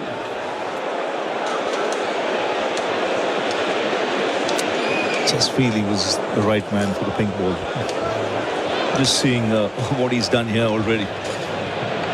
Akash rattles there and bowls. McSweeney leaves outside the off stump. And a Ranji Trophy success story as well, isn't he? Yep. Yeah, you play on those wickets in India. You know, you got to bowl the right lengths. Very similar backstory as well, Gerard, to Mohammad Shami, not originally from Bengal, hails from Bihar, I think. One of those classic Indian stories where his parents didn't really have the money to fund his cricket, and I think eventually led to his mother selling off her jewellery. Akash bowls, McSweeney to leg, no run. And Australia will be very pleased with the way they've gone. They would have wanted to see this first session off, not losing more than 2 wickets. I would say India would have hoped for at least 3. And it's a good start so far.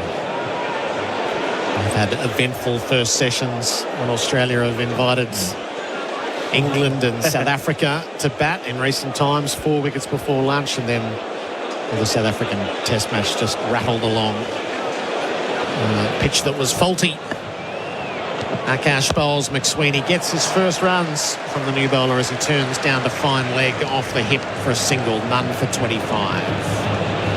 I wonder how long before people waking up in India start criticizing Rohit for having chosen to field first, Ravi. What was very interesting when I asked Pat Cummins, what would you have done? He was very non-committal.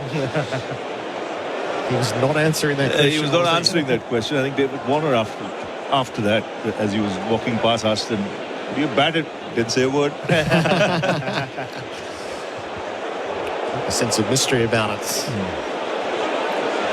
All he said was, "We'll see." Akash is going to come around the wicket to the left-hander. Khawaja on strike.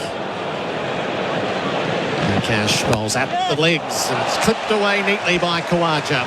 He gets through for the first quickly enough, but that's all there is. Khawaja to 18. Australia none for 26 on the Glencore scoreboard, advancing to everyday life. Welcome to Silverwood Yarrawonga on Lake Moowala's tranquil shores. Premium lots starting from $308,000 and ranging from $399 to $858 metres squared. Located on the Victoria-New South Wales border, Silverwoods offers lakeside living where every day feels like a getaway. With the Seabull Yarrawonga Soul Wellness Centre, renowned Black Bull Golf Course and more. Experience it firsthand at the Seabull Yarrawonga. Have your stay reimbursed upon purchasing a lot. T&Cs apply. Secure your exclusive offer. Mention Resort Living. Visit silverwoodsyarrawonga.com.au. SEN Test cricket for Henley Holmes by Henley completed home and move in now. None for 26 Australia. Khawaja 18, McSweeney 3, Jasprit Bumrah 5 overs, 3 maidens, none for 6. And they've dropped a second man out in the deep here. India, Khawaja a couple of times from Siraj was happy to be expansive on the pull shot. So 2 in the deep on the leg side. Heavy clouds gathering again to the left as we look up at the skyline. Bumrah bowls, Khawaja defends from leg. What do you think about the psychological balance in the series, Ravi, after 2 terribly lopsided results? I think this is the moving Test match for me. This is the moving Test match, the moving day of Test match cricket too. I think if whoever has the upper hand today, it'll go a long way in deciding the series.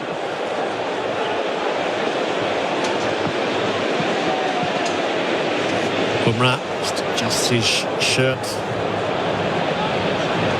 settles himself into the stuttering run-up. He's around the wicket bowling to Khawaja, who leaves the rising delivery.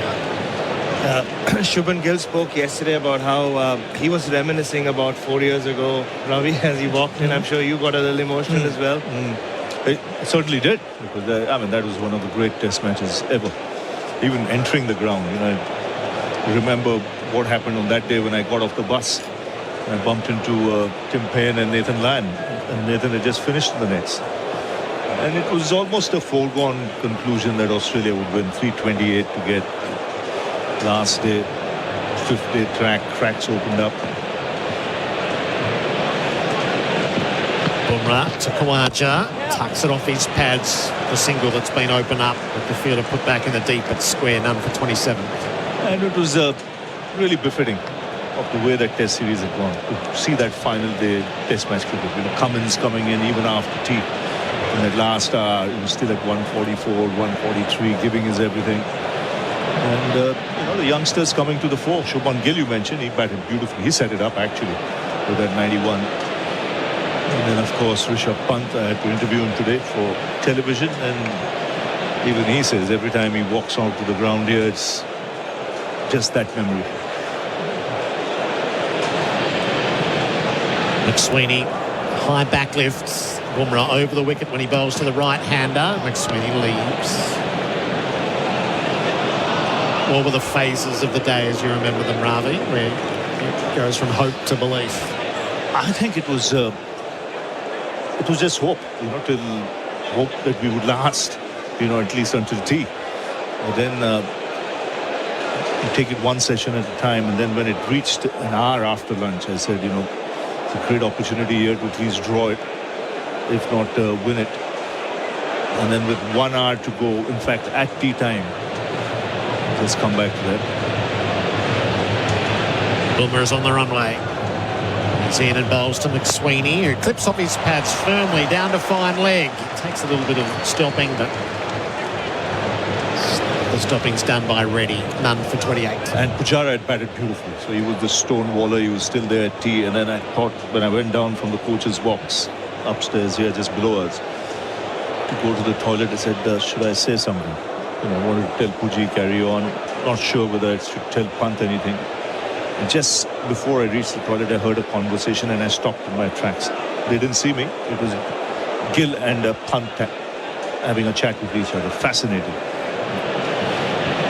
It's a proper cliffhanger. The last ball of Bumrah's over. Khawaja, he's drawn to play and he's beaten on the outside edge. None for 28. Glencore scoreboard advancing everyday life. More with Ravi in a moment. The festive season's here, and with places to be, people to see, and the extra time spent travelling, now's the time to win back your freedom and take back control. With the Molicare Premium Mobile Continence Absorbent Pants range, you'll do just that and enjoy the holidays with extra confidence. Easy to use like regular underwear, Molicare Premium Mobile Pants provide the comfort, security and discretion you're looking for while maintaining healthy skin. Get your free sample and try the Molicare difference at molicare.com.au. SEN Test cricket for Henley Homes by a Henley completed home and move in now. Khawaja 19, McSweeney 4, Australia 28 without loss. Akash Deep. Here's in from the Vulture Street end. He's bowling right arm over the wicket. McSweeney got a bit tangled up as he tried to turn the leg. What did you overhear, Ravi? I heard two youngsters speaking to each other. That was Pant and Gill. And I think it was 8 overs to go for the new ball. And they were calculating as to who's going to bowl, how many runs to be scored, so that they could have a crack at the second new ball. And I said, I'm not saying a word. I just walked past them, said good luck. It was fascinating stuff because they were thinking nothing else. Pant was thinking chasing down the score. Yep. Nothing else was in his mind, and he was planning his the attack. Cash bowls, McSweeney forward defending. That's fielded at mid-off, no run. In fact, even calculating if Labuschagne bowls, have to go after it. And then when the new ball comes, who should we go after? Because what you needed, Gerard, was, I think, still 140 to 150 runs in that last session. And then come the last half an hour, I think the heart was pumping like never before because he started reverse sweeping and down the track to Lyon. Ball was turning. The tension was unbearable, really. Was he the perfect man for the scenario? Oh yeah, perfect. And about 10,000 people came in. The people coming in from everywhere after tea. And they got the wind that India might be chasing it down. Akash bowls, McSweeney defends to leg. Australia doing the right thing. And they know that if they can see the session off, this pitch will be a good one to bat. after lunch. I think if they just glance away at the clouds threatening that don't get out before the next rain delay, if that's the way it's headed. So in all that you accomplished in your coaching days with India, Ravi, which was a lot, was that the pinnacle? I think that is the pinnacle of my life, really. I've been part of World Cup winning teams, World Championship winning teams, your individual performances around the globe, but that is the highlight. It is probably one of the toughest things to do. Chase down over 300, same attack that's out there today against that attack. And with a depleted side, in half your main players injured, to go and win that series, win that match and the series, unbelievable. Akash in, McSweeney leaves. And that's why I said Pat Cummins, I remember still, the last session, Gerard was getting body blows everywhere, Stark steaming in at 150.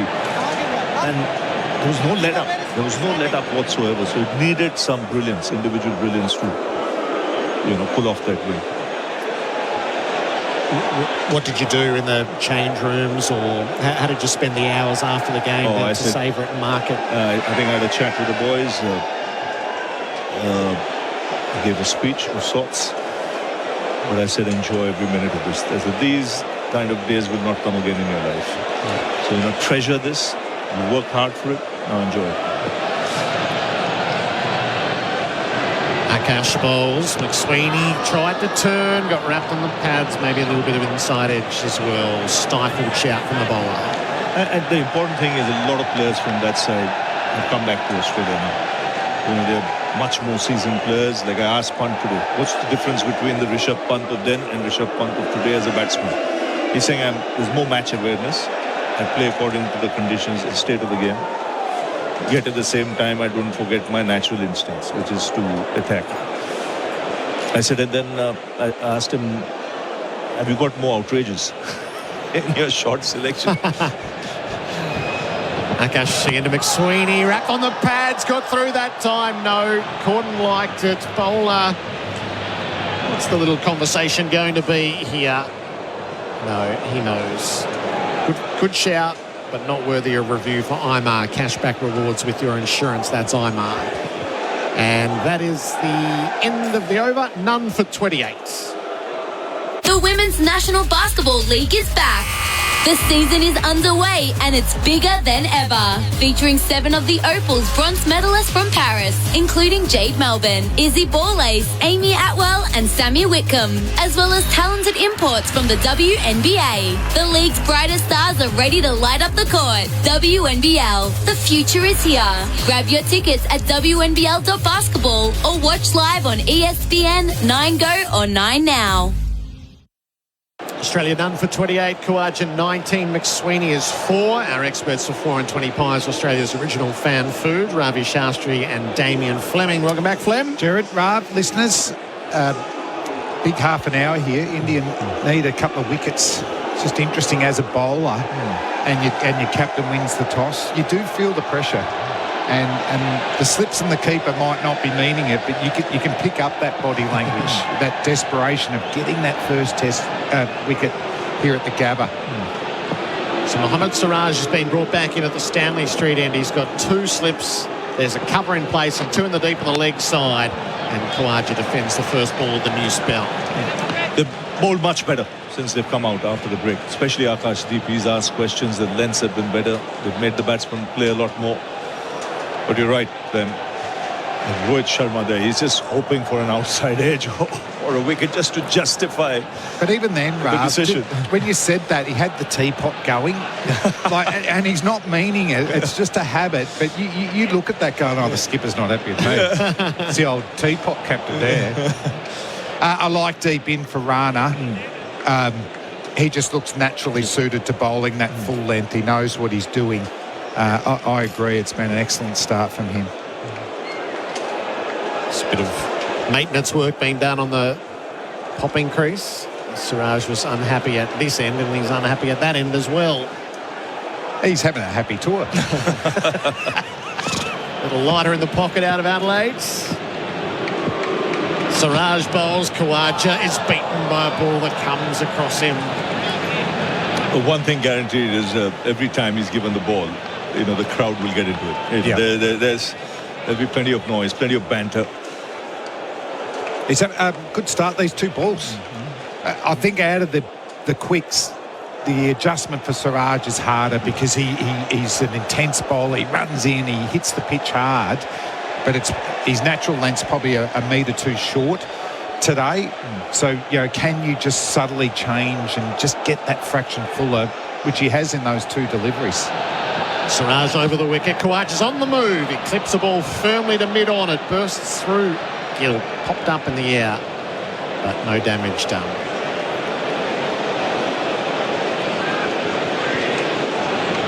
Did Rishabh Pant admit to being a bit more extravagant in his inventiveness with his shot making? He's saying that will never change, but he's just got to get the right balance, depending on what the team wants. And maturity is crept in.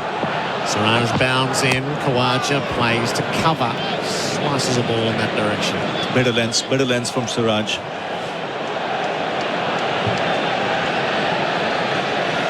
Great atmosphere again. They're doing the Mexican wave early. This could be the earliest recorded Mexican wave. First session. Haven't got to midday locally. They're geared up for it in all sorts of ways. It's getting gloomier again. The skies are threatening. Siraj's bowling is threatening at the start of this new spell. Khawaja forward past the outside edge. So he's a little inventive now, Khawaja as well, but the pace is bothering him.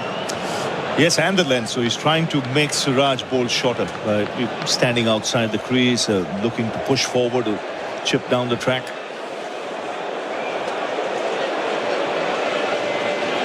Much better from India after the break. It was none for 19 when we resumed, and we've had the best part of 40 minutes, none for 28. You almost feel something's going to give you. Siraj trying to make that happen. Khawaja leaves the last ball of a maiden over. None for 28, the Glencore scoreboard advancing everyday life. When did you last imagine the possibilities? Like the possibility you auction your home and exceed all expectations. Or the possibility of finally making that move you've been planning for years. The possibility of the right person looking after your investment property so you can relax. Whatever your hopes and dreams, we're here to make them a reality. Harcourts, we make it possible. Search Harcourts near me today. It's a testing phase of play. SEN Test cricket for Henley Homes by a Henley completed home and move in now. The humidity is high. It's getting gloomier by the minute. Akash bowls and McSweeney leaves tied to the off stump. Isn't that interesting? The fuller you bowl, Pant's taking the ball higher. So that shorter length, day one here at the Gabba with a bit of moisture in it, it's slowing the ball down appreciably. So, you need to get fuller. So those edges will carry. And you can see it with the speeds as well. They're 133, 134. Once the pitch quickens up, that'll jump up. Yeah. 138, 139. McSweeney readies himself. Akash bowls to him. It's left alone and again flies through off that good length. You've got to be patient as a bowler, haven't you?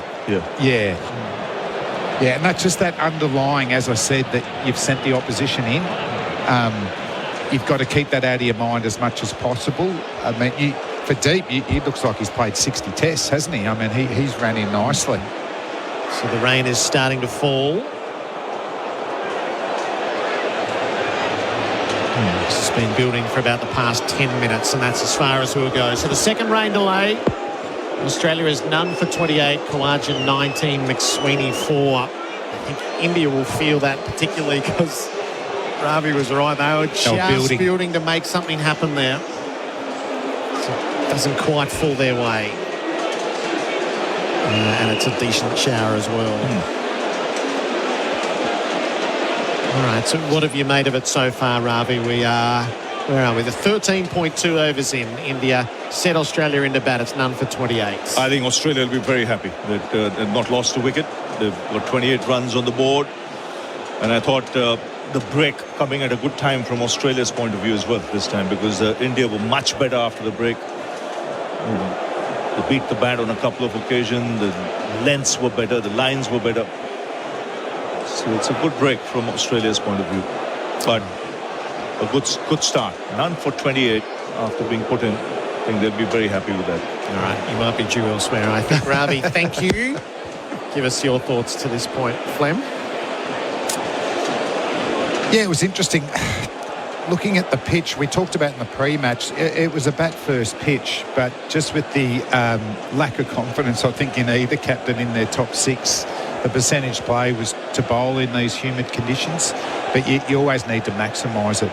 I saw a stat that the ball swung more in that first session than at Adelaide and Perth, but unfortunately the length was short of a length, so all the swing had been done, and it was done from 7 metres from the bat. So they needed to adjust. I think in that little session there, Deep looks like he's ready-made to bowl here at the Gabba. Usman's made for these type of pitches as well, because he likes the ball coming to him. He doesn't go too hard at it. So he'll play with soft hands. If you bowl a fraction short, which there's been 2, he puts them away. For someone like Usman, whose home ground it is these days, it's a perfect scenario. But it'll also be how the teams adjust, isn't it, to the rain delays. It is annoying. Probably more for the bowlers, because you've warmed up, you've started to bowl. That was Siraj's best over bowl mile, wasn't it? A maiden. Every ball into that full length, challenging the outside edge. But now they're going to be off, and looks like we might have a bigger delay on this occasion. This was the rain that was forecast, and it is heavy. They're putting the pegs into the covers, which they didn't worry about the first time around, but this is going to be a significant delay. So Australia none for 28, Khawaja 19, McSweeney 4. The bowling figures: 6 overs, 3 maidens, none for 8, Jasprit Bumrah. Mohammad Siraj 4 overs, 2 maidens, none for 13. Akashdeep 3.2 overs, 2 maidens, none for 2. Now, Tom Morris for Cobram Estate, Australia's most awarded extra virgin olive oil. You were sweating on 27. I was sweating on 27. A number, the opening partnership is now 28, Gerard, and that is because it was this day last year that David Warner and Usman Khawaja put on 100 in an opening partnership in Perth against Pakistan. And in the 16 innings since for Australian opening batters, there's been 0 100 opening partnerships. In fact, there's only been 3 50-run partnerships. So the average opening partnership for Australia across the last 16 innings or 1 year is just 13 runs. So it's been an issue for the Aussies. We can see that with our eyes now. The stats tell us that as well. 27 is actually the 4th highest opening partnership for Australia in the last year. In fact, it was 26 a little bit earlier. So already McSweeney and Usman Khawaja are doing the right thing. What's not good is the radar, Gerard. I'm having a look at it now. There's not just a bit of blue. There's also some red and yellow on there as well. So that's not the colours you want. No, it's not. The forecast did have it. So this was the heavy rain, and then hopefully once we get through this, that's heavy, Gerard. Coming less likely in the afternoon and evening, which is of no help. But 0 to 15 mils. The rest of the test matches tomorrow, there's a slight chance of rain, but 0 to 2 mils. Wouldn't be too worried about that. But Monday, Tuesday, Wednesday all have the same 0 to 15 mils or thereabouts. So, she's got really heavy now. Yeah, if you obviously, for visuals, think Katich, Bishop, Carl, the last round. They kept playing, we can't keep playing. I've got another stat for you if you want it, Gerard. Yes, I do. Akashdeep has 10 test wickets across 5 tests. 8 of his victims have been opening batters. The other 2, numbers 3 and 4. Very good against the top order, Fleming. Yeah, it's not a lot of wickets at a great average, so he's done the work with the new ball, and then the spinners have taken over. But wow, that's a good stop. You get that new ball, and if you get one of the top 3 consistently, you've done a good job. But and what we've seen, it just looks like he'll bowl fuller than Rana and Siraj. Yes, both Ravi and Bharat felt like they missed a trick not playing him with the pink in Adelaide. He looks, he looks perfect for Adelaide Day 9. And just even that last over, like, they looked the quickest deliveries, weren't those full deliveries? Part was actually taking them around head height, whereas we saw in the first 5.5 overs before they went off, balls were actually bouncing on the way to Richard Pant. So his wrist release and his ability to swing the ball and bowl full, very impressive. Hindsight's a wonderful thing. We might look back at the end of the summer and just question how they picked 3 different spinners for the opening 3 test matches. It's fascinating selection, isn't it? Yeah, I don't mind that, though, to be honest. Love to know their thinking, though. Yeah, no, I can see that they wanted more batting depth in Perth, and it doesn't turn a lot. Then, Ashwin's record in Adelaide, many of the spinners don't have great records. He did get 1 4-fer. I thought strengthen, you don't weaken the batting that much, but I think there'll be more turn there. And then I think at the Gabba, less turn, more bounce. Jadeja's left arm orthodox. He'll be able to do a good job on this pitch. He'll actually get it to stop and turn a little bit, and you've got the extra batting. So I sort of don't mind that as much as opposed to the fast bowling one. I think Rana was a big call first test match, wasn't it? Yep. Mandeep would have bowled well in Perth as well. So they might have got that one. I know Rana bowled pretty well and was impressive in Perth, and they won. But you've got to bowl full in Australia, and Deep looks like he can do that. That's a stock ball. Yep. As nimble as they've been with the spinners, maybe they needed to be that nimble with the fast bowlers. Yeah. Through that early sequence of test matches. But, I mean, they're going to get another go at this with the ball still new at whatever point in the day, and it's going to be overcast no matter when play resumes. So none for 28, only 13 overs bowled. They still get another hour, don't they, to make their inroads, even though they're wicketless so far. Yeah, definitely. If you're shining up that red Kookaburra ball with the extra lacquer, good seam. The other one is, the wobbled seams should move around. But you go back to Gerard, sometimes when you're battling for your stock ball, it's hard to add in other varieties. Yeah. I want to own my stock ball, and then I'll go a little bit shorter here, a little bit quicker, wider there. I'll bowl the wobbled seam here. But if you're striving for your stock ball, it's a tough day. You just keep chasing it and you just can't find it. Adams in the members here at the Gabba, listening on SEN Stadium. He did go early. Sending it on the Gabba wicket unless definitely bowling conditions is very dangerous. All you have to do is ask Nasser Hussain. I remember the smirk on his face walking off, sending Australia in. The smirk disappeared before lunch that day. So even Mitch, when he got here today, sent us a photo of the pitch and prefaced everything he said with Nasser. Yeah. It's a rich part of law. And then when England came back here more recently, when they should have sent Australia in and batted themselves at the start of the series and ended up getting thrashed in the game as a result. So it looms large. It's funny. The only way that will be removed is when they demolish the Gabba. Yeah. Otherwise, the curse of Nasser looms over every test match. Yeah, the new venue, it will create its own histories. So you won't recall it as much. But, we played a lot of state cricket up here for Victoria, often the first Shield game in October. And 9 times out of 10, we bowled too short, too wide, won the toss and bowled, and we were home 2.5 days later. Yes. Yeah. Actually, we did it in a one-day game, one of my first one-day games, and the great man, Ian Redpath, was coach, and we lost that early. They suggested, could we play a 20-over game? Oh, no. Because it was packed, and Red was fuming, so we went and ran for what would have been the 20 overs. But they're just memories of being up here, losing in 2.5 days and losing within 20 overs in one-day cricket. So it's not just overseas touring teams that get into trouble here. It's interstate teams. Yep. So it's such a unique venue to play at. What was the trick then? What did you learn through the years that didn't implement it every time you came in? No. It was certainly. You just got to bowl full. If you think it's coming out all right and you're getting it through to the keeper, but they're not hurried.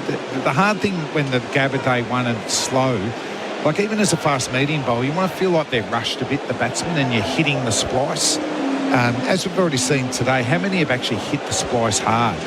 A lot of them have been played slightly on the back foot and let the ball come to them, because McSweeney obviously started his Shield cricket up here again. So, yeah, I reckon that was the one that you slightly got better when you were older. And to be honest, I preferred to bowl on ones probably more like today or even a bit flatter, so they were quicker. Yep. Because I knew the ball would swing, but I missed when the pace wasn't there. The bounce is there, but the pace. And then if you get behind the 8 ball, and I think this pitch, if we get enough cricket, it'll happen. You bowl halfway through day 2 to the start of day 4 here in test matches or Shield cricket, flat. So it goes against the myth here that it's just a green monster that's fast and bouncy. And that's when Warner used to come into play and spinners used to come into play. Reverse swing could come in day 5, but if it wasn't reverse swinging in day 3, it was just a nightmare, because it just the bounce was so consistent and the pace was so consistent. You couldn't bowl cutters. Cutters didn't grip. Once the kookaburra, and it wasn't swinging. So, mate, some great batsmen have made a lot of runs up here at the Gabba. Yep. It's pouring and the surface water is starting to build. It's such a great draining ground that's actually not the concern. If you walked in and saw how much surface water there was at the moment, you'd be thinking we were no chance for hours, but it's not quite the way that it works here. None for 28.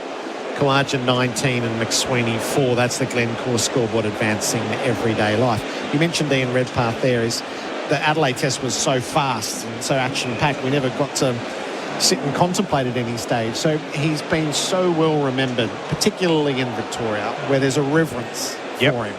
And there should be. Yeah, just take us back.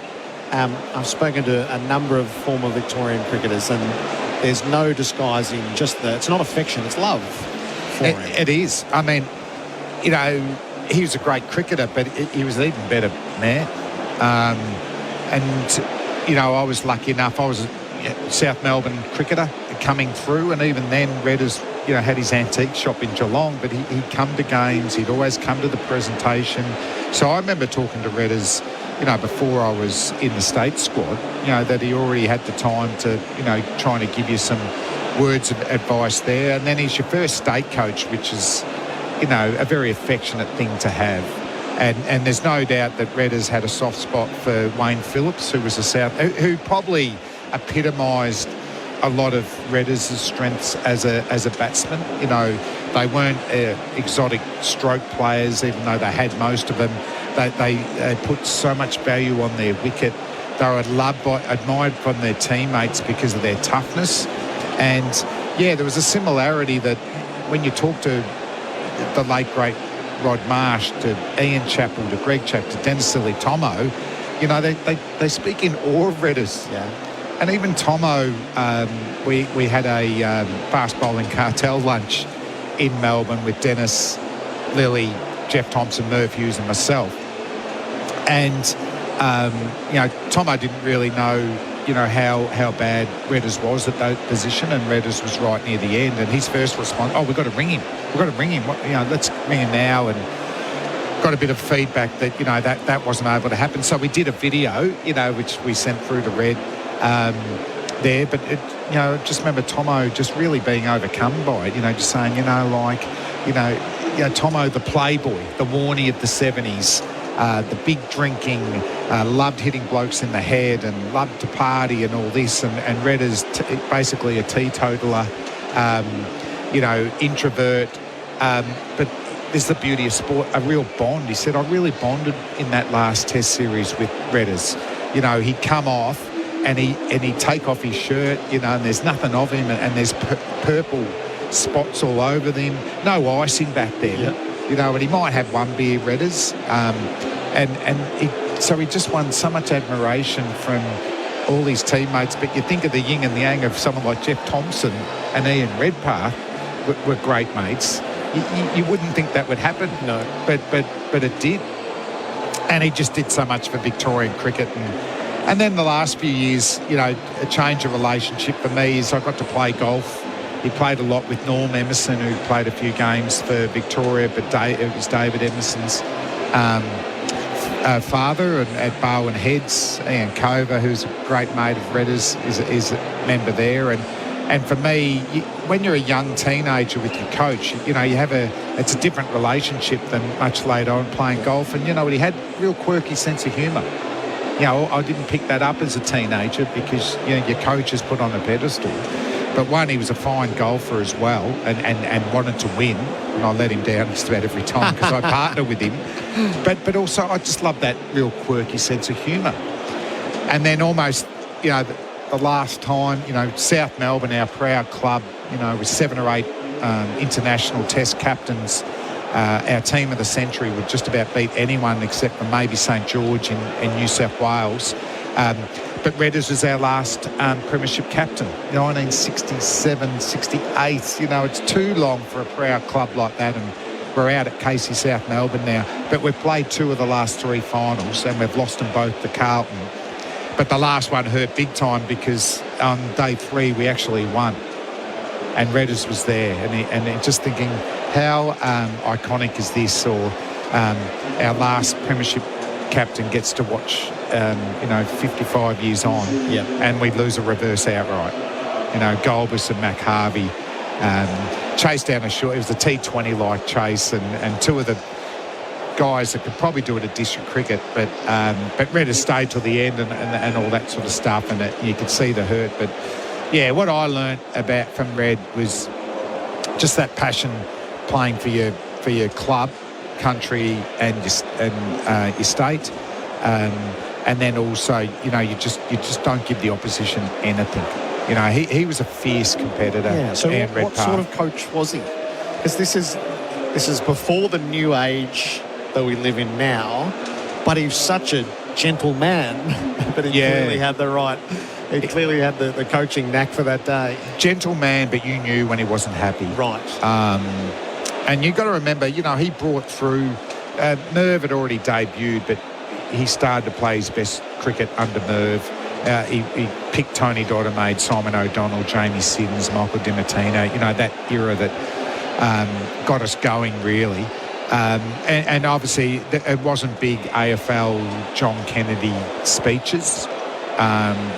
He definitely, probably a fraction of if you need to fight to draw, do that. He wasn't, overly expansive in game plans to, let's dominate and let's win from ball 1. But you fight from ball 1 to last.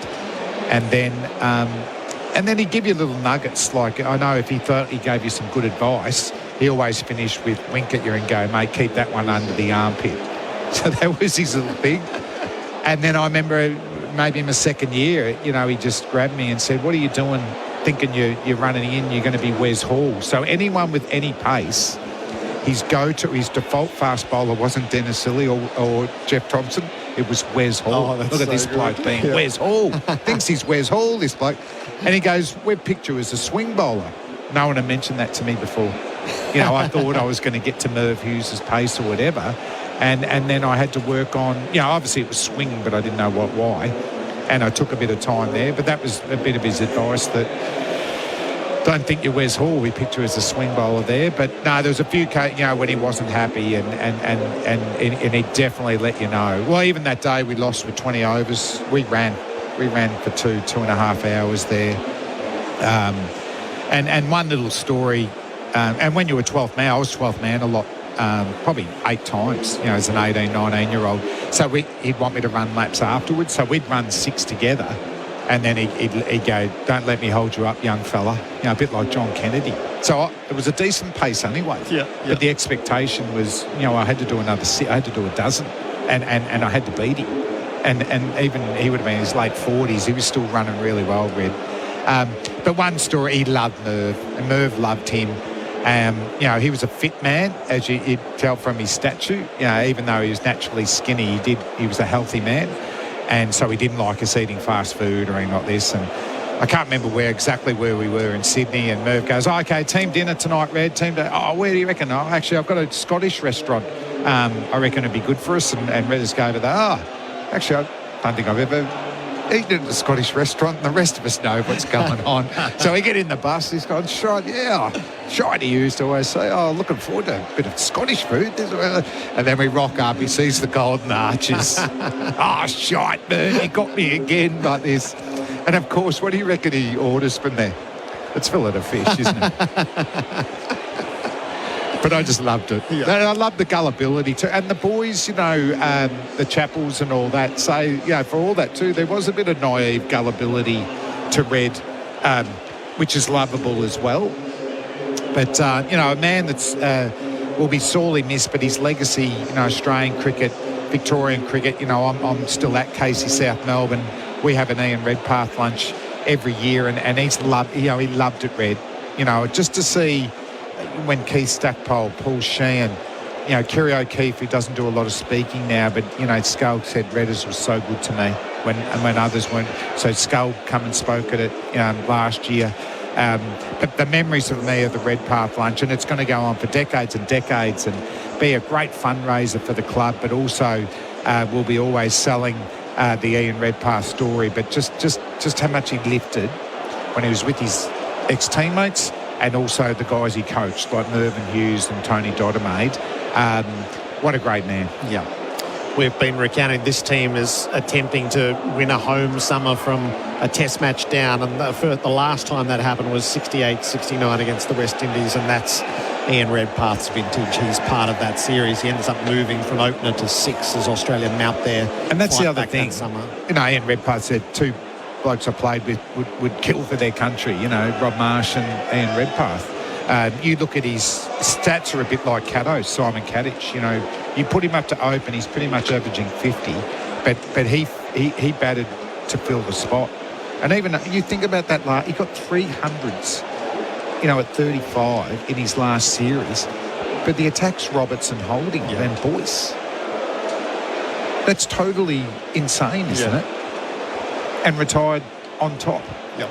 And then World Series cricket, get him back. And he loved bowling, Red. He loved bowling and trying to set you up for the in-swinger. Don't go, watch out for the in-swinger. He had a nice little in-swinger. So he's still bowling when he was 50. But in World Series cricket, he always talking to Ian, give me a bowl, gets out Clive Lloyd, and then in celebrating the wicket, snaps his Achilles heel. Tendon, sorry. Crazy. Crazy. Beautifully remembered, Flem, thank you. So the late Ian Redpath, whose funeral is going to be in the days leading up to the Boxing Day test once the family is fully assembled in Melbourne. So it's pouring rain here at the Gabba. You're on SEN Test Cricket for Henley Holmes by Henley, completed home and move in now. India won the toss, selected to bat. We had 25 minutes of cricket, then a rain delay, and we're up to 13.2 overs. Australia is none for 28. Khawaja is 19. McSweeney 4. And there's a lot of surface water on the ground at the moment. So pouring rain. Lunch is officially being taken in 5 minutes' time. The delay will take us well into the afternoon. But the forecast suggests that we will get plenty of cricket, just not for a little while yet. So you can correspond with the 0433 98 11 16. There are a couple of excellent weather forecasters that had us on high alert. Boys, I know the weather as well as I'm a gardener here in Brisbane. This will be a 2-hour delay, but we'll get a good crack at it in the second half of the day. I'm backing that. And we had Josh, who was on the Gold Coast, bucketing down on the Gold Coast, is heading up the road quickly. So Josh will be in your hands for when it stops and passes up here. But yeah, a couple of hours in all likelihood, and then we'll settle in. Time to have a chat, Gerard. Won't it be? Perfect. Flem, all right. That's lovely. Well thank you. Love the man. Ian Redpath, beautifully remembered by Damien Fleming. The Glencore scoreboard advancing everyday life, none for 28.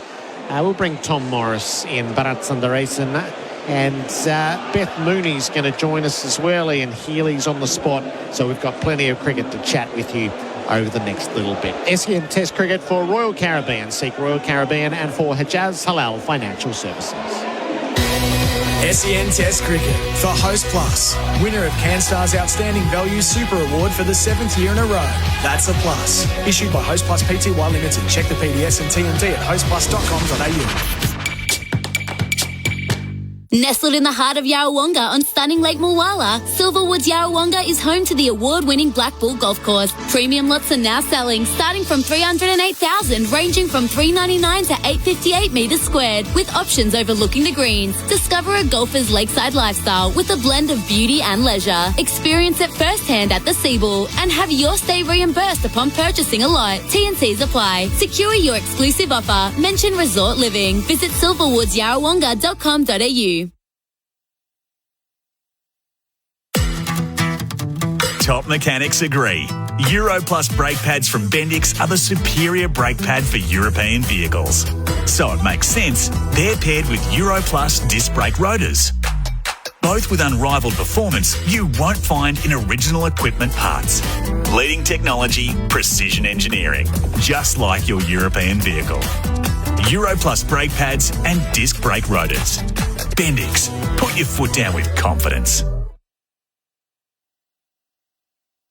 The Women's National Basketball League is back.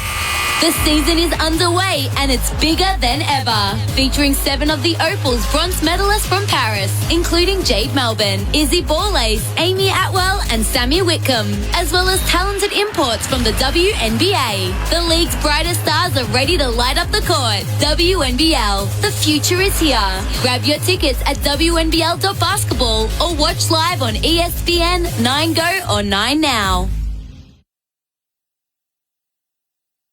Dreaming of a life where every day's a holiday? Silverwood's Yarrawonga offers premium lots from $308,000, ranging from $399 to $858 metres squared. Enjoy a permanent escape without leaving home. Walk family-friendly trails, unwind at Soul Wellness, relax at the Seabull Yarrawonga, or tee off at Black Bull Golf Course. Experience it firsthand at the Seabull Yarrawonga and have your stay reimbursed upon purchasing a lot. T&Cs apply. Secure your exclusive offer. Mention Resort Living. Visit silverwoodsyarrawonga.com.au. Hi, Ian Healy here.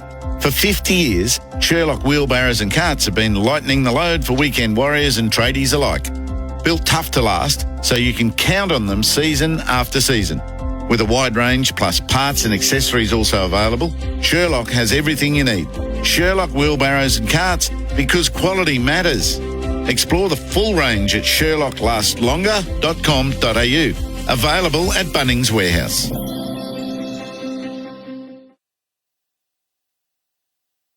Installing or upgrading an irrigation system? Handle it yourself with Nutrien Water's DIY home irrigation designs. When you buy the parts to install or upgrade an irrigation system, Nutrien Water's team can provide a free design plan that's professional and easy to follow. And with only the highest quality products from Hunter Industries and specialist guidance from the Nutrien Water team, your new irrigation system will be ready in no time. Visit nutrienwaterstore.com.au/design to download the free planner and fill in the form. Is your money halal? Get halal home loans and investments with Hijaz Financial Services. Escape the everyday and visit royalcaribbean.com.au to book your next adventure. SEN Test Cricket. Welcome to Silverwood's Yarrawonga on Lake Mulwala's tranquil shores. Premium lots starting from $308,000 and ranging from $399 to $858 metres squared. Located on the Victoria-New South Wales border, Silverwoods offers lakeside living where every day feels like a getaway. With the Seabull Yarrawonga, Soul Wellness Centre, renowned Black Bull Golf Course and more. Experience it firsthand at the Seabull Yarrawonga. Have your stay reimbursed upon purchasing a lot. T&Cs apply. Secure your exclusive offer. Mention Resort Living. Visit silverwoodsyarrawonga.com.au. Installing or upgrading an irrigation system? Check out Hunter's Wireless Valve Link System, available at Nutrien Water. These products are cost effective by being easy to install, no digging, boring or ploughing. And the Wireless Valve Link allows you to add valves over 650 metres line of sight, including across footpaths or driveways, without installing new valve wiring, allowing for seamless expansion of your system and isolating valves in the event of storms or surge events. Visit nutrienwaterstore.com.au/WVL. G'day, Jason Hodges here. Like me, you know that life happens on lawn. And my mates at Strathair Instant Lawn have been producing world-class grass for over 50 years. Whether you need a play space for the kids, a barbie area for your mates, or an outdoors spot for the pooch, Strathair offer a lawn for every yard or project. From the hardy Tiff Tough Hybrid Bermuda to the greener in winter fescue. Call Strathair for a free quote today or go online to strathair.com.au. Sheen Panel Service. If you've had a car accident, call Sheen first. We'll handle your repair process from start to finish and provide an accident replacement vehicle at no cost to you. Rest assured, we use genuine parts and provide you with a lifetime guarantee on all repairs. So remember, call Sheen first on 1300 Repair. We'll take care of the rest at one of our 27 locations across Victoria. Sheen Panel Service. T's and C's apply.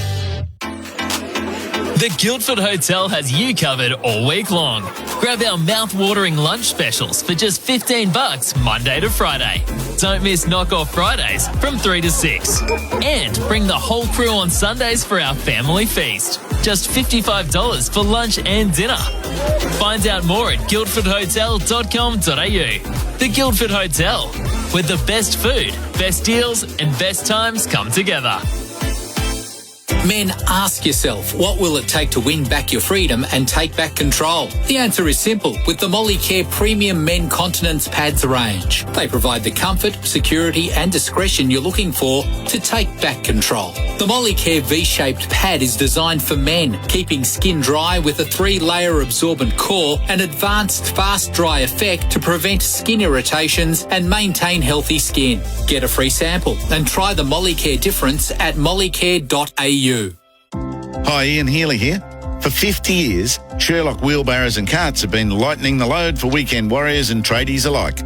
Built tough to last, so you can count on them season after season.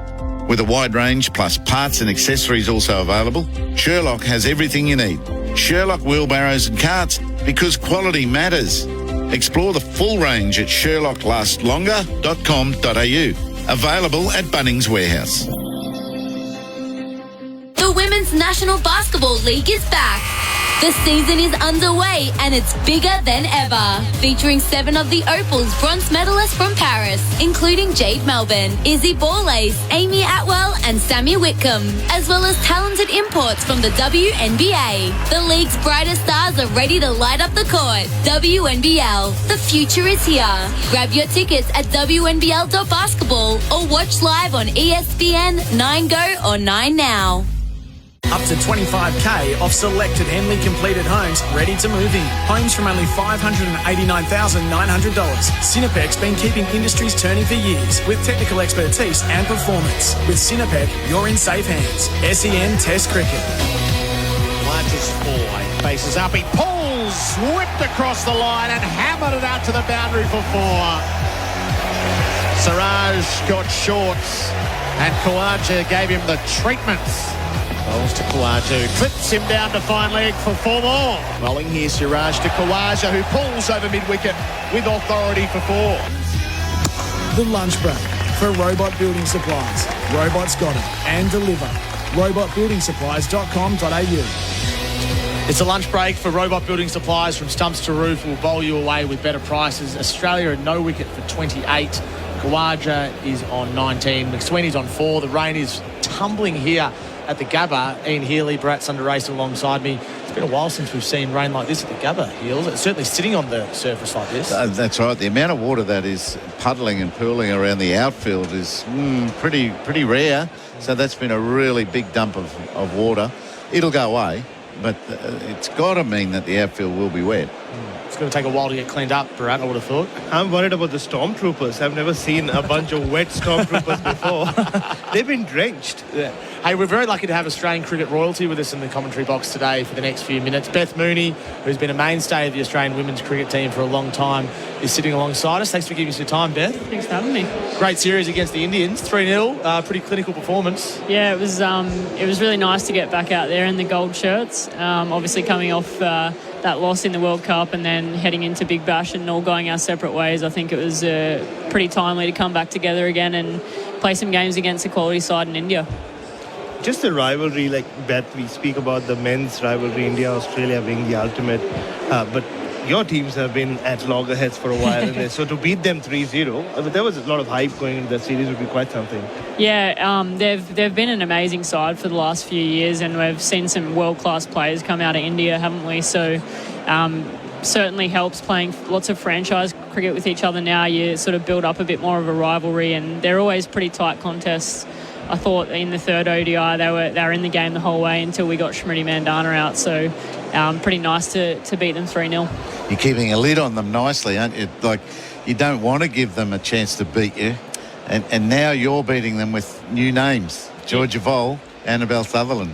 Yeah, absolutely. I think, that's been the beauty of the investment that Cricket Australia and the ACA have made in our domestic competitions. These young kids like Georgia Vole, Belzy's obviously been in the team for a long time, but they just come into the side and play these roles that they're accustomed to in domestic cricket, where they get challenged massively against international superstars, and they look like they've been there for years and doing it.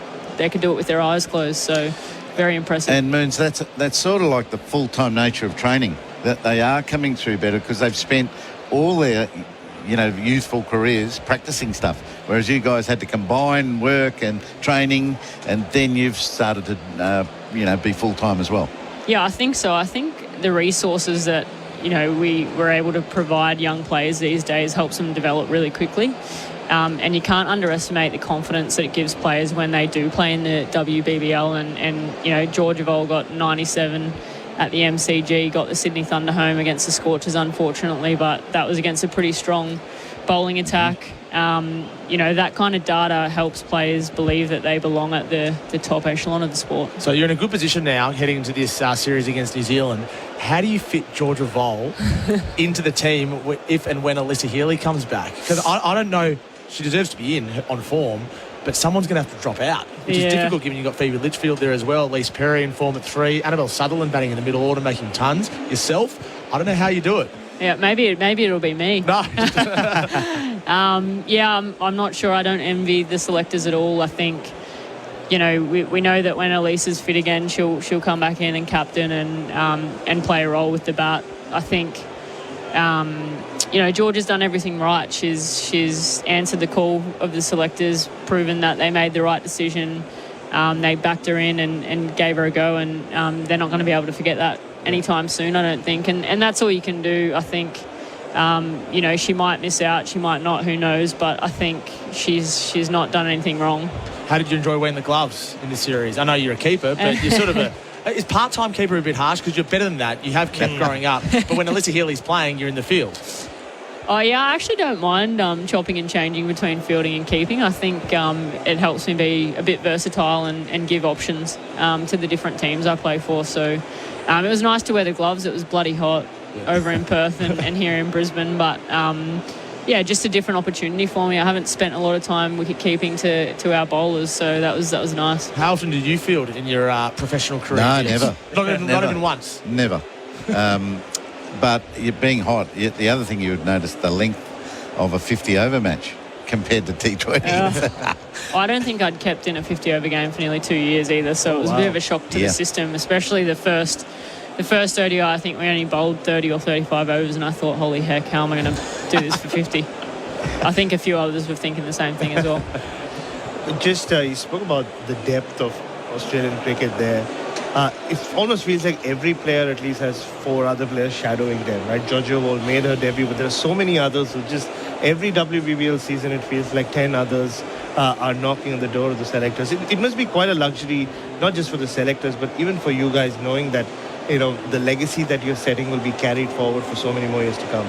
Yeah, absolutely. I think we want to provide a team that makes people be successful without having to do too much. I think, you want to create an environment that helps people thrive, and I think we've been able to do that in the Australian team where, as I said, people like Georgia Vole, Annabelle Sutherland's playing a slightly different role in ODI cricket for us, and they can just perform, and they've got the platform to do it. And I guess the belief from the staff and the teammates that they belong there as well. So hopefully players coming in feel like they can thrive in our environment. I think you'd have to ask those girls that, but it certainly looks that way. Beth, was there a moment for you where your batting just clicked and you felt a real part of the Australian team, and then you've become an extremely important part of the Australian team. But, gee, you've done well. You know, gone from wicketkeeper to be put in the field and then become the best batsman in the world.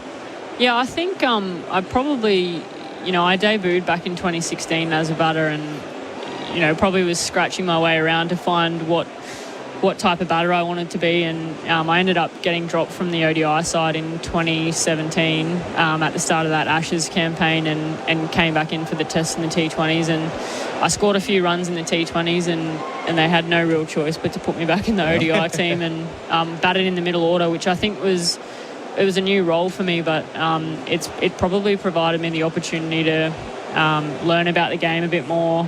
You never know what situation you're going to walk into in ODI cricket, batting sort of 5 and 6, and you know, I got to play it like a T20, which was my more comfortable format at that point. So I look back on that Ashes series, and then we had a try series in India in 2018 and some ODIs, and I probably just found the style of play I wanted to go about with my batting, and got given an opportunity again, and sort of took it with both hands. But yeah, just pretty lucky that they've stuck with me for as long as they have, and scored a few runs here and there. Can you explain that style for us? You know, do you look to score down the ground and that slashing cut and cover drive comes out, or are you there and that one down the ground comes out?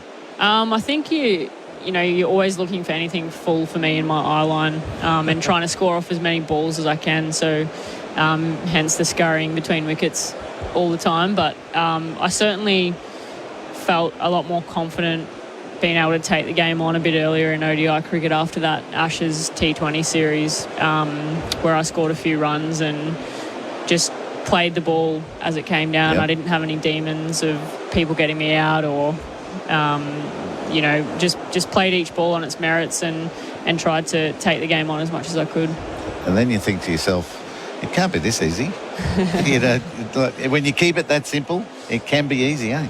Yeah, I think you know, the biggest challenge for cricketers is themselves sometimes. I think we can outthink ourselves a lot, you know, almost play the game before it's happened. And, you know, you see players who, they look amazing in the nets and they've got all the shots in the nets, and then they can't transfer that to the middle. So just being able to stay consistent with my energy, my behaviour, my preparation, how I respond to failure, how I respond to success, and what the measurement of success looks like for me as well. So, yeah, you got to be around the right people to have that attitude as well. You know, about women's cricket, there's always talk of how the development is happening so rapidly. You've been to the WPL a couple of times. I know how much you enjoy your anonymity. You're walking your dog and nobody recognizing you. Obviously, you're not walking your dog in India, but just what it means to be there and to be recognized wherever you go. Yeah, I mean, the BCCI has done a great thing in getting the WPL up and running. I know the girls from Australia and around the world that play in that tournament, it's a lot of fun. We get looked after really well. And the fans just love the game over there, don't they? They just want to say they spoke to, you know, Elise Perry or Elisa Healy or whoever it might be on the street. So it's been really nice to see that change in how the public perceive the sport, especially when the women are playing it. And, you know, hopefully we're just seeing the beginning of that change in the landscape for the game. Do you have a formula to escape that attention? Cap, goggles? Balaclava? Yeah. No, I usually just hide out in my hotel room, to be honest. We're talking to Beth Mooney, Australian cricket superstar. I was having a look at Annabelle Sutherland's career progression just before, and I went back and looked at Elise Perry's career progression. Elise Perry actually batted as low as 10 early days in one-day cricket, but then moved up the order. She's now at 3. Annabelle Sutherland started at 7-ish. Now she's in the middle order. Do you see the comparisons between the two, both as batters and bowlers and elite-level performers? Yeah, I think the thing that sticks out to me with Bells is she's just a natural athlete. You know, she thrives on the contest. She's athletic. She's fit. She loves batting. She's very skillful with the ball and got great plans with the ball. So, you know, she's probably one of those players I was mentioning before that's benefited from the, you know, access to resourcing and facilities from an early age, because she got in the gym early and, you know, she had access to coaching, like high quality coaching early. You know, when, you know, Pez, me, Midge and that sort of era, we were young, we were playing mostly with the boys. didn't have a lot of high quality coaching. We kind of had to find our own way ourselves. Whereas I think Belsey, we're seeing that in the flesh, reap the rewards of the investment and the great resourcing and facilities that we have access to. So when did that start? Was there a moment when the high quality coaching came in for girls at all levels? Presumably just after you sort of exited your teams, maybe? Yeah, I think the WBBL probably started it all. We had the WT20 in the state comp and WNCL obviously, but we were pretty restricted on when we could train. Therefore, the coaches weren't full time, so you didn't get great candidates for those roles. The S&C wasn't full time, the physio wasn't, and then WBBL came along, and all of a sudden it became a bit of a full time job for the staff, which meant that we got these great candidates out there that wanted to be part of the landscape of the women's game and have an impact like that. So I reckon that's probably where it all changed. And now the breadth of experience you've had in your cricket career, my goodness, take us through all the teams you play in and leagues around the world any given year. Oh, well, it's 12 months of the year now for us. We get 6 weeks in April and May, and that's pretty much it, which is sad because a lot of my friends don't get time off in April and May, so can't holiday with them. But walk the dog again. Yeah. But yeah, like the hundreds taken off over in England, obviously the WPL. There's been a tournament start up in the Caribbean Premier League. I think there's talks of maybe a women's Pakistan league kicking off. How big will that be for their culture? Oh, massive. I think, we're starting to see boards realise that, they're going to have to start investing in their women's team and providing the platform for them to succeed on the international stage. Would you put your hand up for every single one of those leagues? I don't think so. I think, a great example of this, and I don't think Phoebe would mind me saying, is she played everything last year, and probably by the end of the year she was pretty cooked. She played in the 100.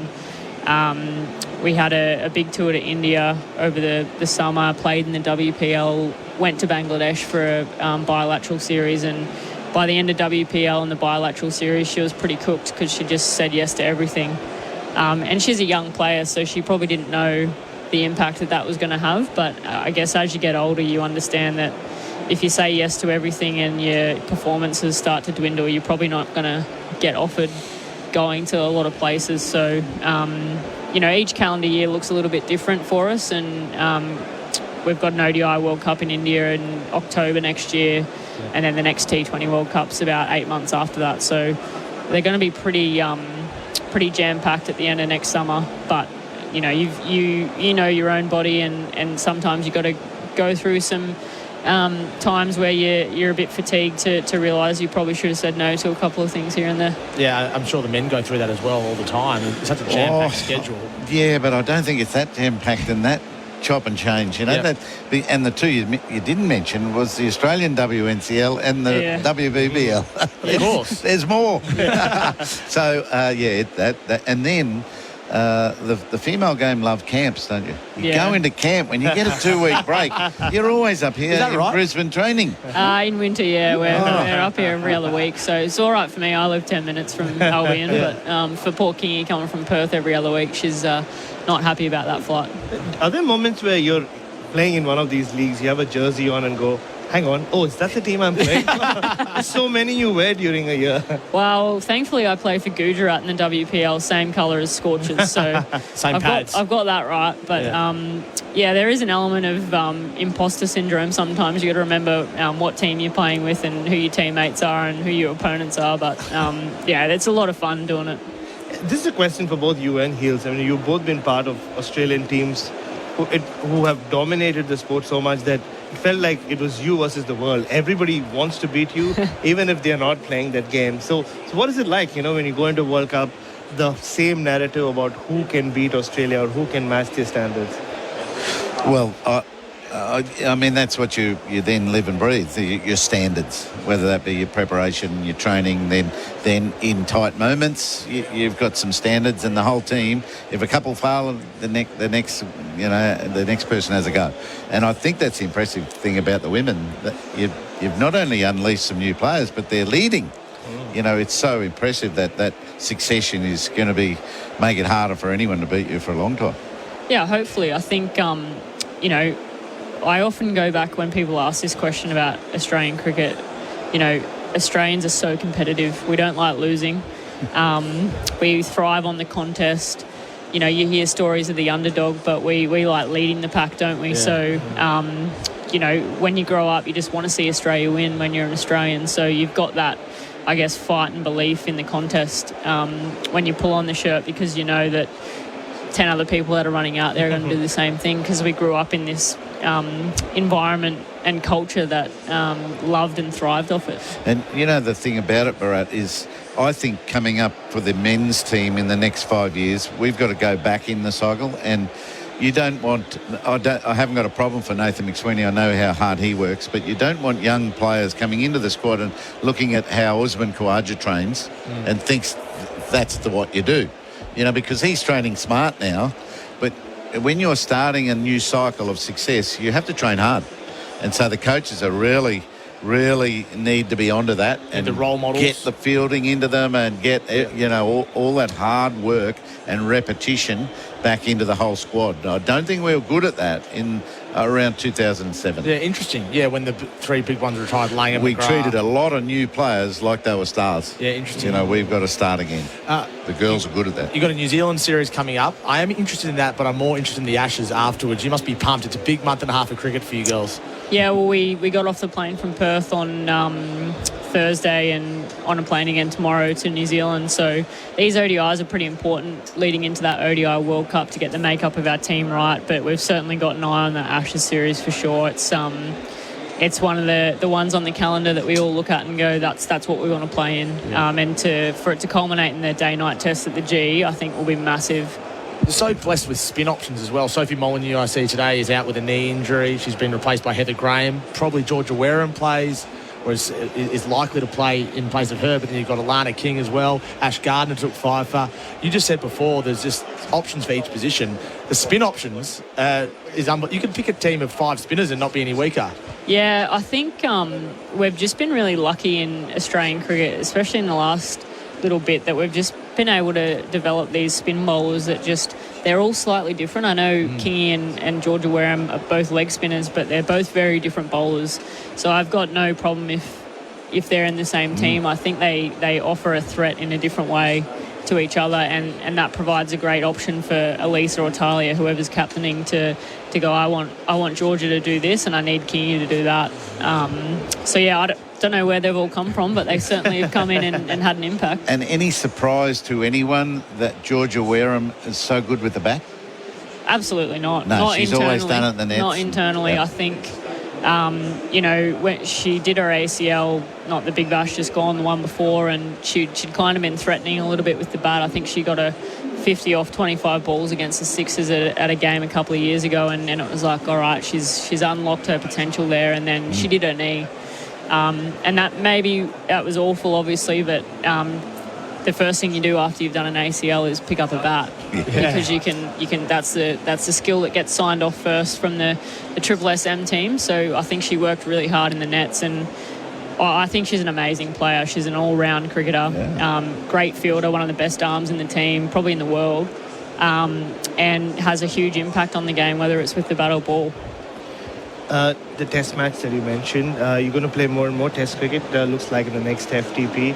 How special is that test match going to be at the MCG? You've played so much at the North Sydney Oval over the years, under lights, the whole country's eyes on you. I know, I'm sure you're getting goosebumps just thinking about it.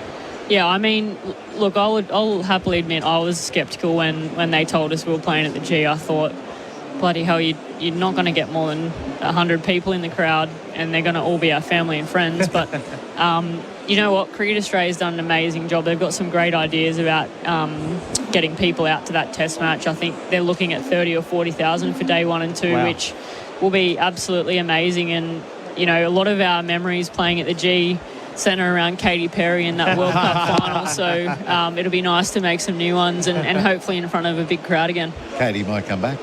Maybe. Test cricket. How many tests you play?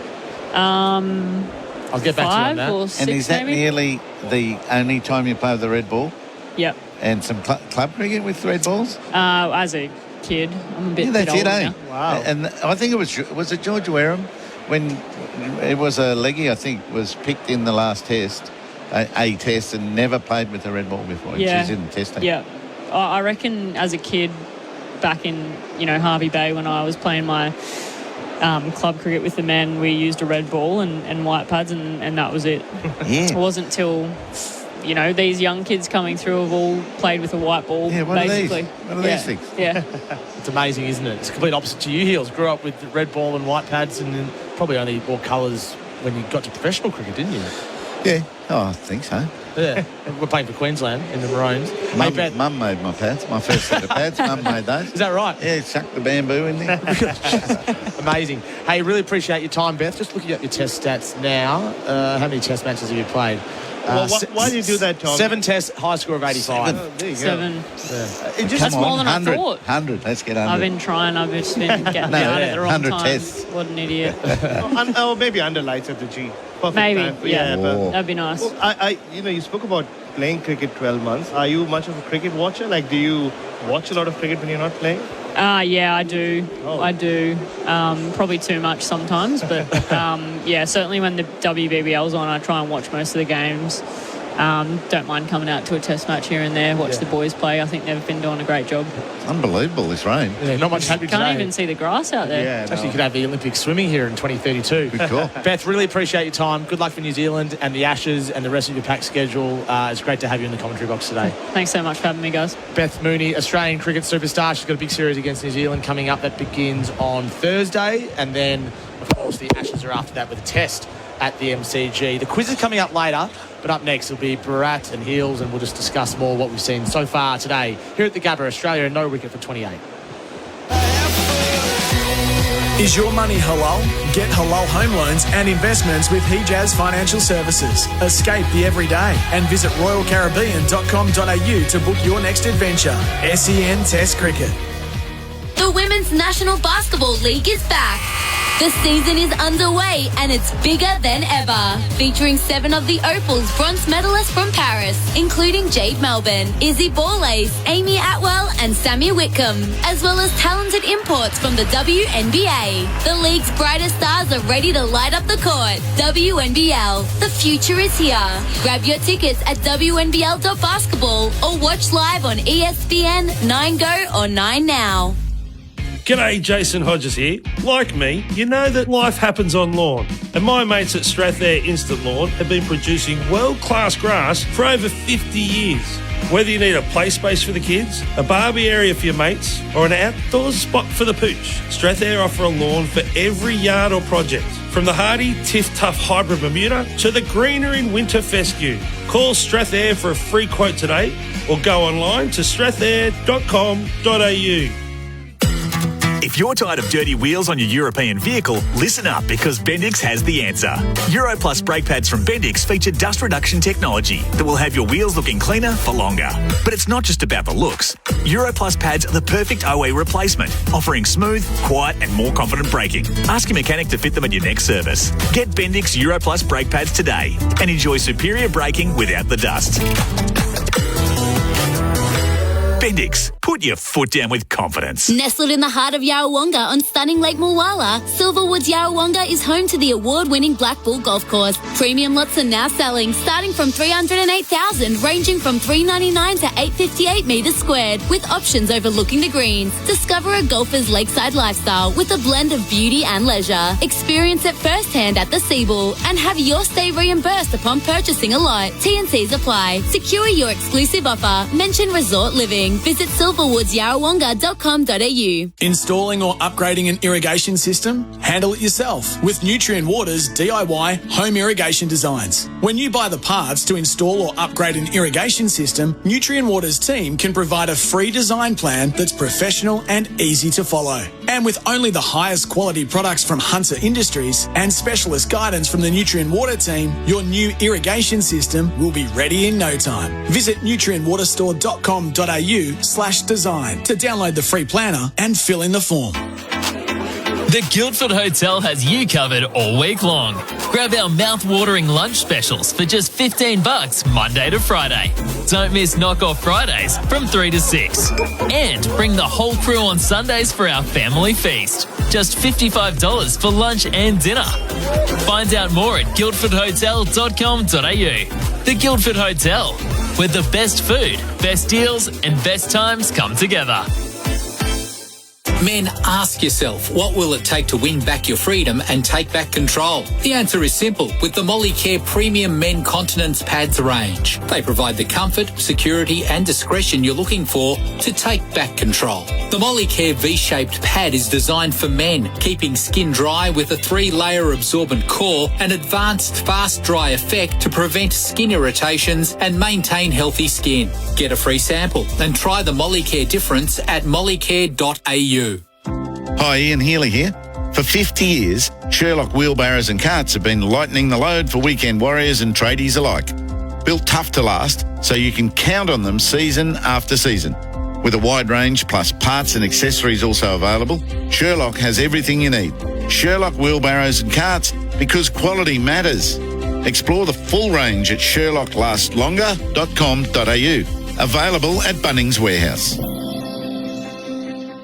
Up to $25,000 off selected Henley completed homes ready to move in. Homes from only $589,900. Cinepec's been keeping industries turning for years with technical expertise and performance. With Cinepec, you're in safe hands. SEN Test Cricket. Australia no wicket for 28 if you're just joining us. There is rain, almost to the point now, and I'm not saying this flippantly, Heels and Bharat, it looks as if there's a current along the oval. Like you can actually see, you can't see any grass or barely any grass, and there is a current like a tide coming in and out from left to right. Yeah, different ways too. Over there it's blowing that way into the boundary, and this one's blowing left to right in front of us. It's wherever the wind's taking it. There's a lot of water sitting on top of the grass. I feel for those two security guards right in the middle. Look at how drenched they are. And they have little cover. The wind cheaters are flying everywhere. It's not pretty for them. Everybody else is cleared. The stormtroopers have gone back to space or wherever they come from. And this looks like it could be an early finish. This is Armageddon sort of stuff. It is. I remember there was a test match against New Zealand about 20 years ago, and the commentators on Channel 9, you were probably doing it, Heels, were saying how good the drainage is at the Gabba. This is great. Ended up being a draw. But the drainage has got to be good today if they're going to get back and play at all. Well, yes, and it's being tested right now. I've never seen so much water like a lake on top of the Gabba. There was a famous afternoon when we hosted the grand final here of the Australian Rules Football 2020. It was like this, and they played in the evening, didn't they? And it cleared up. That's right. There was and the ground cleared and it was green. So it can be done. It can be done. Cricket's a bit more difficult as well. The covers are on. This is almost, Bharat, where you need the big Sri Lankan covers, which cover the entire ground, or the hovercraft that you see in England. No, but I think even the Sri Lankan covers couldn't deal with this. It will only mean that hundreds or more people would be getting drenched. So in a way, maybe, just those two poor fellows in the middle. Gee whiz, we've seen the whole Sri Lankan ground get mopped up by hand, haven't we? Sponged. Imagine how much sponging they'd have to do here. What's that thing you had this morning? You're blow drying your hair. Have a few blow dries out there. I walked into your studio in Healy with a hairdryer. My hair was still wet, so in between stints, I was just drying. There might be some hair flying around here, so apologise for that. You can see that footage on the SEN Cricket Twitter. What have you made of what you've seen this morning, Heels, both from the Indians and the Australians? Australians, I've been really impressed in their intent to stick around. That they were locking in. They were doing everything they could to start a very long innings, and then they got a little bit more comfortable. They liked what's coming off the Gabba wicket. It's not as volatile as Perth, and probably not as much sideways movement in the air or off the pitch as they were expecting. And so that they were able to watch the ball, and it does what they're expecting it to do. So that's a great start. India, however, disappointing. They didn't find their length, which would add to the insecurity of the Australian batsmen. So they need to improve. Oh, they need to improve a lot. And you could see Jasprit Bumrah, of all people, was struggling to get his rhythm. Like Ravi Shastri said, he was a bit too straight to Usman Khawaja. I don't think he was troubled too much by that around-the-wicket angle. Mohammad Siraj was a little disappointing. A couple of short deliveries to Khawaja. Akashdeep, playing his first ever test match in Australia, was the best of the lot. He challenged Nathan McSweeney. He didn't get to bowl much at Khawaja. I expected him to be a handful, but he's the only one who's really bowled the right length. And you could see Rohit Sharma and Virat Kohli constantly in the ear of their bowlers. I also felt like the slip cordon was standing so deep. They maybe imagined something else from this pitch. It hasn't been as quick as they thought probably. And that decision it's still done for 28. They could come back on and take 2 wickets and it's still India's whenever we get back on, that is. As one of those security guards is leaving. Oh, so finally sense is done. He's done. Both of them have been asked to leave the ground. it's too wet. It's too dangerous out there. What I was going to say, the decision looks like perfect for Australia because whenever India have to come out, the outfield's going to be wet. It's sodden. So the ball, they'll have issues with the Kookaburra. So it's all worked well for Australia. And in this time, it's very natural to be impatient in your first hour of a test match, especially such a big one. And they tried too much. They got too straight. They were bowling the wrong line while they were searching for the right length.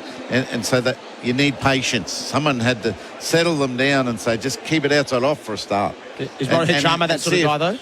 I don't know, but see if Usman wants to flash at one. You got to think he wants to be impatient too. He wants to play some shots, get it wide and on the right length, get one thing at a time right. And I would say line was more important than length. Just get set, bowling with patience, and then things can happen for you. But they were still too impatient. Nathan McSweeney, you've been very positive about across the last few weeks, Heels. Despite not making a big score, he's played some important roles, especially in Adelaide with that partnership with Marnus Labuschagne. He can be our player of the day so far. Contender thanks to Bing Lee, better living every day. He looks like he's growing in confidence every time he bats at this level. Yes, and he will be. I've been a supporter because I know how he can play. He's from my club. So I've seen him dominate attacks. I've seen him stay in all day. I've seen him double up. So all that sort of stuff. So I know what's just around the corner if he does find even more confidence than he got out of Adelaide. I just have one question for you, Heels. You said you've seen him from a young age. Was it you who asked him to get rid of that hair? I was a big fan of that hairstyle. Of course you were. Yeah, good call. Yes, I was part of that group. And just like you, it falls on deaf ears. He still says, I thought it looked good. Like, did you not listen to any of us? And he said, no, basically not. How old was he when you first saw him bat? 20. Yeah, okay. And what was he like then? He was playing first grade and Shield cricket at the time? He had a big reputation coming out of junior cricket. I probably was a little bit younger than 20, probably. Yeah. 18 or 19. Big reputation for being a high-class club and school cricketer for Nudgee. And did it again as a young player in first grade. So yeah, the reputation was matched by actions. Oh, and I think he adapted to South Australian cricket and to lifestyle in Adelaide quite quickly, though Brendan Doggett does tell me the story that he moved to Adelaide with a surfboard. Yeah, nowhere to surf. I mean, you can go down to Middleton, but like nowhere around Adelaide. So he said it took him a few months to get used to being away from family, such a close-knit family. His grandfather and father have played such a big role in his cricket. But I think the maturity he showed in South Australia, the fact that by the end of his first season, after not really getting a break, he was playing match-winning innings for them, and his average has just improved season after season, and the leadership qualities that he's shown also, caught the eye of not just the national selectors, but everyone in South Australia. Yeah, very young leader as well. And this test pitch might be one of the easiest he's batted on in Brisbane. Yeah. Right? Because the Shield pitches he debuted for Queensland on were like jungles. Spicy. Yeah, and it was hard work, and he'd dig in, and he'd make sort of like 6 off 60 and think, gee, the Shield cricket's fun. So this one, he'll be really ready to enjoy if he can just get through the early hours. I often wonder how many players move from Queensland to South Australia because the pitch is so difficult. Not many. This was a good opportunity for him. Queensland have lost him because we had Marnus, Sam Hazlitt, Matt Renshaw in front of him in that middle order position.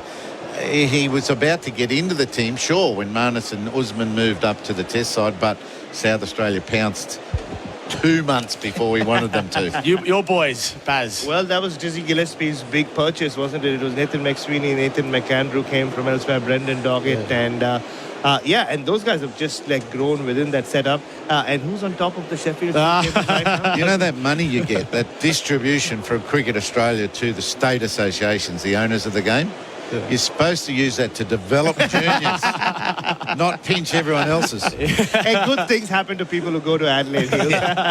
Usman Khawaja's from New South Wales last time I checked, Heels. Yeah, well, we didn't pinch him. He wanted to come. Definitely. He definitely wanted to come. I think with the New South Wales coach, Phil Jakes, wanted him too.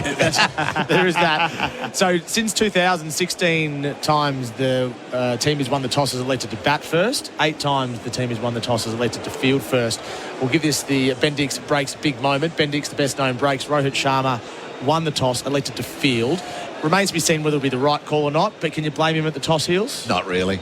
You can't. But his bowlers have got to back him up. His bowlers have got to produce so that early wickets fall, and then the decision to bowl at the toss is never debated ever again. But if they don't bowl better and the Australians bat time, it'll get criticised.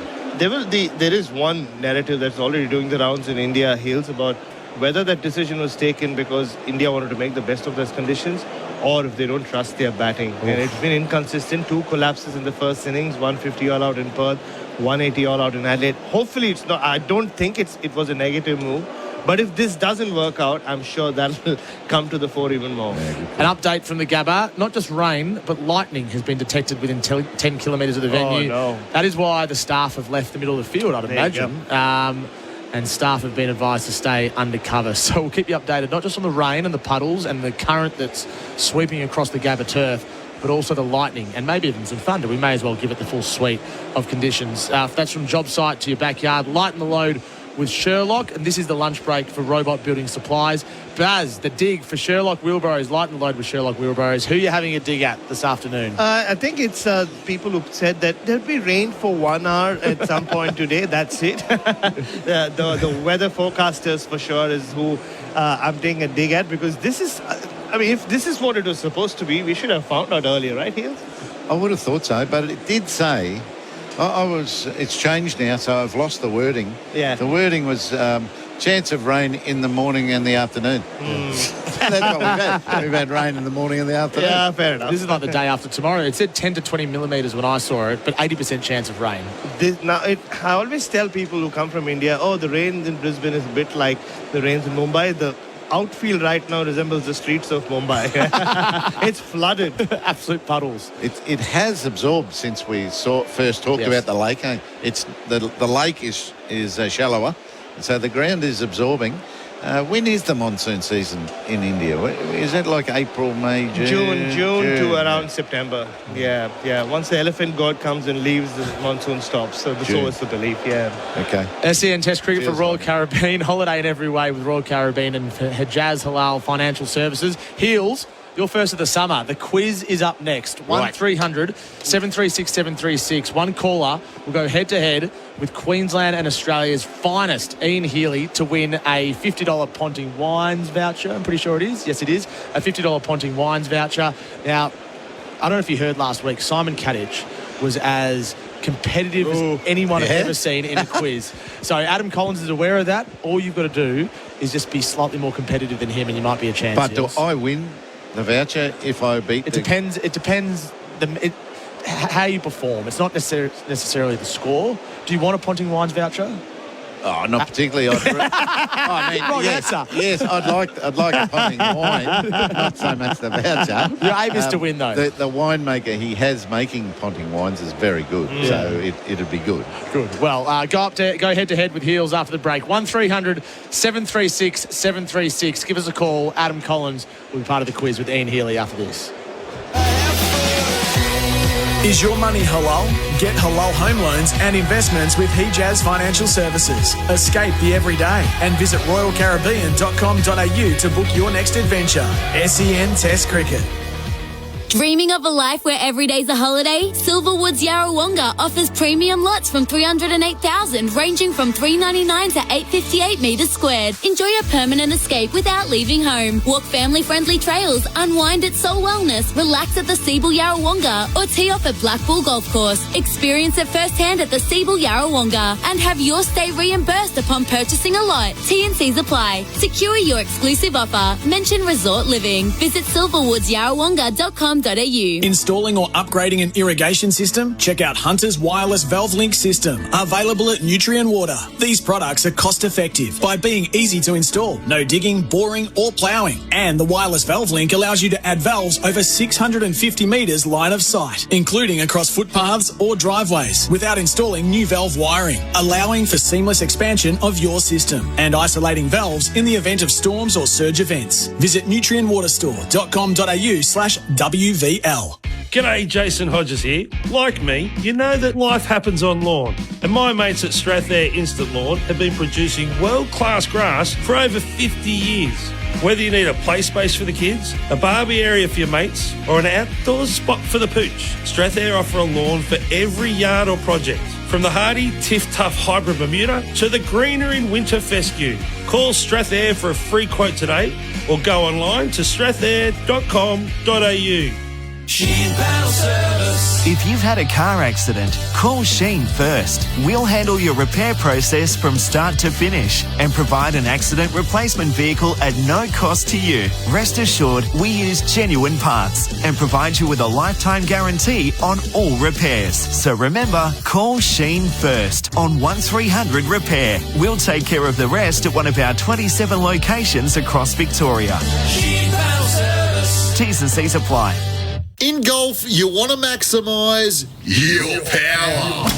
Power Golf is one of Australia's largest independent golf stores with the best brands in the game. Titleist, TaylorMade, Callaway, Ping, Mizuno and more. All with professional custom club fitting services using state-of-the-art technology. Power Golf also offer club repair services and personalised golf lessons with experienced coaches. From beginners to pros, golf is our game. Let Power Golf power yours. Check powergolf.com.au. The Guildford Hotel has you covered all week long.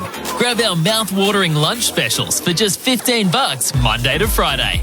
Don't miss Knock-Off Fridays from 3 to 6. And bring the whole crew on Sundays for our family feast. Just $55 for lunch and dinner. Find out more at guildfordhotel.com.au. The Guildford Hotel, where the best food, best deals and best times come together. Hi, Ian Healy here. For 50 years, Sherlock wheelbarrows and carts have been lightening the load for weekend warriors and tradies alike. Built tough to last, so you can count on them season after season. With a wide range plus parts and accessories also available, Sherlock has everything you need. Sherlock wheelbarrows and carts, because quality matters. Explore the full range at sherlocklastlonga.com.au. Available at Bunnings Warehouse.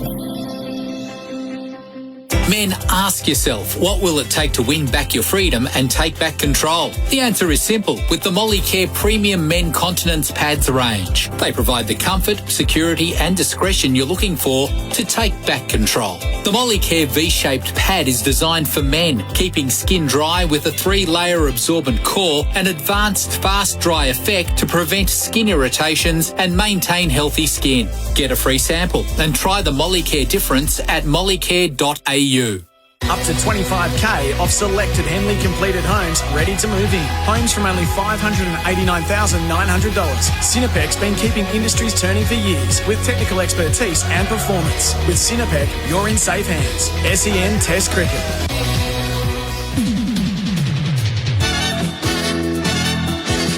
Yes, that's right. It's the Sting at the lunch break. It was the premature lunch break. Now it's the extended lunch break for it. I wouldn't say it's belting down with raining quite the same way, Heels, but it's still heavy. There's lightning. You've got the radar out. It's not going great, is it? No, more mild coming up, but maybe not for so long. But yeah, lots of work to do and to get some game on.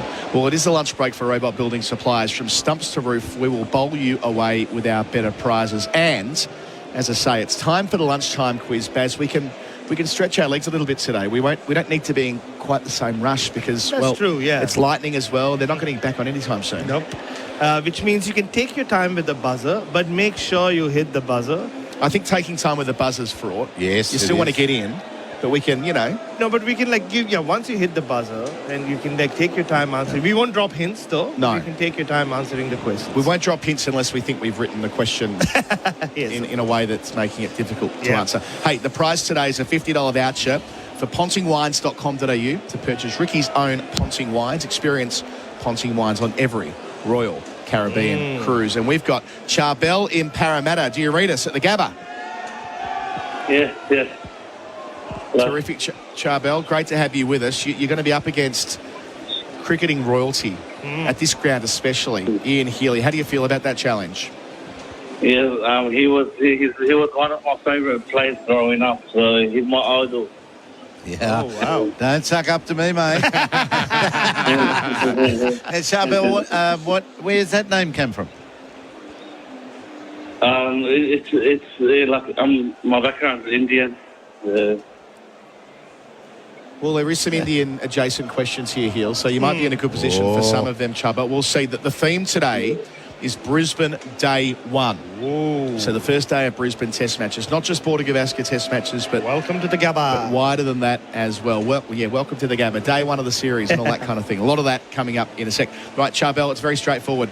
I'll ask the question, or Baz will, one of us will. You buzz in with your name and you get first crack. If you get it right, ding, ding, you get the point. If you get it wrong, the steal goes to Heels, or vice versa. All but clear? it's a race to get. Do I get in? Yes. Whoever buzzes in first gets first go. Yeah.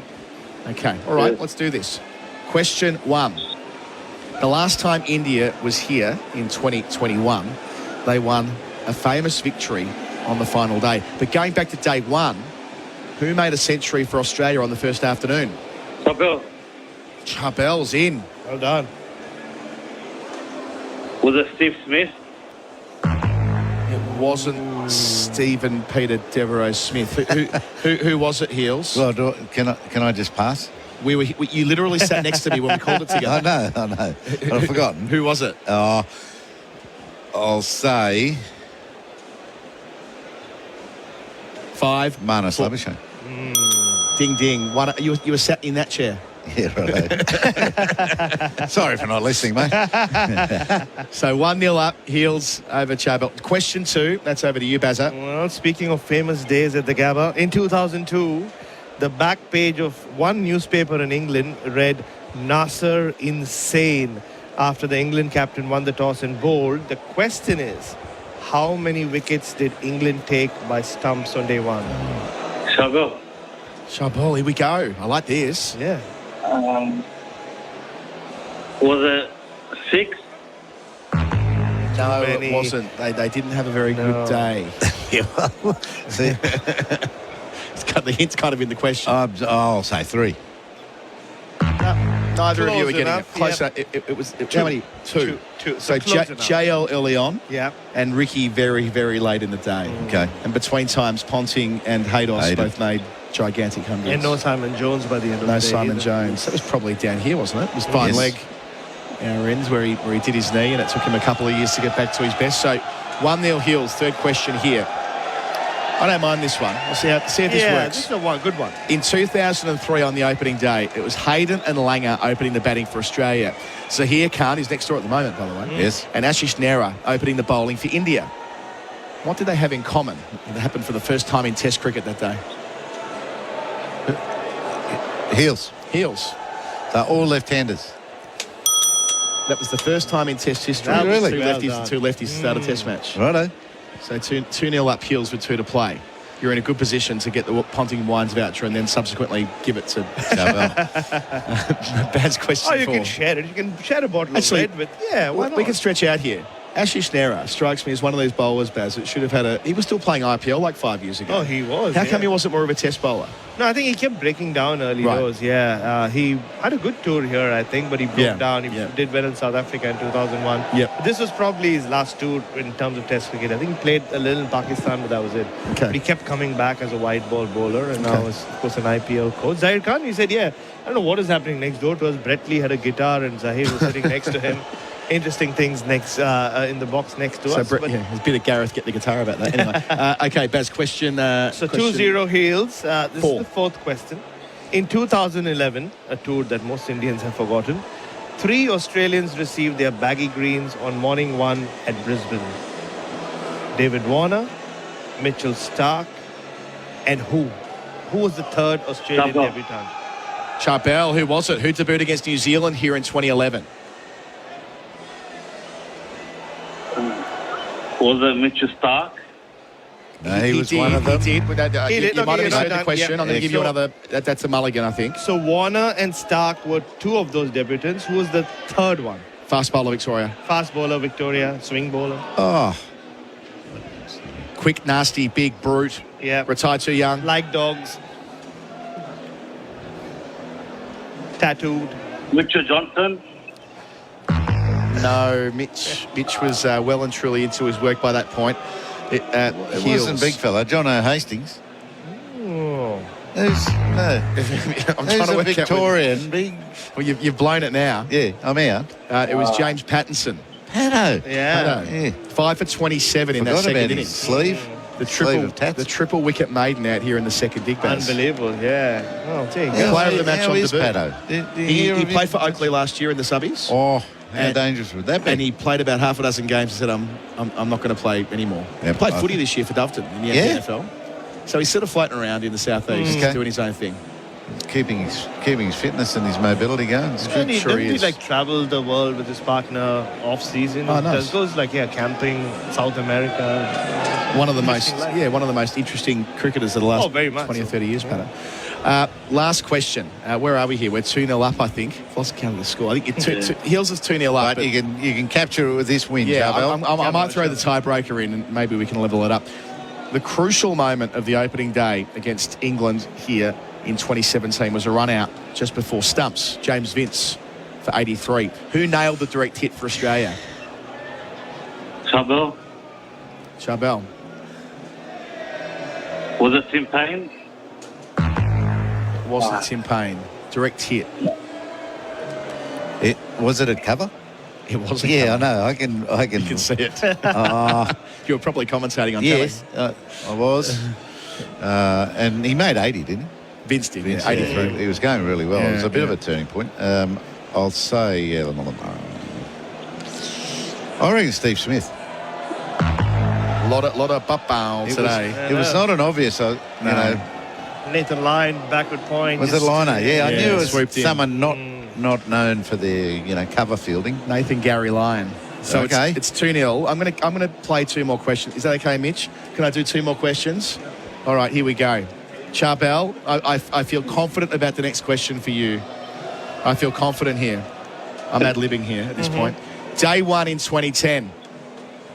Day one, 2010. Australia, England. First day of the Ashes. Who took a hat-trick on their birthday? Heels. Heels. Peter Siddle. Thanks, Tubby. 3-0.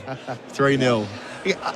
I'm going to... Go your second one. Let's go. It's all on the line, this second question. Okay, cool. Oh, well. Charbel, I can't You got another believe. one. All right, two more questions. Debutant. Two more questions. All right, Yeah, all right, cool. here we go. All right. So, India versus Australia 2014, same ground. Yeah. Which Australian fast bowler made his debut and took 5 wickets? He's still doing the rounds. Charbel. Which one of the... Charbel, come who on, took a Charbel. fifer? We're with you. Is it Pat Cummins? It isn't Cummins, but we are really trying to get you over the line here. It is. I'm going to give you another swing here. It's not Cummins. He's taller than Cummins. We interviewed him this morning on the program to start play, And it's not Starkey. and he didn't play. And he didn't play last week. Josh Hazelwood. Yes, Charbel, we're all with you.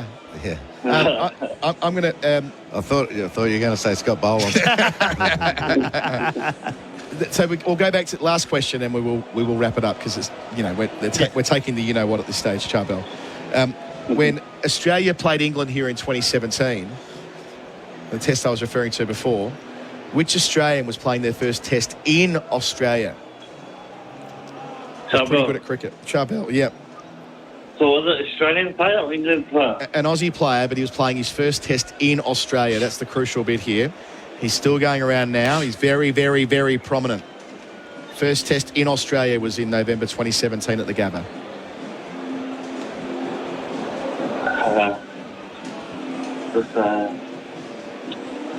You mentioned him a moment ago. Kawaja? No, it wasn't. He was His in first swing in before. Sydney too, wasn't it? Was he debuted in Sydney? He did in 2011. Right. What's the question again? I forgot to listen. Which Australian player played their first test in Australia at the Gabba in 17? Oh, right. Oh, I thought there was a Pakistani element to it as well. No, not with this one. That's what Charvel's mixed up. Yeah. It's a 2017 debut. No, they'd made their debut. They made their debut a long time before. Yeah.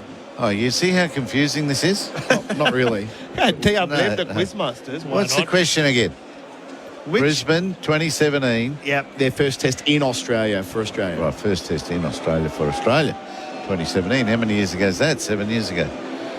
Test. And he's a very, very prominent. Extremely prominent. Can't get much more prominent. Pat Cummins.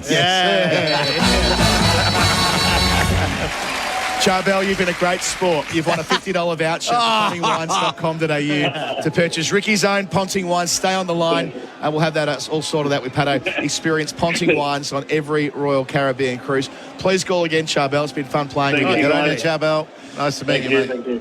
Heels, well played. You are the winner of the quiz on day one at the Gabba. I'm not sure what the topic will be tomorrow, but probably something Brisbane related, Baz, I'd expect. Queenslander. Let's do Queensland. Something Queenslandish. Yeah. We'll do that. This is SEN Test Cricket for Royal Caribbean. Holiday in every way with Royal Caribbean and for Hijaz Halal Financial Services. I'm going to try and quickly go around the grounds before we go to our break, if I'm savvy enough to bring up the score at Hamilton. For our listeners, while you do that, Colo, the ground is green. Yep. There's no water puddling over there. Deep mid-wicket to the right, and third man down the far end, down the southern end, is still a puddle, but not much. It's all going and gone. And it's just a light drizzle now. So the lightning's gone. It's not thunderous rain. So, and some of the people in the crowd as well are like just walking towards their seats. The stormtroopers. I can see a couple of stormtroopers having a beer, so that's good. It is remarkable that the ground was flooded 20 minutes ago when we started the quiz, an eternity ago. But is now the water has seeped through, so it's doing what it's meant to do. Over in Hamilton at Seddon Park, in the Tron as they call it over there, New Zealand having batted first. Having been sent in, actually. A 3 for 181, ticking along pretty well. The captain, Latham, 63. Will Young, returning to the side this week, made 42. Kane Williamson's there on 40. And he's batting with Daryl Mitchell, who's yet to score for England. Wickets for Matty Potts back in the side today. One for Gus Atkinson and one for Bryden Cass, who we're going to see plenty of this time next year, Bryden Cass. Yeah, and I wanted to say something about Bryden Cass. I mean, there's been so much hype around seeing Archer and Wood here. Yeah. I think Atkinson and Cars could really complete that bowling attack. And you know, I don't know what Ben Stokes will be doing a year from now in terms of his bowling, but Cars looks like a cricketer that the Australian fans will really hate, but that could bring the best out of him. He's got that thing about him, right? Like shirt tucked out and runs in. And he's Stokes' best mate.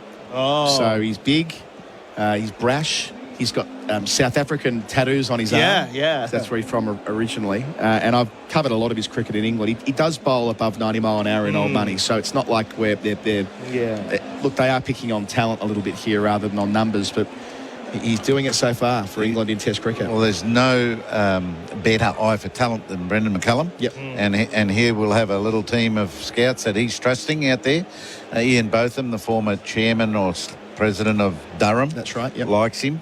And I like his action. His action to go with his bravado and South Africanism, but he's got a man's action, very strong and durable action, repeatable, and so hopefully he can stay on his feet. And Atkinson's got the second most wickets in the world this year, 47 of them, having made his debut at Lord's in Anderson's last test. So a little bit of a changing of the guard there in England's seam crew this year, and Atkinson picked up a hat-trick last week. He's got a Test match ton already, a 10 for, a couple of fifers, so he's ticking over beautifully. They're not typically a competitive series here in Australia, but we'll see whether England can bring an attack that's worthy this time next year. Let's take a break. The score at lunch here is none for it's been a while since we've had play, isn't it? None for 28 through this long lunch break. Hopefully not much longer, because the weather is improving, albeit with drizzle still out there at the moment. After the break, it'll be Gerard Whateley picking up the conversation with Simon Katich. Our coverage is for Royal Caribbean. Holiday in every way with Royal Caribbean and Hijaz Halal Financial Services.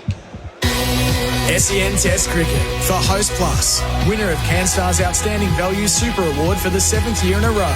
That's a plus. Issued by Host Plus Pty Limited. Check the PDS and TND at hostplus.com.au. Installing or upgrading an irrigation system? Handle it yourself with Nutrien Water's DIY home irrigation designs. When you buy the parts to install or upgrade an irrigation system, Nutrien Water's team can provide a free design plan that's professional and easy to follow. And with only the highest quality products from Hunter Industries and specialist guidance from the Nutrien Water team, your new irrigation system will be ready in no time. Visit nutrienwaterstore.com.au/design to download the free planner and fill in the form.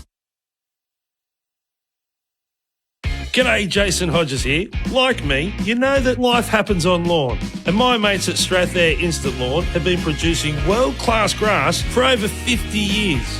Whether you need a play space for the kids, a barbie area for your mates, or an outdoors spot for the pooch, Strathair offer a lawn for every yard or project. From the hardy Tiff Tough Hybrid Bermuda to the greener in winter fescue. Call Strathair for a free quote today or go online to strathair.com.au.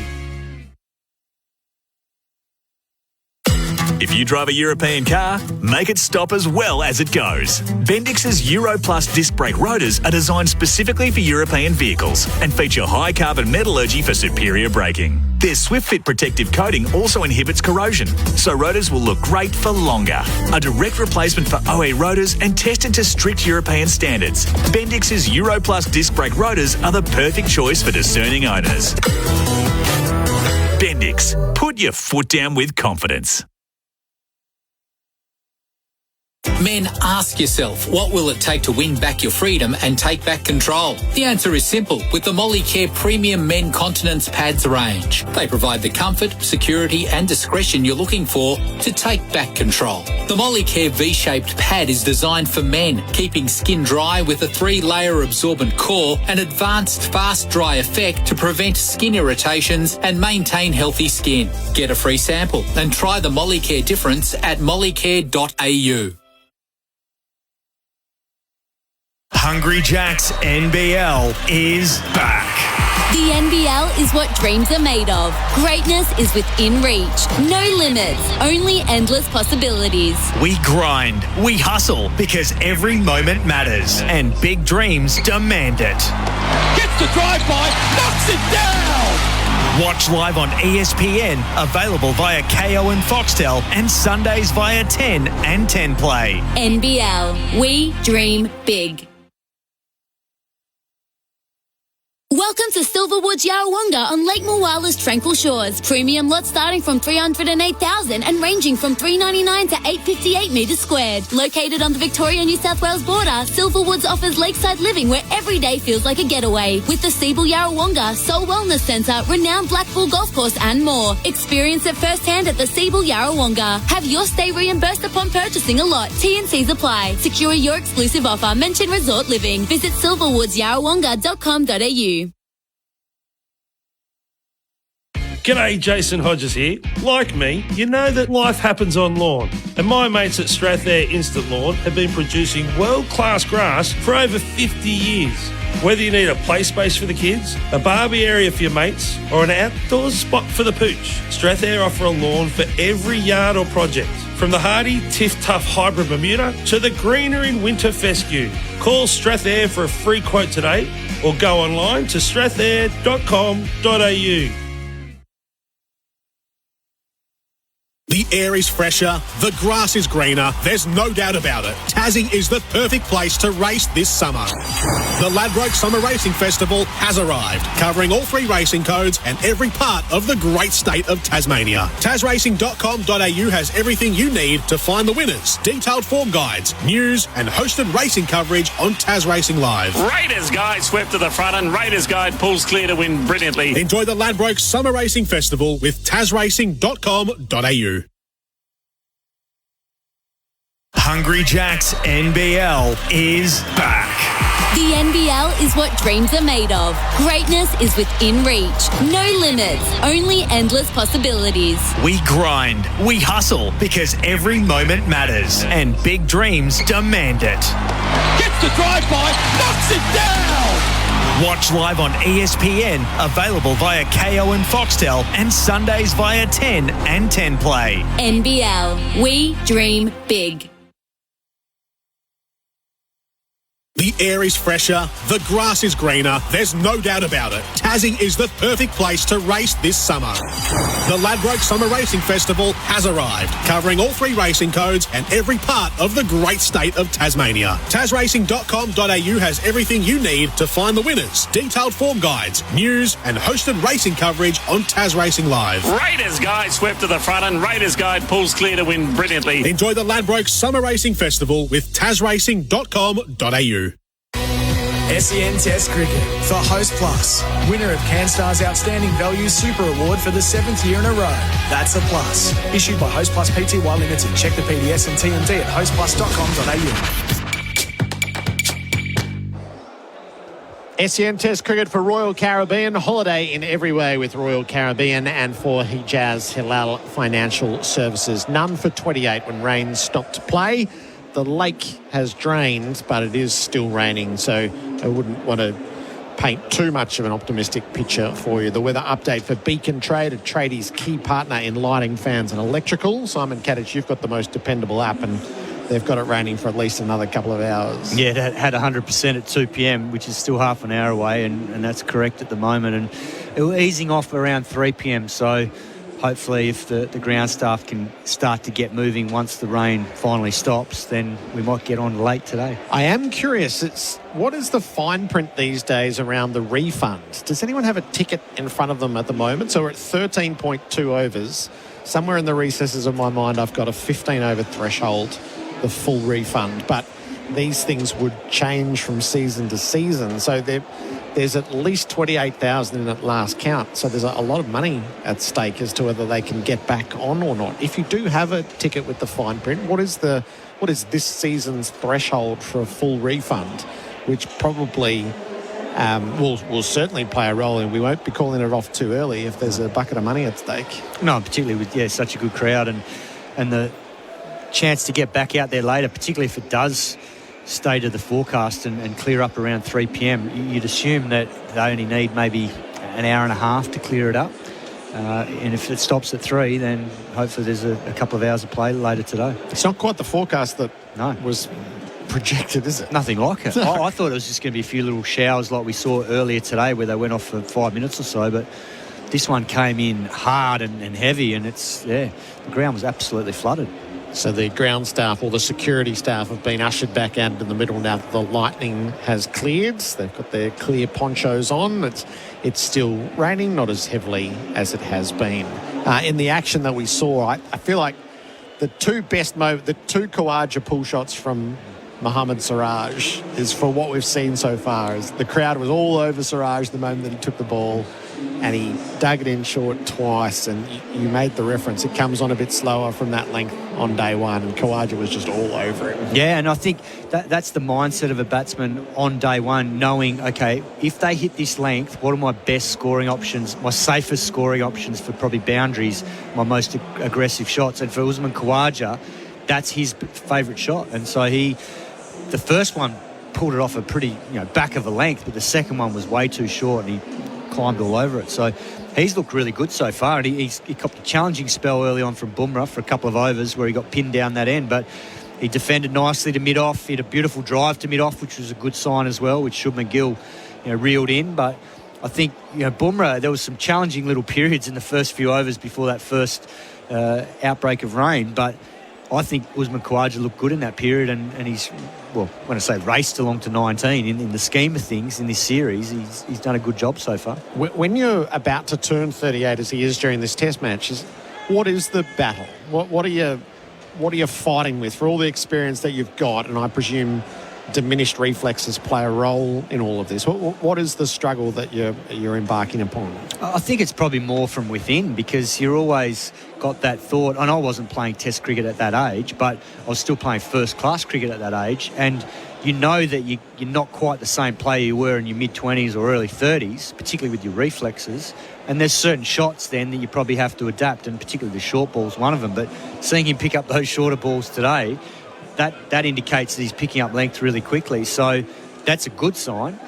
But I think ultimately only he's going to know that, because it always comes down to the individual. And I think there's no doubt he's going to be hungry. And I think he'd still want to go through the Ashes next year, because his career has been a roller coaster ride at times. I mean, he was dealt some poor selection cards at times when, particularly after that 2019 Ashes, and he didn't have a great tour, but so did David Warner, and David Warner stayed in the team, whereas Khawaja got cast aside.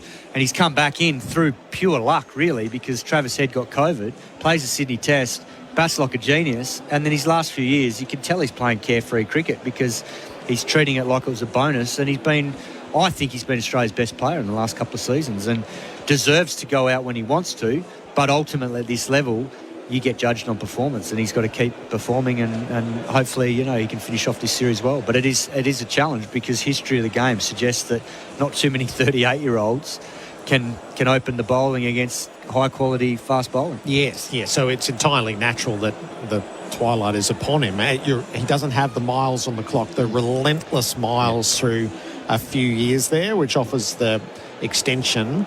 I guess it comes down to eyesight and reflex and just the natural diminishment. Yeah, and I think the beauty of having been through that, my own experience is that you've got that happening because you can sense it. You don't quite move as quickly as you did when you're in your prime and you're quicker and younger, and you don't back up as quickly because you take a little bit longer to recover after big days in the field, particularly when it's hot.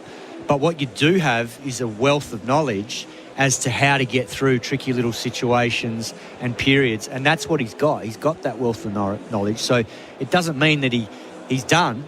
He can still fight through it. He just has to construct his innings in a different way and probably make the bowlers come to him. So he waits for them to err like he did this morning, and then he pounces. And that's what we saw today, and that's what's been, a good sign already of this knock so far. Whereas McSweeney's faced, 14 less balls, but he's only got 4 runs. So, and he's only 25 years of age. So it just goes to show age is irrelevant if you still can find a way to get runs. We have a terrific little competition going through the first few days of this test match thanks to Liquorland. So if you'd like the chance for you and a friend to brew your own beer at Brick Lane Brewery in Melbourne with flights and accommodation included, text through to 0433 98 11 16 and in 25 words or fewer describe the perfect brew for your chance to win. Start your text with the word "How's that?"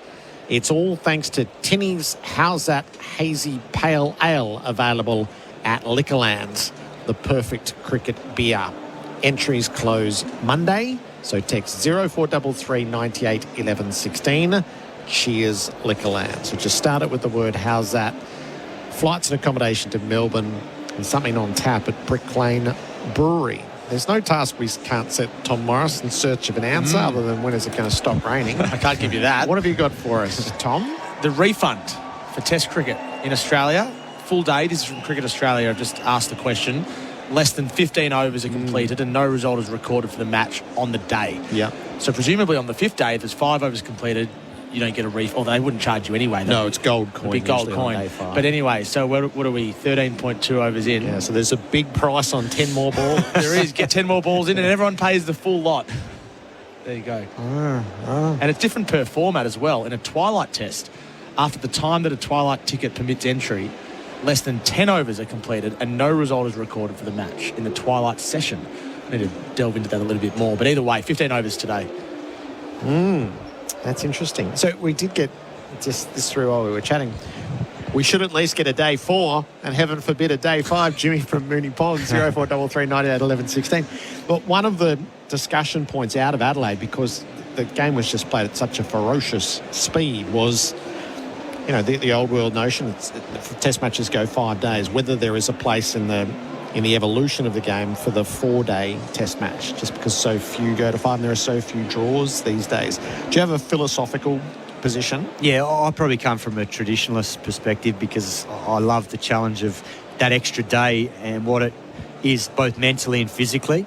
And I think as soon as you take that day off, and it's basically like the same mindset you have when you play a first-class game, knowing it's a 4-day game, albeit with a few more overs each day, 96 compared to 90 in Test cricket, the whole mindset changes around getting a result, and that's where I think that could have an impact on Test cricket. But I understand that the game evolves and understand that, it's changed over time. We've gone from timeless tests to, 8-ball overs and the game's got shorter and shorter for entertainment value. So I get that it's in a challenging marketplace, and no doubt there's going to be a conversation around it all moving forward, and particularly with where it sits in a week, because we know the football codes have a real flow to the way, Thursday night footy, Friday, Saturday, Sunday flows, and then whether that starts to flow in. We see it in golf as well, starts Thursday, finishes on a Sunday. So I get there's probably an argument for that, but I still, from a playing perspective, love the fact that, 5 days is a totally different mindset to going about your business. Just give us just expand on that for us. So it's basically around knowing that, you've got to take 20 wickets to win a test, and if you are playing in conditions where it's good batting conditions and you happen to lose a toss in the field, no one's giving you a free hit and declaring that you basically got to take the 10 wickets first up to get in the contest. And so that in itself is a challenge, particularly when you're away from home. And then the batting challenge comes after that is you've been out there for 150, 160 overs, and then you go out to bat, and the conditions might have changed, and there's no sort of mercy rule saying, it's all over in 4 days. You've got to go into the 5th day and find a way to get back in the contest or hold on for a draw. And sometimes some of the best results in Test cricket, some of the most thrilling, have been draws right at the end of, maybe at the start of a series, end of a series. And they're the things you remember too as a player, that you don't get them if you've cut it short by a day. So this was Michael Vaughan earlier in the week with Tom talking about the prospect of maybe one day having 4-day tests. We've got players that are incredibly entertaining. I'd start on a Thursday, finish on a Sunday. So I believe 4-day cricket would be easier to schedule. It'd be easy for everyone to understand that Test match cricket starts every Thursday when we're playing the Test match game, and it finishes on a Sunday, if it makes it to Sunday. Because, let's be honest, the way that the players go out and play their business now, they don't play like, I used to play, or some of the teams back in the, the 80s and 90s. They're playing a brand of cricket which is pretty much to try and win as quick as they possibly can and put the opposition under pressure. So I genuinely believe that the administrators around the world need to seriously consider, is it time to go from 5 to 4? So we've seen the evolution through Bazball, which is sort of poster child for it, but hardly alone. The cricket is just played at different speeds. So in the last days of the James Sutherland administration, I think Cricket Australia was looking at it, but never got to the point where they made the case. I don't feel like the case has ever been made for us to fully debate, other than, and I think golf's the best example, is if Test matches ran Thursday to Sunday, you could potentially reverse engineer the way matches are attended. We start in front of the biggest crowds and then finish in front of nobody. And the matches you're talking about, when we do get to a thrilling conclusion, there's virtually nobody in to see them. So if you did change the footprint, could you change crowd behaviour? Would people be bold enough to go, we're going on Sunday when the Test match will resolve, or is it still played too quickly that you couldn't buy a ticket for day 4 with any confidence that it was going to get there anyway? So you might sort of search for an answer, but it's actually an unresolvable issue. But I don't feel like the case has ever been properly made. And if you're going to do it, other than we've played 4-day tests against the minnow nations when you know they're not going to go 5 days, is to... You would have to absolutely lay out the why and why Test cricket would be better for us. And I'm open to the idea, but I'm not in favour of it because it's never been made. I imagine you as a young person, though, would have gone, I'm against 4-day Test matches. I think our minds have been open to it because of the stats that I've got here. So across the last 5 years since 2020, 2/3 of Test matches have finished on day 4 or earlier. So only 1/3 of Test matches make it to day 5. And of the last 50 Test matches in global cricket, 3 have been draws. And of those 3, at least 2 days of those 3 Test matches were wiped out due to rain. So there's been no draws of the last 50 Test matches that have been draws without rain intervention. Yeah. And the World Cricket Association, players have a different perspective than what they used to. I thought the players would be ardently for 5-day cricket. They've softened their stance. They're open to talking about 4-day Test cricket, and that's been an adjustment between 2019 and 2024. Yeah. So I think some of those, it's best 536 is angry as all hell, which I sort of get, but why the hell are you talking about the negatives again? This is not a negative conversation. This is acknowledging the evolution, which has been incredibly positive for Test cricket. I think the way the players have driven it from an old school way of thinking around time to entertainment. So do you catch up with the way the players are playing it, or does it look after itself? So my personal view, we're in a phase where it's actually looking after itself at the moment. The only reason you would do it is to try to reverse engineer crowds, and I don't think you would be successful at the moment on that front. The players are taking care of it, but it does mean that day 3 looked always historically very safe to buy a ticket to, but if you were in Adelaide, you didn't get 2 hours worth of cricket. And the Test match was outstanding. But if you stumped for day 3, you got horribly shortchanged. And Channel 7 got shortchanged as well because they didn't get their primetime Sunday night pink ball, which they bargained for and which is worth so much money. So I did some research over the last few days on Test matches that don't go 5 days and what that costs broadcasters. I couldn't get a figure, but Sunday nights are so lucrative that they could often set up the week when you compare, let's say, 9 v 10 v Channel 7. So Channel 7, had they had pink ball cricket last week, they would have won the week. They would have won the ratings for the week because Sunday night would have been so big. But instead, Channel 9 won the week because postcards outrated whatever Channel 7 was showing that evening. So broadcasters are thinking to themselves, we are having to give so much money back to advertisers because we can't get to day 4 or day 5, and in the last case we can't even get to the evening of day 3. So there's a real fiscal component to it as well, which is clearly consideration, given that is the money that funds the game. Yeah. It doesn't surprise me what you said about the players changing their tune around 4-day tests moving forward, because I think, to be fair to them, the modern calendar is just, it's jammed now, like with the amount of cricket that gets put in. And obviously it is their choice to go to the IPL and some of these leagues and all that. But you also can't blame them for doing it because it is their profession and they've got a short window to make, their money and all that. So I get why that mindset's changed. It makes sense. And I reckon that mindset shift is spot on what you said. The mindset now around Test cricket is more about it being entertainment, whereas back in the day it was cricket. It was all about cricket, and you didn't realise that it was part of the entertainment business because it wasn't as big probably commercially or on TV, and whereas the game's changed now, it's very much a commercial beast. And with England coming next year, this is the choice that everyone's going to have to make, is are you bold enough to buy a ticket to day 4 of your home Test match with the way that England play their cricket? You'd say no, wouldn't you? Well, you couldn't. You'd have to go, we have to buy 1, 2 or 3, and then if it reaches day 4, but I know you get a refund if we don't get to day 4, but you don't get to go to the cricket. No, and so, you're replaying your holiday. Yeah, so if you're at home, I just think you have to saturate the first 3 days, and then if it gets to day 4, you can make a spontaneous decision on the day. The other thing that's come into this is that we have seen changes in the conditions out in the middle, like with some of the pitches. Obviously, there's more drop-ins. There's been grassier drop-ins. I mean, a lot of the facility, like the Gabba's still the same as it has been for the last 30 years that I can remember it. But when it comes to Test cricket, you knew the way the wicket would naturally deteriorate over the 5 days.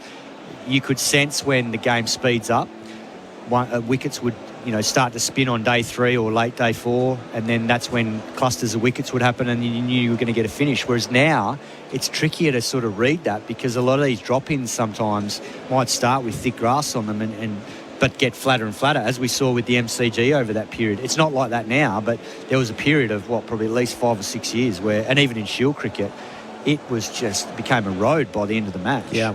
Whereas a lot of these wickets used to naturally deteriorate when they were weren't droppings, and MCG was one of them, although it has been a drop-in for as long as I can remember now. But SCG, the Wacker, the Gabba and Adelaide Oval they were all just venues that had wickets in them the whole time, whereas now we obviously got drop-ins at Adelaide and MCG. You talk about how players see Test cricket differently now. Again, that's proven in the numbers. So in 2019, the World Cricket Association surveyed 400 Test cricketers, and this didn't include India because they don't have a World Players Union, but 82% of these cricketers said that Test cricket's the pinnacle. In 2024, that number was down to 48% said that Test cricket was the pinnacle. So that's the shifting landscape of the world game. Yep. So the way that it's played, the way that it's staged, and the conditions here at the Gabba are awful. It is pouring rain again. So what are we? 10 to 2 local. It's none for 28. So there's not a great hope in the short term that we're going to see any live action. You can play along with us. SEN Test Cricket is for Royal Caribbean. Come seek Royal Caribbean, and for Hijaz Halal Financial Services. 0433 98 11 16 to make a contribution to our conversations. One of the rising stars of Australian cricket is Spencer Johnson. He's wearing his Brisbane Heat shirt with the BBL soon to begin. Spencer, it's great to have you on SEN Test Cricket. Welcome. Thanks for having me. Slotted in nicely, haven't I? Just you have? Straight in. You have. The T20 in Sydney was a high point of the early part of the season, a 5-wicket haul. How did that sit with you, your best performance in national colours? Yeah, it was nice to get back to the SCG. Last time we were there was when we were lifting the trophy. So there's some happy memories there. But, yeah, I think a 5 for Australia, that's the highlight of my career. And was lucky enough to have some family in the crowd, and, yeah, a very special night. So what did it mean to you? Well, yeah, I don't know. It's hard to put into words. You as a kid, you want to play for Australia, and you never really look at the personal accolades. But to get a 5 for, yeah, it was a very special moment, and yeah, hopefully I can continue to keep playing for Australia. And Spencer, you've played a bit of 4-day cricket for South Australia.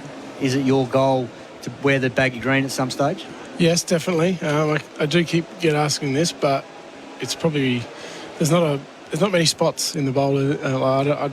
Whose spot am I taking, really? It's if I can get the body right and some performances, my hand's up. But at the minute, the big three are going pretty well, and we saw Scotty Bowen jump in last week and bowl just as well as the other two. So, yeah, it's definitely a goal of mine. It's just whether the body lets me, and performances. You've had some injuries like all quicks do. Is there anything in particular that you've had to change or adapt to be able to stay out in the park? Because this last 18 months or so for you has been brilliant. Yeah, I'm not sure. I think getting a bit older, you work, the more you play, the better your body feels, I think. And younger, I had some stress fracture injuries, and I think when you get over that 25, 26, your bones, I guess, are developing better, and yeah, hopefully I can string some more games together, and then, yeah, hopefully Test cricket's ready and waiting. And you've had some amazing experiences around the world in franchise cricket, one of which I saw at first hand in your first game in the 100 at the Oval. Yep. Run the listeners through what happened there that night when you were bowling to probably two of the most destructive batsmen in world cricket, Josh Buttler, the England captain, and Phil Salt. Well, we can put that. No, it almost didn't happen because when I was coming over, I think you guys might have had an injury, and I think my name got floated around with the Manchester, and I think Josh might have said he'd never heard of him. So, correct, he did. Yeah, okay, it could have been a very different night if I was on the other side. But yeah, at the Oval, Manchester Originals bowling to Josh Buttler and Phil Salt.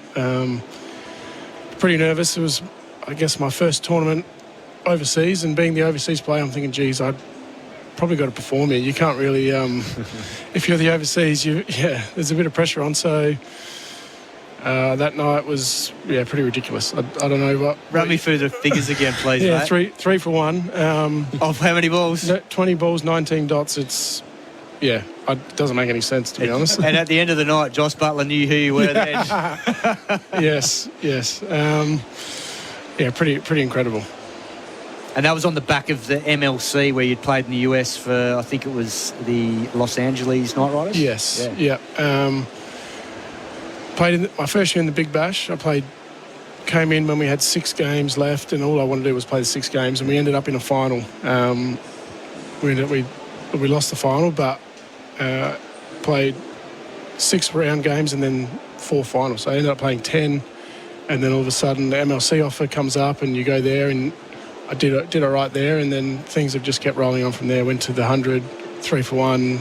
I think my life probably changed that night because the Vikram Solanki was in the crowd, who's the GM of Gujarat Titans, and he ended up putting the paddle up for me in the auction. So he didn't just put it up. He put it up a fair few times. In fact, I reckon he just held it there, didn't he? He wanted you. So it's pretty ridiculous to think about the last probably 18 to 24 months. How do you make the choices as to which tournaments you put yourself up for and go and play? That's a good question. I think over the winter, if what lines up, I think this winter will be a little bit different with, there's I think some white ball stuff for Australia, so I want to make myself available for that. But I've probably worked out the last 2 years. I've gone away and I've come back injured, so you can't do everything. You've got to pick and choose. But I mean, being in London, it's pretty easy. You spend 3 or 4 weeks in London. That's playing in the 100, playing at the Oval with an unbelievable side. And then America, why would you not play there? It's a novelty, and to experience it, and you're playing with the best and against the best players in the world. So, from your experience in the US, has that league really taken off and captured the imagination of the locals? I think so. It's getting there. A lot of the locals are still sort of expats, either South Africans, Pakistan or Indians. So once the local players start playing, I think it's going to be just keep growing. There's obviously the best players in the world playing. We saw Steve Smith play, Travis Head playing it, Pat Cummins playing it. So it's only going to grow. But it's pretty cool playing in America. Yeah. So in what you said, a question come through. Why would you bother with Test cricket when cricket sets up like this for you and the opportunities around the world? So to those who ask the question, how do you answer it? Well, I think whenever I do finish up and I look back at my career, playing for Australia is the most fulfilling. As a kid, you want to play, and playing in these tournaments are great. You get to go to cool places, you get to play with and against amazing players, but at the end of the day, I feel most fulfilled playing for Australia, and I want to keep playing for Australia, whether it's white ball, hopefully red ball, and one day maybe baggy green. You'll play red ball, I'm sure of that. Hopefully. Let's get this body right. Where did Italy come into it? So Joe Burns is the captain now, and there's a flex point not that long ago, isn't there? So that's a bit of a... I think my whole life has got sliding doors moments, but this one was probably one of the bigger ones. South Australia, I wasn't getting picked, wasn't playing there, had just lost my contract, and Ben Menenti, he's obviously got his Italian passport as well, and we started the process there. My nonno, so my grandfather, he was born in Italy, barely speaks a lick of English now, and it was a pretty easy process, really. We went to the Italian consulate. Within a couple of weeks, I had an Italian passport and was ready to play in a World Cup qualifier against Scotland, Ireland. I think there was Denmark as well. There's a couple of road countries, but... Glad you didn't say the Croatians. She would have been on. But it ended up being the same time as the MLC. And the MLC, I felt like that was a better opportunity. I mean, international cricket is the pinnacle, but it wasn't for Australia, obviously. And, I felt like an opportunity with an IPL-owned team with the Knight Riders was potentially going to outweigh playing some international cricket for Italy. So I was very close, but they sort of clashed, and I think I've chosen correctly. And then once you play for Australia, what does that mean in cricket? So sports all have different formulas as to what you can and can't do. Once you've chosen Australia, what does it mean? Yes, so I think, now that I've played for Australia, I would have to wait maybe 3 or 4 years to play for Italy. I think that's what Joe Burns has done. He finished up maybe 2019 or 2020, so he's had to bide his time, and now he's skippering. So I wish him all the best. But I'm happy where I am now, and hopefully I can keep playing for Australia. So were you able to get a picture in your mind, or what you've been told? What would cricket have looked like playing for Italy? I'm not sure. I reckon they had a training camp in Rome, which they didn't do a lot of training. I think I was just drinking Peroni Reds from what Benny Menenti's sent me on WhatsApp. But Yeah, I think it's growing. The coach, Gareth Berg, he was into me quite early. He's played lots of county cricket, and it's definitely growing. But there's a lot of guys like myself and Benny who are sort of Aussie, or they've got some descendants of Italian. So, it was exciting at the time, but I'm happy where I am now. Yeah, so you should be. So BBL's about to start. Are you able to play right off, or are you still battling the toe injury? Well, I was meant to have training this afternoon, but it doesn't look like we're going to be able to strap the spikes on. So it's a bit of a rare one, to be honest. Missing, or potentially missing with a sore little toe, is not ideal and doesn't really sound that great. It's a little bit embarrassing, but to be fair, the doctors and the physios haven't really seen it a lot. So we're just day by day. It's feeling better every day. I think that stuff does tend to happen when you go from bowling white ball, probably 10 overs a week, to a Shield game where you almost bowl 50. So something was bound to happen.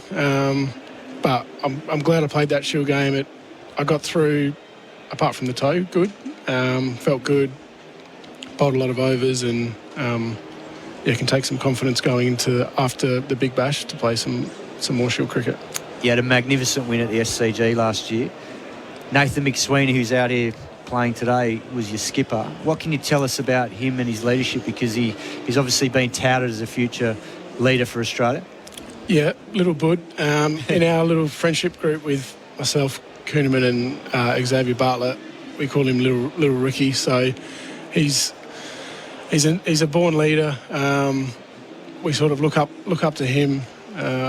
He doesn't mind giving us all a bit of a clip if we're out of line. He's not afraid to spray us. So he's got those leadership qualities.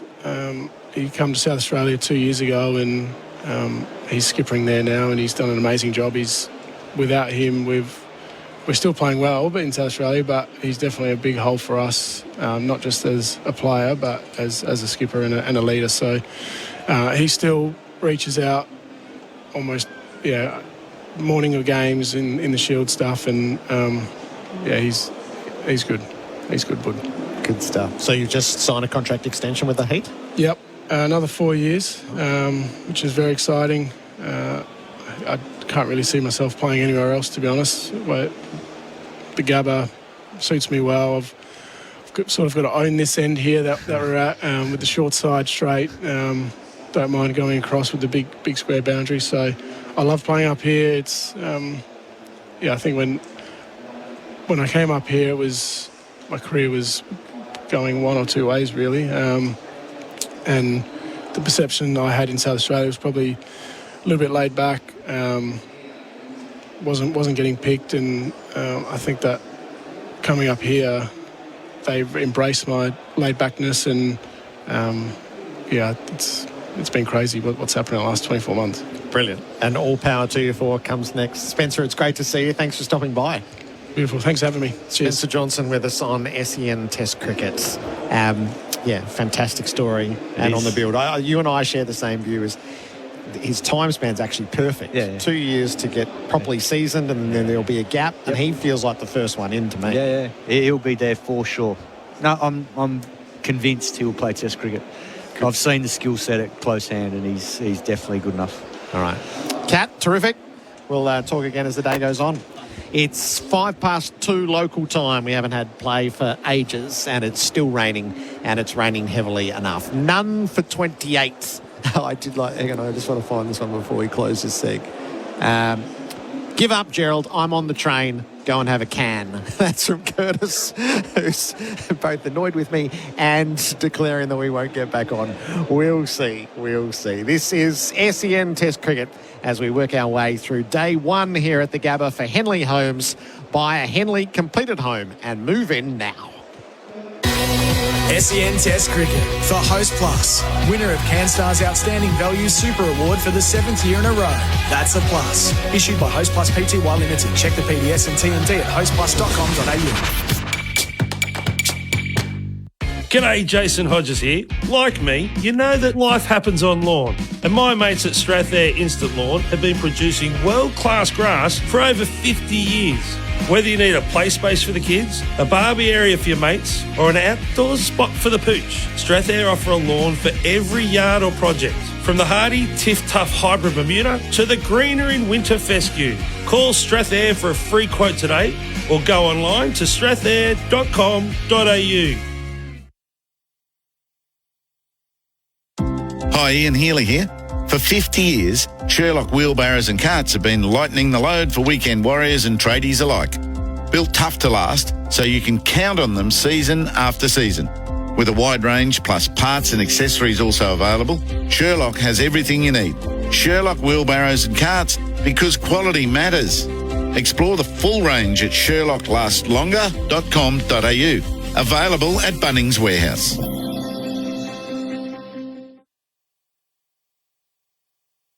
In golf, you want to maximise your power. Power Golf is one of Australia's largest independent golf stores with the best brands in the game. Titleist, TaylorMade, Callaway, Ping, Mizuno and more. All with professional custom club fitting services using state-of-the-art technology. Power Golf also offer club repair services and personalised golf lessons with experienced coaches. From beginners to pros, golf is our game. Let Power Golf power yours. Check powergolf.com.au. Hi, Ian Healy here. For 50 years, Sherlock wheelbarrows and carts have been lightening the load for weekend warriors and tradies alike. Built tough to last, so you can count on them season after season. With a wide range plus parts and accessories also available, Sherlock has everything you need. Sherlock wheelbarrows and carts, because quality matters. Explore the full range at sherlocklastllonger.com.au. Available at Bunnings Warehouse.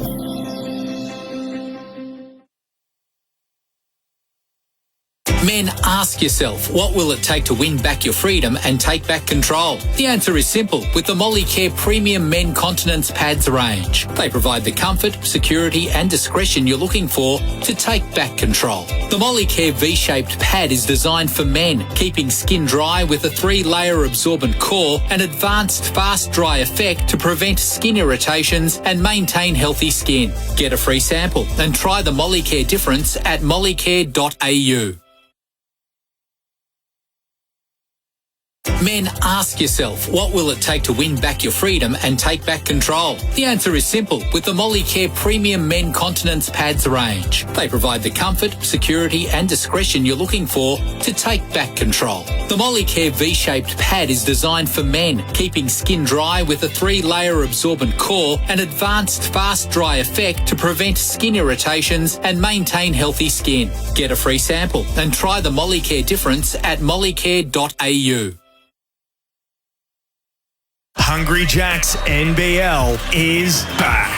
The NBL is what dreams are made of. Greatness is within reach. No limits, only endless possibilities. We grind, we hustle, because every moment matters, and big dreams demand it. Gets the drive-by, knocks it down! Watch live on ESPN, available via KO and Foxtel, and Sundays via 10 and 10 Play. NBL, we dream big. The Women's National Basketball League is back. The season is underway and it's bigger than ever. Featuring 7 of the Opal's bronze medalists from Paris, including Jade Melbourne, Izzy Borlace, Amy Atwell and Sammy Whitcomb, as well as talented imports from the WNBA. The league's brightest stars are ready to light up the court. WNBL, the future is here. Grab your tickets at WNBL.basketball or watch live on ESPN, 9Go or 9Now. Is your barbecue lonely in the backyard? Next to the shed, gathering dust? Year after year, never to reignite the flame you once had? Why not buy a barbecue you'll actually love at Barbecues Galore? The XUV 700 AX7, an exceptional value 7-seater SUV, is now at Werribee Mahindra. This safe and feature-packed family SUV packs in upmarket equipment and technology from just $36,990 drive away. T's and C's apply. Werribee Mahindra. LMCT 12710. G'day, Jason Hodges here. Like me, you know that life happens on lawn. And my mates at Strathair Instant Lawn have been producing world-class grass for over 50 years. Whether you need a play space for the kids, a barbie area for your mates, or an outdoors spot for the pooch, Strathair offer a lawn for every yard or project. From the hardy Tiff Tough Hybrid Bermuda to the greener in winter fescue. Call Strathair for a free quote today or go online to strathair.com.au. SEN Test Cricket for Host Plus. Winner of CanStar's Outstanding Value Super Award for the 7th year in a row. That's a plus. Issued by Host Plus Pty Limited. Check the PDS and TND at hostplus.com.au. SEN Test Cricket for Royal Caribbean. Come seek Royal Caribbean and for Hijaz Halal Financial Services. It is raining at the Gabba, has been since we were 13.2 overs in.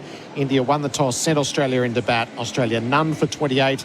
Khawaja is 19. McSweeney is 4. This session, which is going to be lost entirely to rain, is for Work Locker, Carrum Downs and Pakenham. The test match in New Zealand. New Zealand have had a good start ripped away from them. They've lost 4 for 40 in recent times and are now 6 for 212. Latham 63, Young 42, Williamson 42, Ravindra 18, Mitchell 14 and Phillips 5.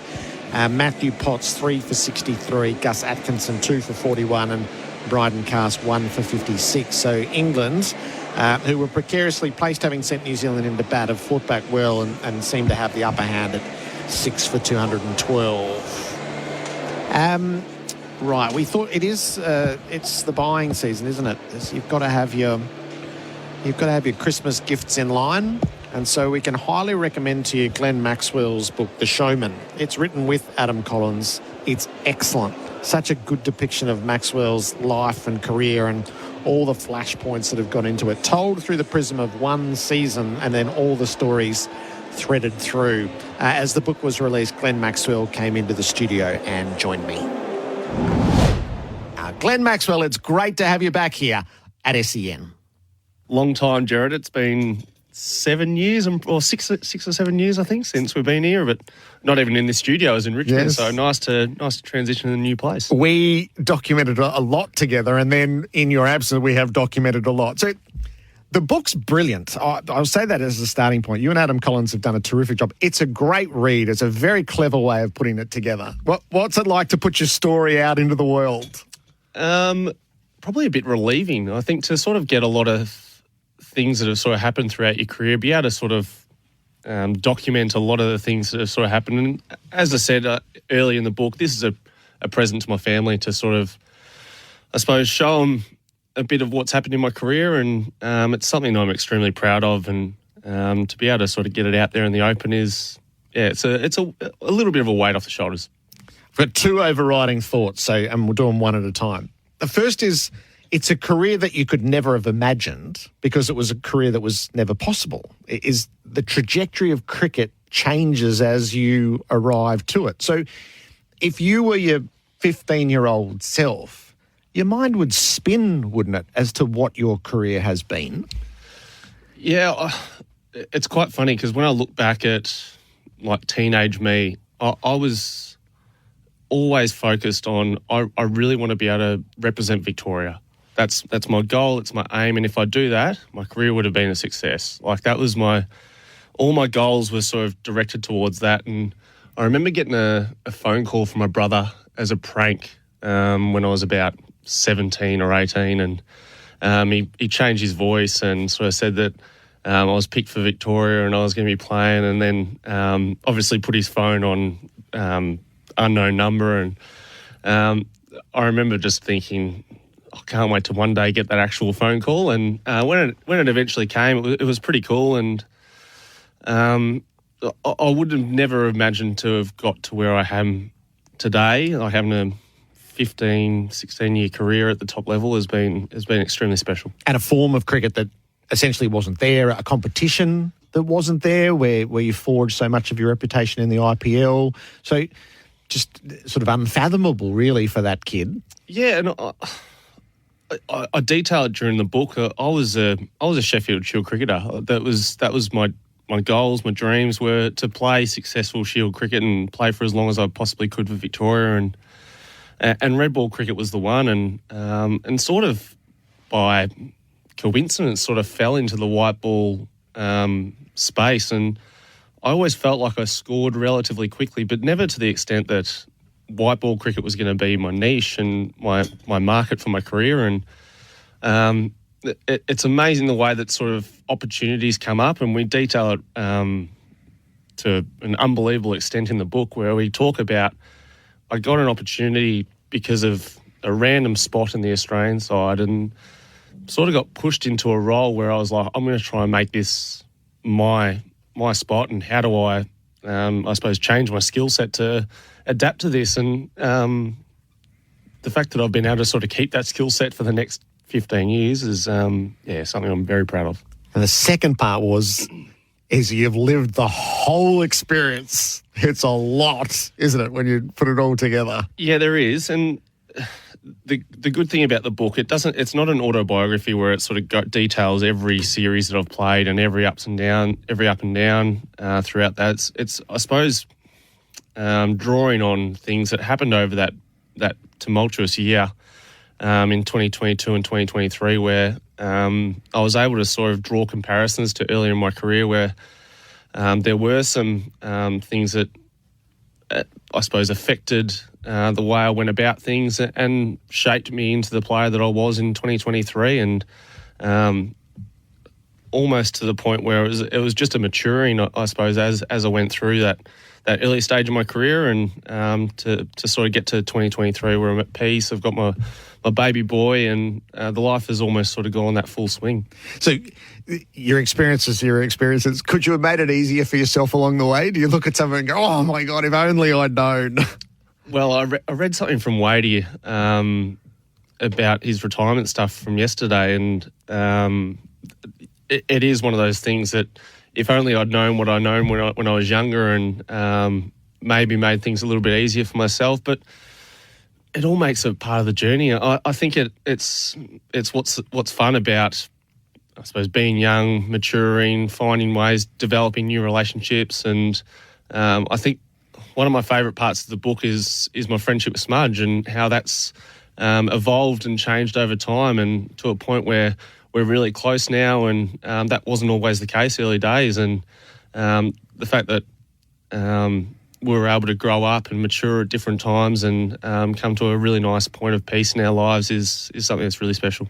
There are some great insights for your generation, which is a bridging generation, probably from the old world to the new worlds. And I think you do a great job in depicting that for us. How culturally, dressing rooms, coaching, the way the game's played, how seismic is the shift from your younger days to you as a veteran now? Yeah, it's certainly changed a lot from, I think, coming into it. Obviously, you've got some big names in the change room that were still quite man-managed, I think, from up above. There still probably wasn't that 100% trust in guys going to do their own thing in training or whatever it was. It was very structured. It was very rigid. And the evolution of the game is we play so much. We play so much all over the world. We're 12 months of the year. We're here, there and everywhere. So to sort of allow guys to physically, I suppose, manage themselves and then personally manage themselves around their training schedule, I think has probably been the biggest evolution. I think guys have a lot more trust in what they need to get prepared for a game, and then it's up to the individual. It's up to the individual. If they think they need something and they're not successful, they're going to find themselves out of the side. So it's up to their best interest to make sure that they're doing everything right to be in that space. And it's put the onus back on the player, which I think is a great way of doing it. Obviously, it's a bit different for the younger guys coming through. They're not quite sure what they need to do to get ready, and that's their evolution and how they're going to, I suppose, find a way to stay in the side. And the cultural piece, dressing rooms that were pretty combative and borderline nasty to what it is now, a much more nurturing environment? Yeah, the early days at Victoria were certainly pretty harsh. And if anything, it probably just made me a little bit tougher, I think, early days, and probably ended up showcasing the way I played early days and the way I was in the Australian change room, and probably didn't make it easy for myself early days, taking what I'd learned in the Victorian change room into the Australian change room, and sort of being a little bit abrasive and a little bit loud and sort of in your face. And once that had sort of tempered at Victoria, I was able to sort of also temper it back for Australia and sort of find that nice balance where I was able to adapt through different change rooms. And there was certainly a nice evolution through that period as well. The pure love of cricket, which underpins a lot of this, how does it get tested along the way? There's clearly times where it tortures you, as well as still having that boyhood love of it. Yeah, there was certainly plenty of times where I didn't have that same love for the game as I did when I was younger, and it did test me. And you have to go back to, I suppose, why you fell in love with the game in the first place and try and work out what you want to get out of the game. And I was able to, I suppose, draw on different things, either go back, spend some time with friends, family, people that knew me when I was younger, and really draw into those relationships and sort of try and bounce those sort of things around. And that made it probably a little bit easier when I went back and sort of, all right, I'm going to put my focus into my teammates, I'm going to put my focus into training and whatever happens on the ground, I'm just going to enjoy it, and not sort of put too much pressure on myself. And when you're in the limelight a lot, you can put so much pressure on results, team results, and it can drive your emotions sometimes, and it's a really unhealthy place to be. And same thing, it's one of those things I wish I knew when I was younger, and I was able to sort of, I suppose, enjoy the moment a little bit more and get more involved in my teammates as much as I possibly could, and sort of take away that personal aspect of what I was doing. But yeah, a lot of learnings throughout the book, and I just hope people really enjoy it. The limelight has always been intense for you, so your career has lived in the headlines and on the show reels. Do you ever get used to that? No, probably not. Yeah. Is it peculiar? Yeah, it is. It's a bit uncomfortable. I think that was the other thing with the book. I was obviously a bit nervous because it throws you back into the limelight, puts you back in front of everyone's eyes, and it is a bit uncomfortable. I've been probably a little bit guarded on social media as well in the past few years. I sort of haven't really put that much out there of my personal life. I've sort of been very introverted with what I've been doing. I play my golf, I play cricket, I train hard, and sort of try and keep it away from letting people in too much. And that's probably just a sign of I've just got my interests elsewhere. I've got my focus elsewhere. I know what I need to do to, I suppose, be happy, and that doesn't always, I suppose, count for the public being let in. The starting off point is the broken leg, which is a horrific chapter. And we lived that in real time, little pieces along the way. How do you reflect on that when so it's the starting off point, so it's clearly a big pivot point. As you documented it, as you've gently told that story across a year or so, what's that come to mean to you? It was uncomfortable reading it back.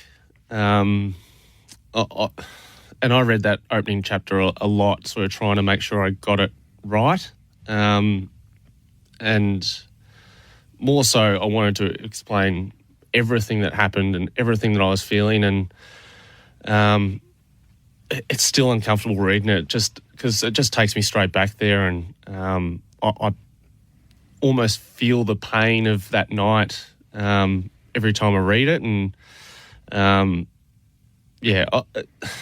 it's shaped for the story. It's obviously something I wish didn't happen, but it's amazing how it sort of obviously played out over the following year. But it was pretty horrific, and I suppose the next week or so after that, sort of finding out the extent of the damage certainly was quite a big shock. So for a little while it was going to be career-ending. It was actually going to be much worse than that in your mind for a little while. Yeah, it was walking ending. So, potentially could have lost the foot.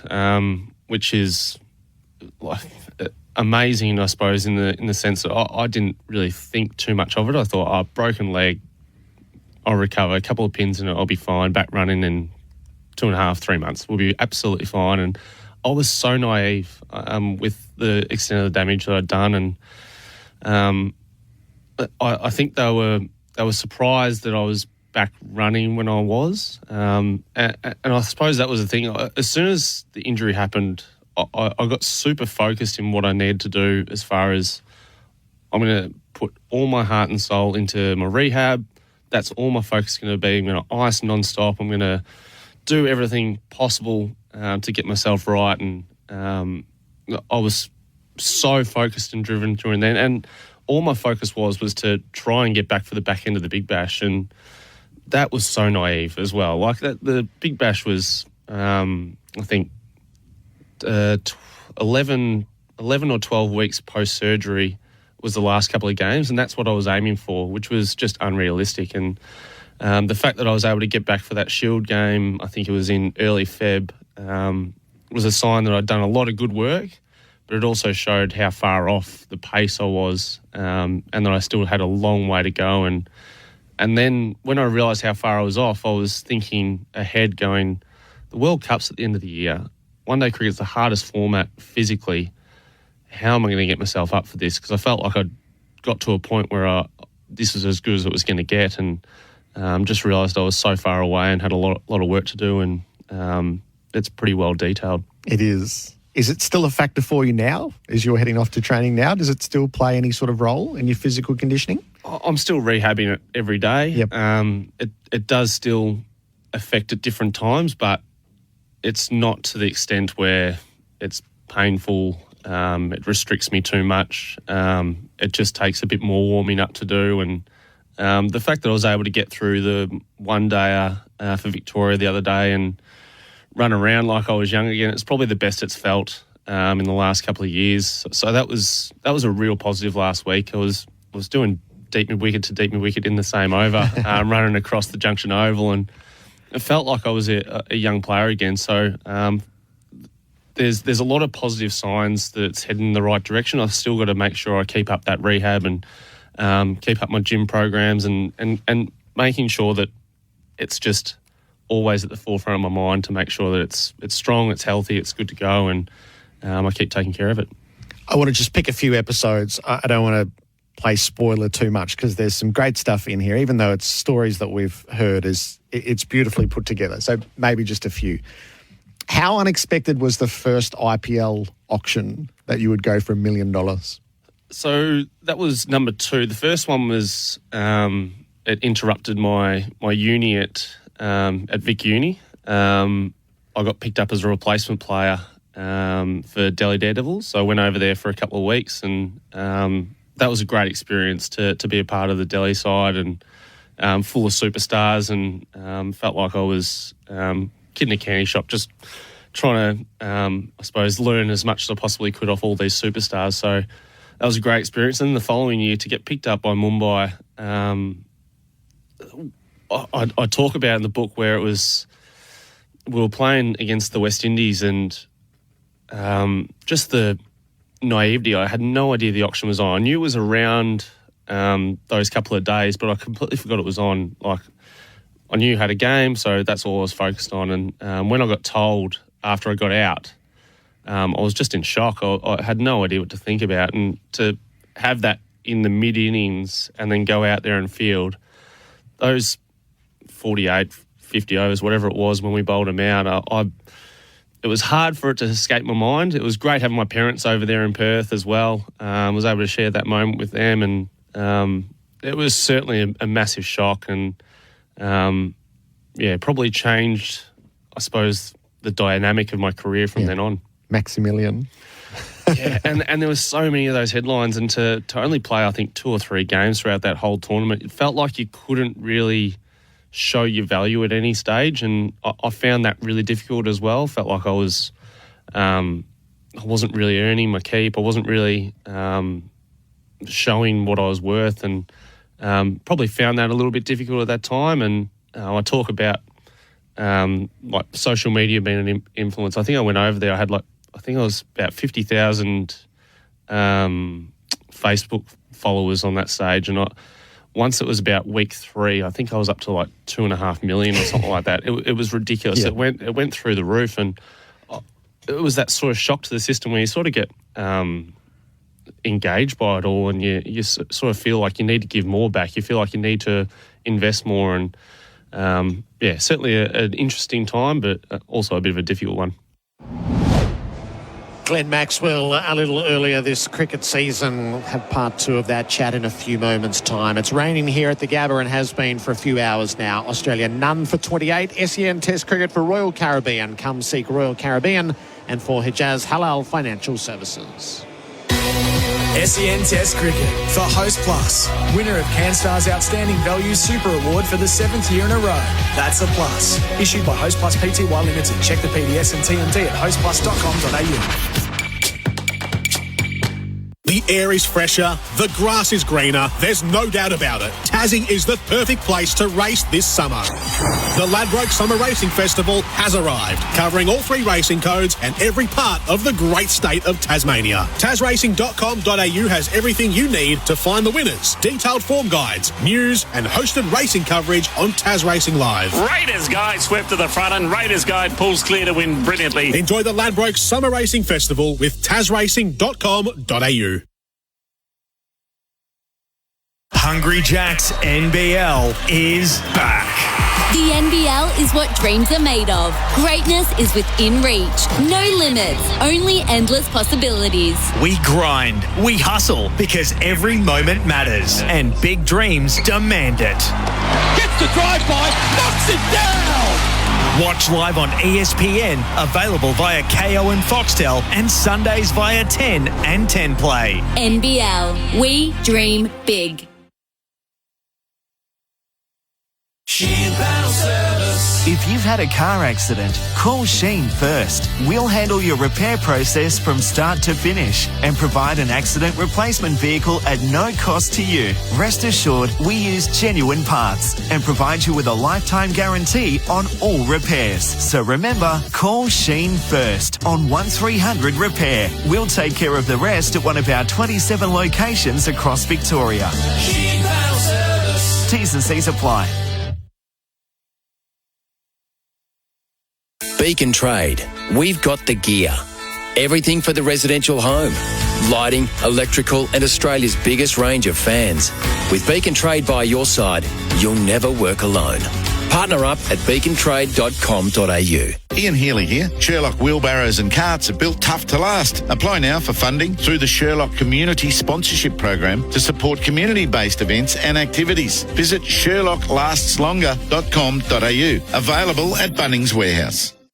SEN Test Cricket for Host Plus. Winner of CanStar's Outstanding Value Super Award for the 7th year in a row. That's a plus. Issued by Host Plus Pty Limited. Check the PDS and TMD at hostplus.com.au. This session of rain is for Work Locker, Carrum Downs and Pakenham. Workwear for wherever you work. Australia none for 28. We're mid-chat with Glenn Maxwell here. His book is The Showman.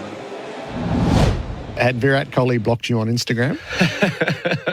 What a great story that is. Like I laugh every time about that story because that first day at Bangalore with him, I was just sort of scrolling through, just trying to find him and couldn't find him and didn't think anything of it. Not that tech savvy, not that Instagram savvy, and had no idea. And my wife goes, "I think he's blocked you." I was like, all right, I'll have a chat to him. Like, surely not. Like, why would he block me? And he went, yeah, probably. He didn't even remember doing it. So, it was quite a nice little story. And, we're close now. How close were you to a Boxing Day debut, an 11th hour Boxing Day debut with a Shane Watson fitness test? Oh, that was heartbreaking. And at the point, it probably wasn't because I was, same thing, I was so naive. 2012, I'd only played a handful of games for Australia. I played the T20 World Cup in Sri Lanka just before that, and start of the summer, I started playing a bit of Shield cricket, playing okay, and I got a phone call. It might have been 7:30 in the morning from Mickey Arthur asking me to come in, and he just said, bring your kit. I'll explain when I get here. And living out in South Belgrave, hour into the MCG on Boxing Day, and I sort of got in there and I was like, what's going on here? Like, need me to subfield or something like that, or just need someone to bowl some off spin or whatever it is. And basically said straight away, it's like, Watto's got a fitness test. If he doesn't come up, you're in. And I'd already handed my phone in by this point. So if he had failed that fitness test, my mates would have turned the TV on and gone, what is he doing there? Including my family. They would have been like, he hasn't even told us what's going on. So, yeah, it was amazing. I think even the lead up to the next test in Sydney, when Watto did get injured, I think he got injured in the first session of that test, and I got brought in for the next test, and all the talk was around me debuting at the SCG. So all my family and friends have come up. I would have had 50 people there, I reckon. Most of South Belgrave was there, and I suppose the heartbreaking part of that was I think it was the night before getting told we're going to go with Jono at 7 and play the extra bowler, and completely understood that. Jono was smacking him at that stage, but yeah, it was still a bit of pill to swallow. And when you were fined by the Australian leadership group over the disrespectful remarks in their view of Matthew Wade, and it was $10,000 and you've written cash. Just tell me, what did you hand over and who did you hand it over to? It wasn't like I handed over a bag of coins. I think I handed it over to the team manager, Gav Dovey, at the time. And but yeah, to be fair, until I actually told the story, I didn't really think about it too much. I was like, you know what, I've paid my fine. I've obviously copped it from everyone, and yeah, extremely sorry for what I said. Completely didn't mean it to come across that way. And as a detail in the book, like, I went in to the press conference just basically having conversations with people throughout the press conference, and it just did not come across what was going through my head at the time. And I think the chat was about trying to push my case, bat a little bit higher, play a bit more Test cricket, and I just got it completely wrong. And I obviously paid for it in cash after that. And cash or cheque? It was cash. It was cash. I had to go to the bank and explain I had $10,000 cash out. Quite an odd one. Handed it to him in an envelope. I have no idea where that money went. I'm sure it paid for a few drinks for the boys after the series. 100 for Maxwell. His second of this World Cup. Oh, my goodness me. Where do you get that from? This is not natural. It is far from that. You know what's going to happen. He's 195, Maxwell. A 6 to bring up 200 and win the game. Everybody here's on their feet. And Maxwell hits it. High. Can it make it? It does make it. Glenn Maxwell. Unbelievable. The most remarkable thing you'll probably ever see in cricket. Staggering. Absolutely mind-blowing.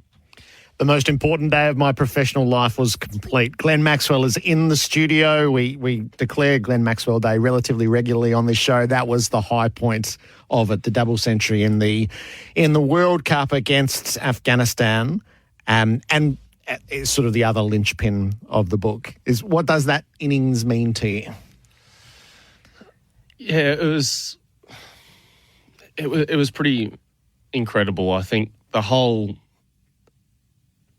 coming to that moment, I suppose, being in the position we were, and I've always sort of said that I'd probably bat better when we're in a lot of trouble. I think back to myself and Alex Carey in Manchester when we were 5 for 70 odd, chasing 300, and we were able to get over the line there, both get hundreds, and to be in that much trouble, I'd probably given up a little bit of hope throughout that innings and sort of thought, well, we've got nothing to lose, and was able to sort of find a way to push it a little bit deeper, and made sure our net run rate was sort of taken care of. It wasn't, we weren't going to cop the thumping, which was going to push us, I suppose, below a couple of other teams. And for it all to sort of start to build closer to the end, and have an unbelievable partner in Pat at the other end, just been rock solid. A great, I suppose, foil for me at that time. And it's incredibly special to look back on, and one of those things that I'm incredibly proud of. The moment of the World Cup, the timing of it to lead into the finals, to make sure that we were qualified, and I think all the emotion around it probably wasn't there on the day because I was cooked and I didn't really think about it too much. But I suppose as you go on, you win the World Cup, you can look back at those little moments and go, that was bloody awesome. Yeah. The cramping. And have you posed the question in your own head, how were you able to do it? Because you can never craft such circumstance. You could never really anticipate such circumstance. No, you can't. And I don't think I was... I don't think I was planned for that either. I don't think I could have planned for that. I think the fact that it was all quite natural and sort of just happening in front of me, I was like, I'm tired. I'm just going to try and find a way to, I suppose, hit the ball, and we'll find a way. Like if it doesn't work, we were supposed to lose this game at 7 for 90 odd anyway. So what's the worst that can happen? I get out. We're going to lose anyway. It's as long as our net run rate's okay. And I was able to, I suppose, be pretty free and clear in my mind that whatever came down, I was just going to try and strike into a gap. And if it didn't come off, we weren't running. So it was sort of like it was sort of like a weird net session where my partner was just laughing at the other end, and there was no fielders sort of saving one. So I felt like I had, I suppose, room for error on both sides. So, one of those things that you can't prepare for.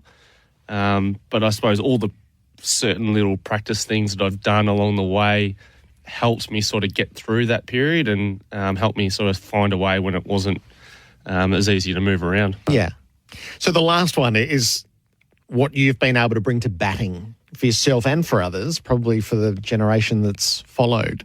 How much fun, how inventive, how creative is the mind in... It's a revolution in batting like had really never been experienced before.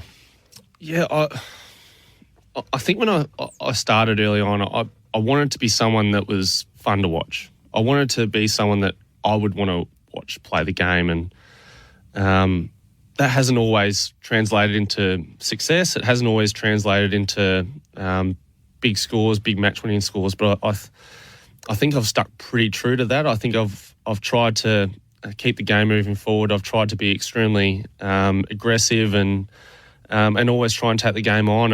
And the fact that my role's probably changed so much over the years to now where it's quite settled, lower down, coming at a certain time during a one-dayer, T20s a little bit higher, impact through the middle and try and take them down at the end. But the fact that my game's sort of curbed in some ways and found a way to, I suppose, harness that natural aggression but still have that technical side to it, I think has been same thing. I wish I had known what I knew earlier, and who knows, I might have had a slightly different looking career early days, but it all makes for the experience. It all makes for, I suppose, the evolution and making sure that you're hitting form at the right time. It all makes for a pretty remarkable story. Glenn Maxwell, who's written the book The Showman with Adam Collins. This is SEN Test Cricket for Henley Homes. Buy a Henley completed home and move in now. The rain continues to fall at the Gabba. Is your money halal? Get halal home loans and investments with Hijaz Financial Services. Escape the everyday and visit royalcaribbean.com.au to book your next adventure. SEN Test Cricket. Hungry Jack's NBL is back. The NBL is what dreams are made of. Greatness is within reach. No limits, only endless possibilities. We grind, we hustle, because every moment matters, and big dreams demand it. Gets the drive by, knocks it down! Watch live on ESPN, available via KO and Foxtel, and Sundays via 10 and 10 Play. NBL, we dream big. Men, ask yourself, what will it take to win back your freedom and take back control? The answer is simple with the Molicare Premium Men Continence Pads range. They provide the comfort, security and discretion you're looking for to take back control. The Molicare V-shaped pad is designed for men, keeping skin dry with a 3-layer absorbent core and advanced fast dry effect to prevent skin irritations and maintain healthy skin. Get a free sample and try the Molicare difference at molicare.au. G'day, Jason Hodges here. Like me, you know that life happens on lawn. And my mates at Strathair Instant Lawn have been producing world-class grass for over 50 years. Whether you need a play space for the kids, a barbie area for your mates, or an outdoor spot for the pooch, Strathair offer a lawn for every yard or project. From the hardy Tiff Tough Hybrid Bermuda to the greener in winter fescue. Call Strathair for a free quote today or go online to strathair.com.au. Hi, Ian Healy here. For 50 years, Sherlock wheelbarrows and carts have been lightening the load for weekend warriors and tradies alike. Built tough to last, so you can count on them season after season.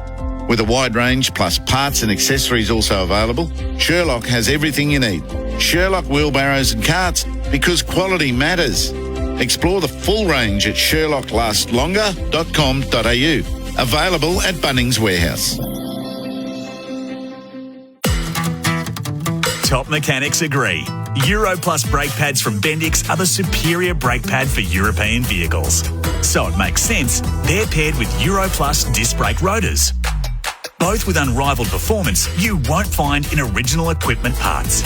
Leading technology, precision engineering, just like your European vehicle. Euro Plus brake pads and disc brake rotors. Bendix, put your foot down with confidence. Nestled in the heart of Yarrawonga on stunning Lake Mulwala, Silverwood's Yarrawonga is home to the award-winning Black Bull Golf Course. Premium lots are now selling, starting from $308,000, ranging from $399 to $858 metres squared, with options overlooking the greens. Discover a golfer's lakeside lifestyle with a blend of beauty and leisure. Experience it firsthand at the Seabull and have your stay reimbursed upon purchasing a lot. T&Cs apply. Secure your exclusive offer. Mention Resort Living. Visit silverwoodsyarrawonga.com.au. The air is fresher, the grass is greener, there's no doubt about it. Tassie is the perfect place to race this summer.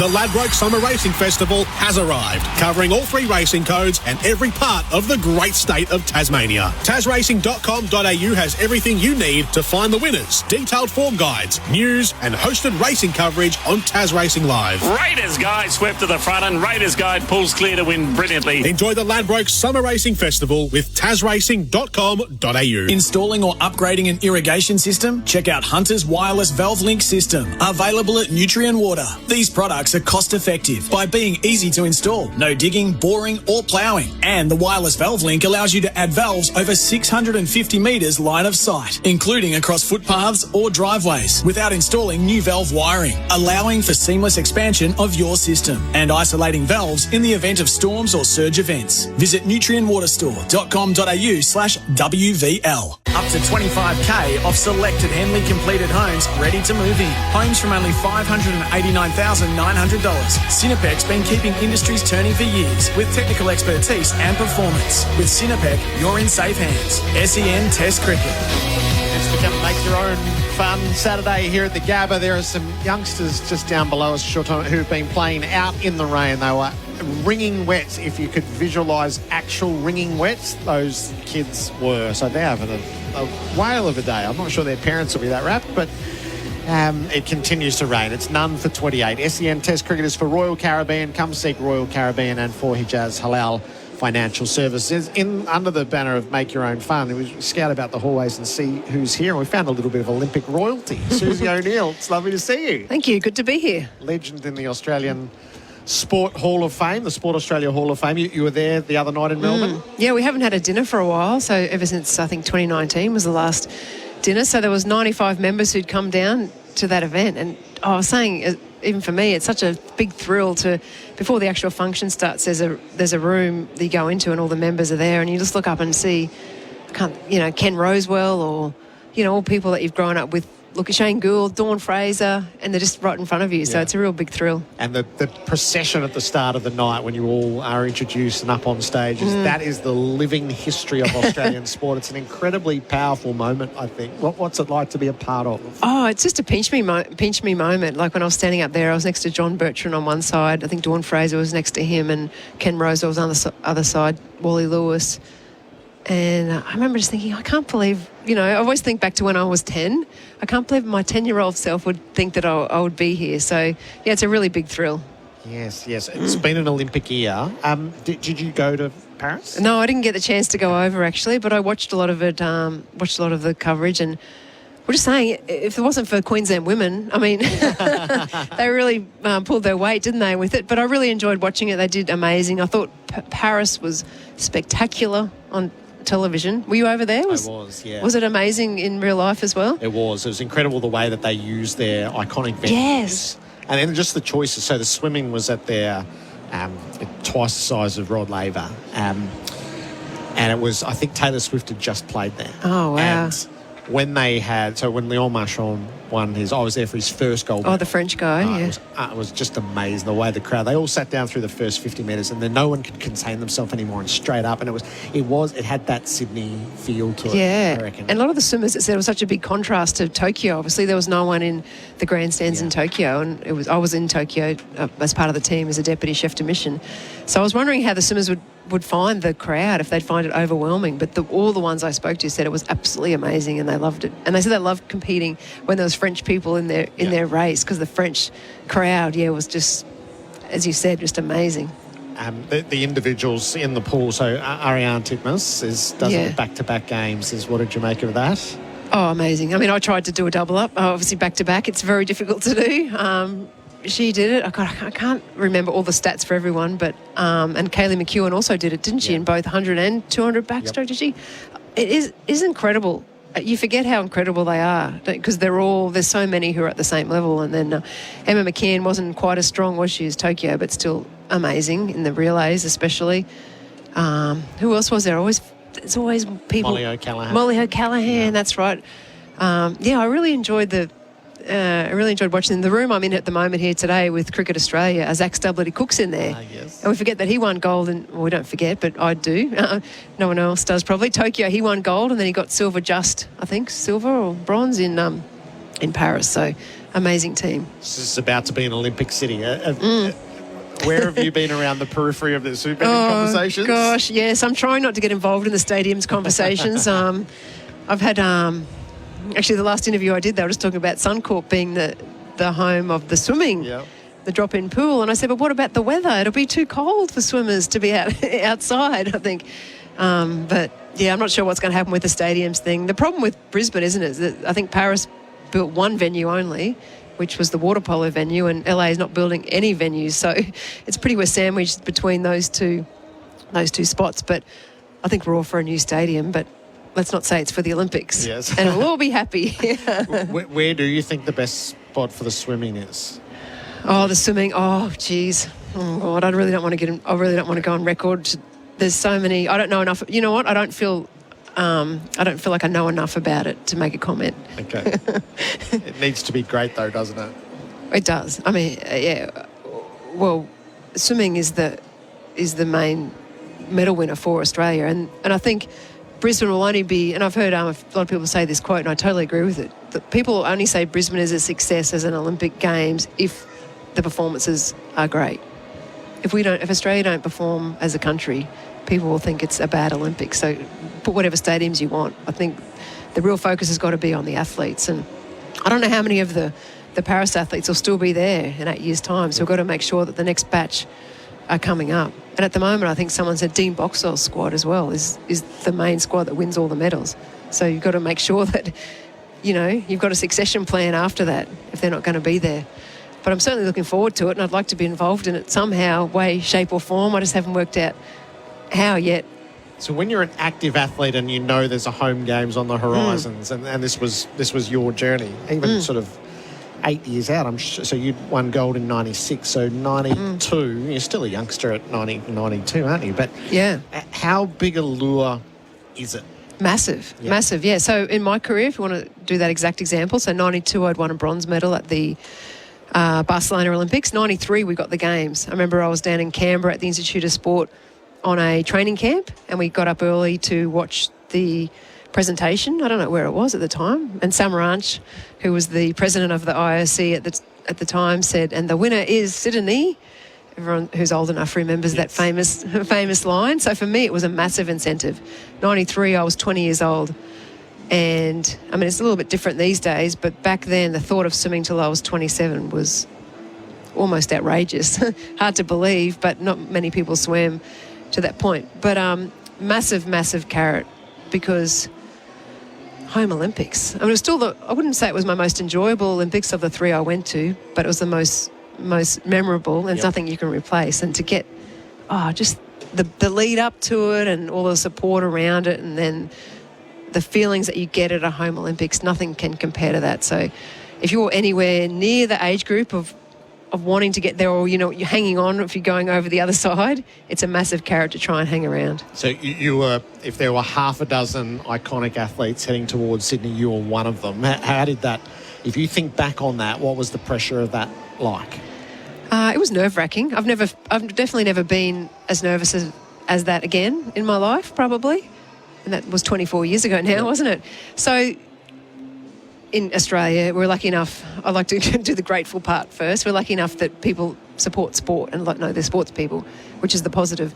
The hard part, I suppose, is when you're leading into a home Olympics, and I'd won a gold at the 1996 Olympics. So in that period when you're going out to the shopping centre or walking around town, and I was a well-known, people knew who I was back then, I'd say, I can't wait to see you win a gold medal, and I've bought tickets to your gold medal event, or I've gone in the ballot to try and win tickets to your event. So as it got closer and closer, and I'd broken the world record 3 months before in the event that I was expected to win in Sydney, I suppose you start to think, everyone's expecting me to win type thing. So it was really nerve-wracking, definitely. I didn't quite win. I got second in that event, but won another event. But, I still wouldn't replace it. Especially, I remember going to the hockey then at the Olympics, and I went and watched Kathy Freeman. I went and watched the water polo gold medal event. And there's just something special about a home Olympics. Yeah.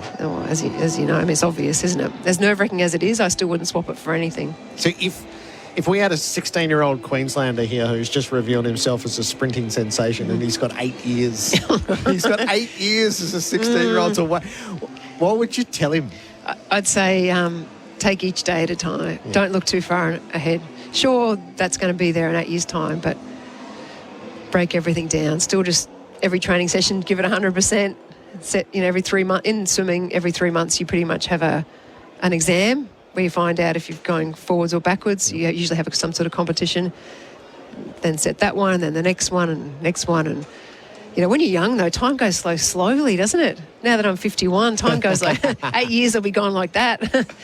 Won't it? But, yeah, just take each day as it comes. I was just saying before, actually, in another interview, not many people make it to an Olympic team. So hopefully what the Olympics does is it inspires a lot of kids to get involved in sport, full stop. Sure, they may have the dream of the Olympics, but it's about getting everyone participating. If you think there's probably going to be 20 females and 20 males on the Olympic team, 20, not many people are going to make it to the Olympics. So hopefully it inspires a lot of people just get active, get into sport, try new things.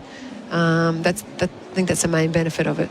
Do you swim at all now, Susie? Yeah, I do. I swim a couple of times a week. Yep. I've been I've had a bit of a cold actually the last week or so I haven't been.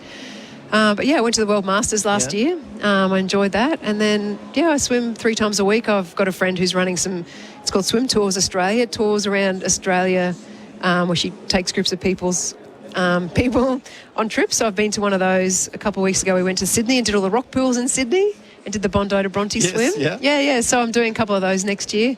So, I love swimming. It's probably if I'm stressed or I'm having a bad day, bad week, bad month, I'd like to go swimming. It makes me feel good. It's my meditation. Did the Masters stir the competitive juices? Not really, no. It was good to get the win, but I'll tell you what, it did make me realise that being prepared makes a difference. Even just, I got really nervous before the Masters event, like I always did when I was a normal swimmer. Yeah. But I hadn't practiced all the routine and the preparation. And, when you're really nervous, for me, it was about I had the same routine before my race, and then behind the block I did the same thing. And then when I started my race, I just said a couple of things over in my head, like long and strong. But the Masters, I just freaked out. And I was like all over the place, and didn't know what I was doing. And so it wasn't, and my brain wouldn't stop thinking. So I was like, oh no. So all that training actually, when I was a proper swimmer, did help, which I always look at open batsmen actually, or any sort of batsman. It's such a mental game, isn't it? It's just a mental game, the weight. And surely they don't concentrate. Surely they're not on the whole time they're out there. They must really switch on and off, because that's one thing that I really worked on as a swimmer, swimming multiple events. I think Sydney, I swam 8 different events at the Olympics, was switching on and off, thinking about your event. Like, you can't be on for 8 days of competition. So I was thinking with the batsmen, they must really have tricks when they're not batting to thinking about other things. But I think Mike Hussey used to have a routine as he would load the train up and the train would leave, and that's when he was ready to bat, and then he would load the train up and the train would leave, and then anyway, they're funny people, batters. Yeah, they have Very those funny tricks people. as well Yeah, to try and switch they're their brain a bit off. mad, I think. Because, where was the Masters? Fukuoka in Japan. Okay. Had you done that before? No, it was the first time I'd done the Masters event. Yeah. It was like you were 10. It was literally like you were 10 again. The energy around it. Yeah. With everyone, what time have you done? Or have you done, I don't know, if you've done sport when you're a kid and everyone's like, how are you going? How are you going to swim this race? And where do you go and what do you do? And just that nervous energy, and you could smell it in the air. Yeah. And were there competitors that you'd swum against at Olympics there? There was a couple, not so much in my event, I don't think, but there were some big names around. I'm trying to think of some of them now. Some of the guys were Olympians. Yeah. Not too many in my actual event, no. Will you do it again?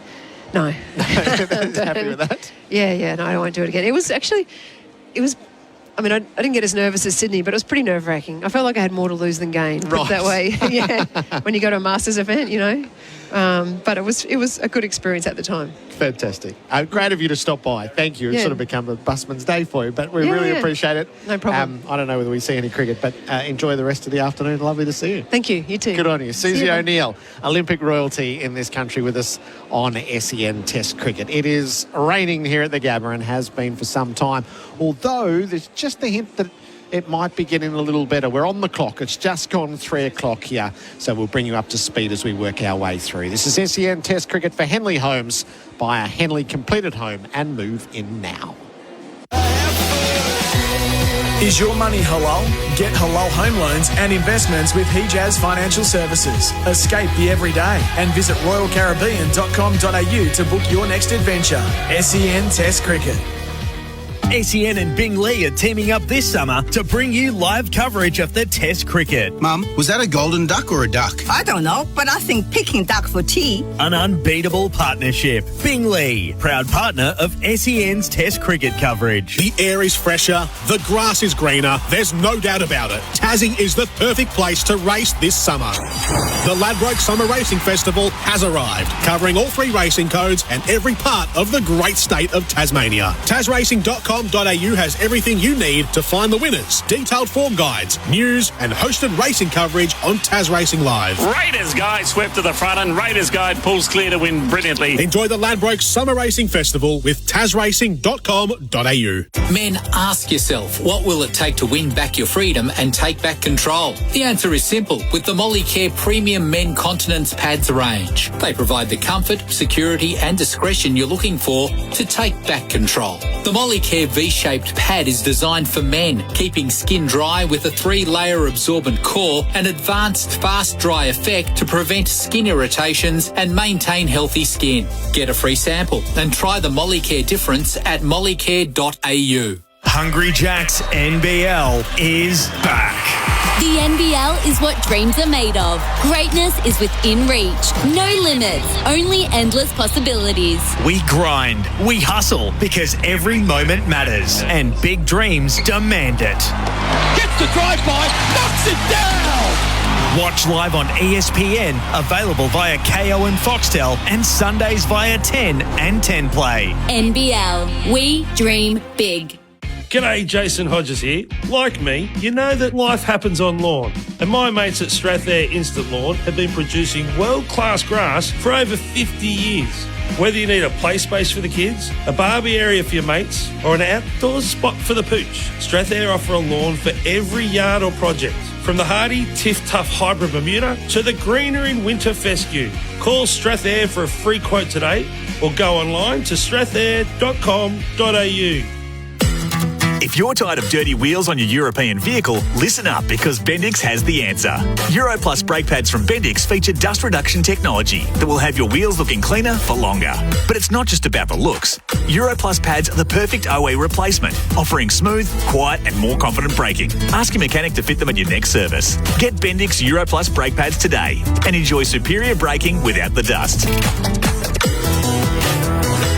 Bendix, put your foot down with confidence. Dreaming of a life where every day's a holiday? Silverwood's Yarrawonga offers premium lots from 308,000, ranging from $399 to $858 metres squared. Enjoy a permanent escape without leaving home. Walk family-friendly trails, unwind at Soul Wellness, relax at the Siebel Yarrawonga, or tee off at Black Bull Golf Course. Experience it firsthand at the Siebel Yarrawonga and have your stay reimbursed upon purchasing a lot. T&Cs apply. Secure your exclusive offer. Mention Resort Living. Visit silverwoodsyarrawonga.com.au. Hi, Ian Healy here.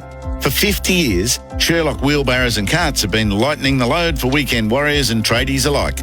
Built tough to last, so you can count on them season after season. With a wide range plus parts and accessories also available, Sherlock has everything you need.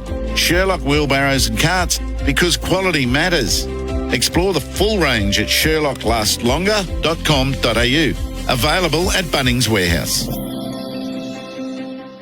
The Guildford Hotel has you covered all week long. Grab our mouth-watering lunch specials for just $15 Monday to Friday. Don't miss Knock Off Fridays from 3 to 6. Find out more at guildfordhotel.com.au. The Guildford Hotel. Up to $25,000 off selected Henley completed homes ready to move in. Homes from only $589,900. Cinepec's been keeping industries turning for years with technical expertise and performance. With Cinepec, you're in safe hands. SEN Test Cricket.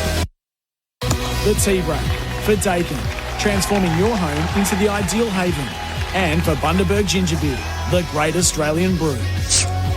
The conventions of a day at the cricket are thus you observe each interval as it comes, even though you're in a perpetual hold. The Tea Break is for Dakin, your air conditioning specialist, and for Bundaberg Ginger Beer, the great Australian brew. None for 28, so that entire session has been lost. It's as good as stopped raining and the skies are a little brighter, but I've just looked at the radar. I'm not here to sell you any false hope. There is some proper heavy rain on its way, which has got some yellow and some red. I'm just trying to plot a safe way back to the hotel at some stage. So it would feel unlikely that we're going to add to today's none for 28, Kawaja 19 and McSweeney 4.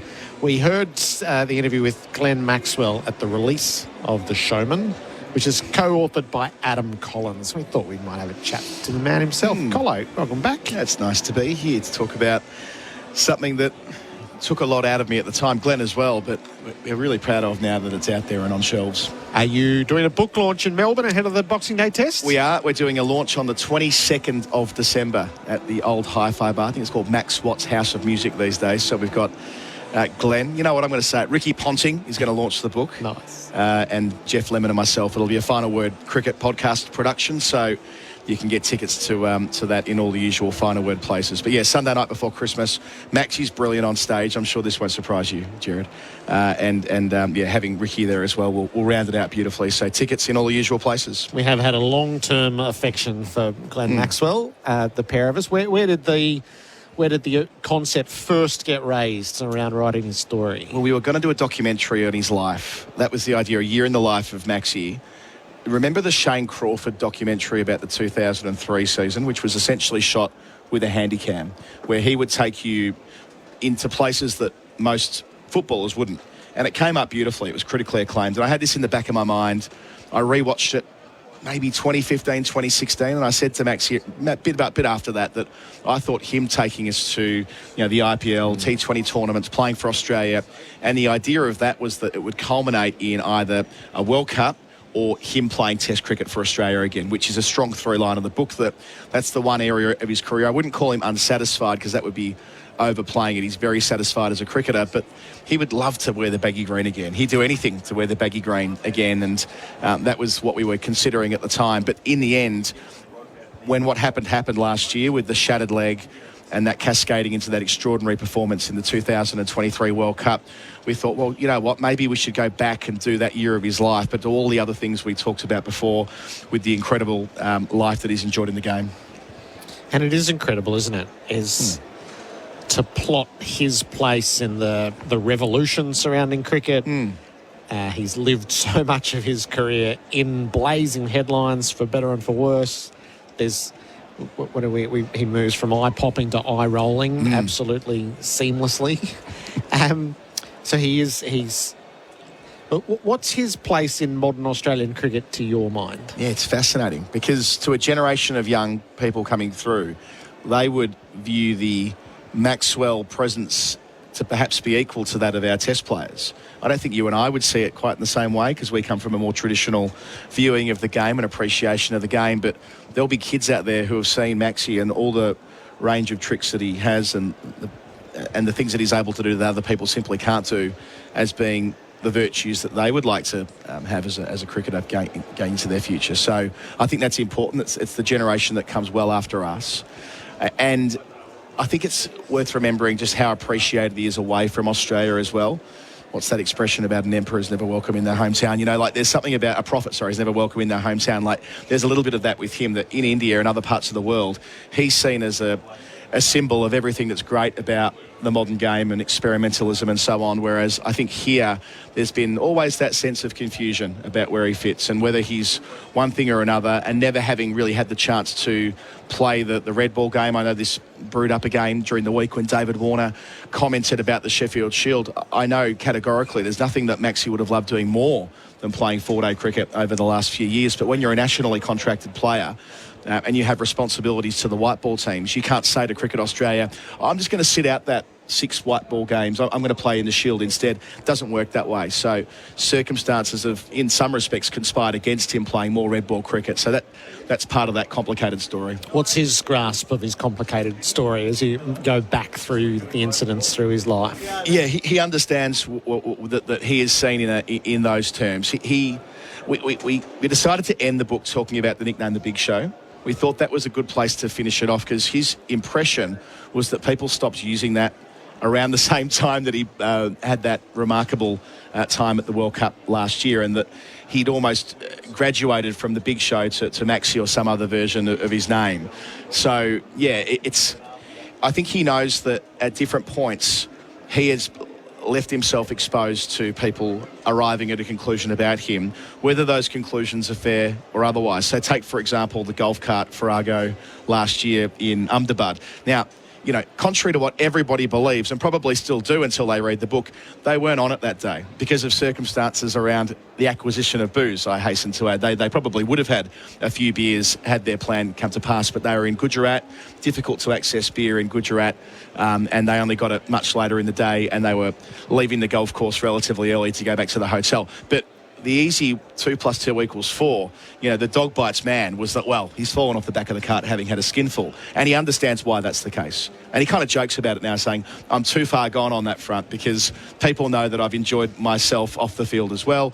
Not to the expense of him hurting his cricket, but there's an understanding of that somewhere in the middle of all of that story. So I think that, yeah, he knows that at age 36 he isn't going to change impressions of him on that front, but he also feels like, as a cricketer, that there are still things he could do that could confound expectations. When was the first time you heard the full story of the broken leg? Pretty soon afterwards. So I didn't know about the potential amputation. Yep. But within weeks of him doing it, I spoke to him and he told me that it was like way worse than anybody knew. He did that thing that he does though, and this comes through in the book. He overtrains. He intentionally overtrains to put additional stress on his body when he's building up to a big tournament or a big series or something like that. So he formed the view pretty early on that he could make it back for the Border Gavaskar Trophy Series of 2023, which he was going to probably play in. There was a decent chance, so long as everything went well with the schedule. It's a long time ago now, but he was going to play against South Africa A. They had Shield games ready for him to play, and they were going to, not a million miles away from what's being discussed at the moment, get him ready to play in the subcontinent against Jadeja and Ashwin and try and put pressure back on the Indian spinners in ways that Australian touring teams have typically found difficult. So his immediate thinking was, well, okay, this is a setback, no doubt, but I'm Glenn Maxwell, I'm a fit guy, I'll be good, I'll be fine. What he didn't appreciate was that it's a lot different from being, say, treadmill fit or pool fit, or even facing balls in the nets fit, compared to what it takes to actually play a game of high-intensity cricket. And he found that out the hard way with a number of injuries that played out throughout the course of 2023. Not all of them directly related to the foot, but at least tangentially related to the foot, which made his timing, getting fit just at the perfect moment, just after they had their baby Logan as well. It was a beautiful coming together of these various threads, which led towards him being able to do what he did last year. How remarkable was the double century? Yeah, I mean, I was on the other side of the world for it and covering it for The Guardian, and I think anyone who's been wrapped up in his story, what I love about it, what he loves about it too, he's a total badger. Like, I can't tell you the extent to which some cricketers are quite diffident about their interest in the game. It's almost a virtue to say, I actually don't watch much cricket. I play it and I'm brilliant at it, but taking an interest in the game, that's for other people. That's for lesser types. He doesn't back away from the fact that as a teenager in 1999, he was the one getting out of bed in the morning and watching Flem roll that ball down the wicket to Adam Gilchrist. That's his life. His experience isn't a million miles away from probably your or my experience. I truly believe that if he wasn't playing cricket, Glenn would probably be in the media or doing something like this that we get to do, and are obviously privileged to do. So he loves the fact that a lot of people around Australia have that moment, where were you when you got to see me do that thing? He's totally chuffed by that. Yeah. So he gets it. Like, there's a pub in Melbourne, the Commercial Club, great man Paddy it runs it, and he was writing in tomato sauce on the plate, 201 not out on everyone's meals the next day. He loves all of that. Yeah. That's an emblem of him tapping into the cricket fan that he is deep in his core, and he never shies away from that either. So he totally gets why this is special, and in turn he knows why people like myself and others who have been close to him throughout the journey look back on it with such fond memories, and will never forget where we were when we took it all in. So what was his memory like for his own stories, as you would have put together a catalogue to put before him? Unbelievable.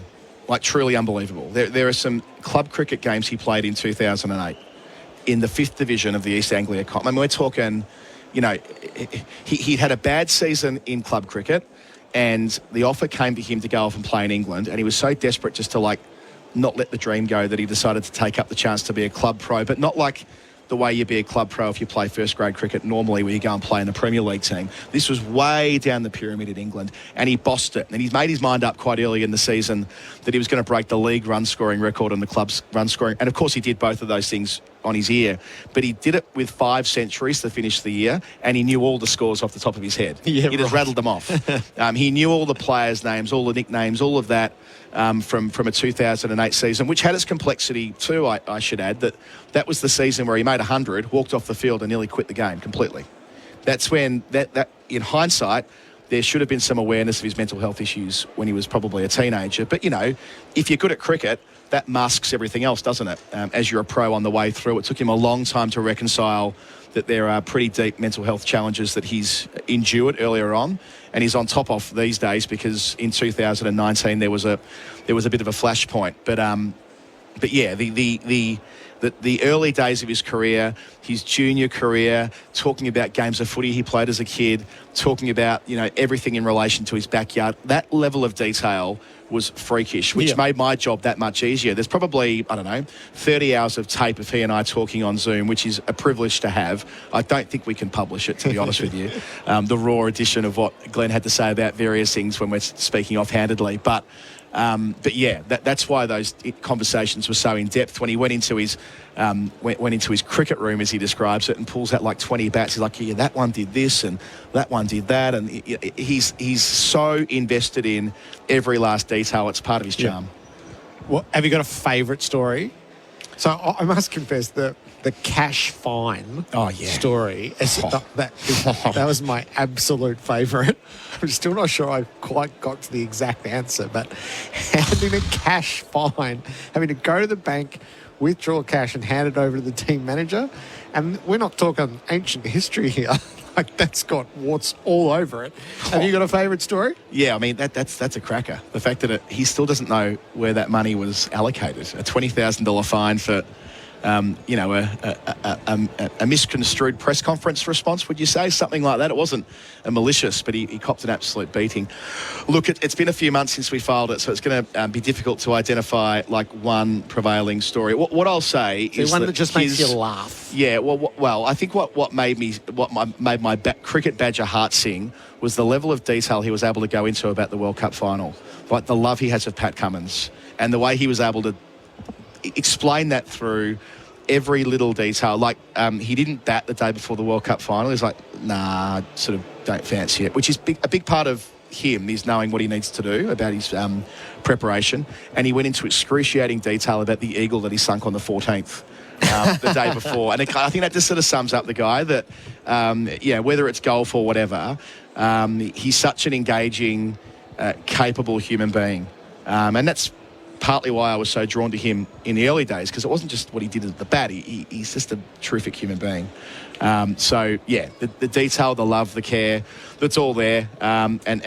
Ultimately it was a privilege that he wanted to do this with me. There are many, many stories in the book. I'll say as well that getting to work with Virat Kohli and Pat Cummins on the forwards was a joy. I think you can take a lot from the way Virat Kohli thinks about Glenn. Think about how many people are trying to get in Virat's little bubble on a daily basis. How many people want to be close to the biggest name in the cricket world over the last, 10, 15 years or whatever else. His ubiquitous presence in India. The way he talks about Glenn, the love he has for Glenn, and they've only played together for 4 or 5 years. They're not mates from childhood. They had a massive blow. Maybe one of my funniest stories out of all of this was when Glenn realised that Virat Kohli had blocked him on Instagram. So good. I mean, it's absurd. I mean, it's ridiculous. But Glenn accidentally imitated him on the field at Ranchi, and Virat didn't like it and blocked him. And they realised when they joined up at RCB together many years later what had gone wrong. But yeah, like that. The level of care and love, and just the way that Virat was so happy to collaborate on this project, I think it spoke very well of him as well. As for Pat Cummins, I said before that there's a lot of love between from Maxie to Pat goes the other way too. He's so grateful that it was, I think, Glenn in the middle of all of that last year, that he was there to have the best possible viewing of that 202-run partnership from the other end. And I'm sure they're going to go on to be mates for life as well. Terrific. So it's on shelves for Christmas and the book launched next week. Well done, Colo. Thank you, Gerard. Thanks for your support of the book and for interviewing Maxie. And if anyone else wants to, have him to do a do or a function or anything like that, like, he's open to this. He's going to do cricket clubs and, he's going to do it the old school way, sell the books by doing it hand to hand and signing copies and doing selfies. He's great at all of that. The box in the boot. Yeah, that's it. Good stuff. The Showman. It's on shelves. Glenn Maxwell's story written with Adam Collins. Keep cool this summer with the Ream Solar branded Cool Cabana. To register now for your chance to win, visit iCanWin.com.au. None for 28 here at the Gabba. The covers are undisturbed in the middle of the ground. If there's any rain falling, it's only light, but there's more on the way. This has been the tea break for Dakin, your air conditioning specialist, and for Bundaberg Ginger Beer, the great Australian brew. SEN Test Cricket for Host Plus, winner of CanStar's Outstanding Value Super Award for the 7th year in a row. That's a plus. Issued by Host Plus Pty Limited. Check the PDS and TMD at hostplus.com.au. The air is fresher, the grass is greener, there's no doubt about it. Tassie is the perfect place to race this summer. The Ladbroke Summer Racing Festival has arrived, covering all 3 racing codes and every part of the great state of Tasmania. tasracing.com.au has everything you need to find the winners, detailed form guides, news and hosted racing coverage on Tas Racing Live. Raiders guide swept to the front and Raiders guide pulls clear to win brilliantly. Enjoy the Ladbroke Summer Racing Festival with tasracing.com.au. In golf, you want to maximise your power.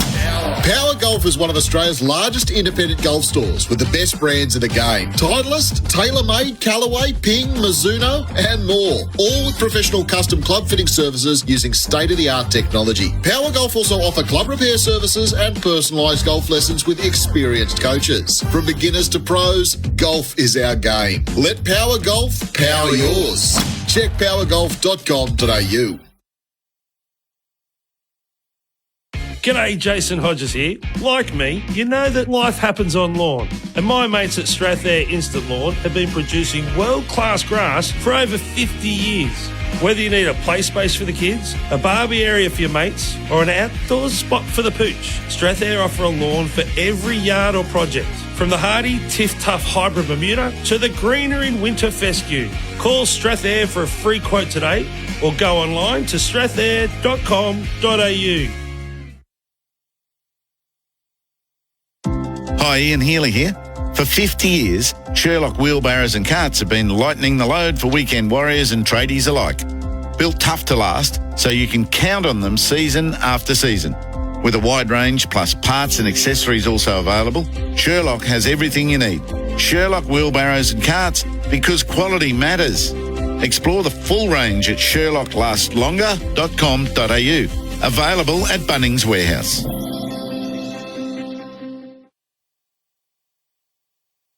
Hungry Jack's NBL is back.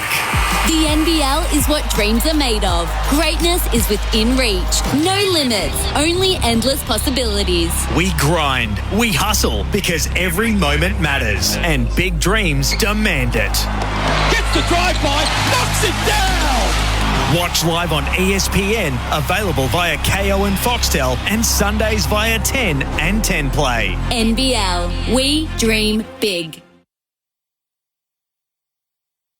Vinidex is a leading manufacturer of plastic pipes and fittings designed and made in Australia. Vinidex has a wide range of PVC plastic pipe systems, perfect for irrigation, turf watering, water supply and recycled water applications. Vinidex pipes and fittings are 100% recyclable, corrosion resistant, lightweight compared to other materials, and do not have adverse effects on water quality. Check out Vinidex's wide range of pipes and pressure fittings at your local Nutrien Water store or visit nutrienwaterstore.com.au.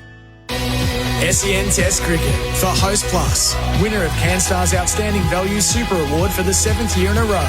That's a plus. Issued by Host Plus Pty Limited. Check the PDS and TNT at hostplus.com.au. We got news from the Gabba. It's stopped raining. The ground remains damp.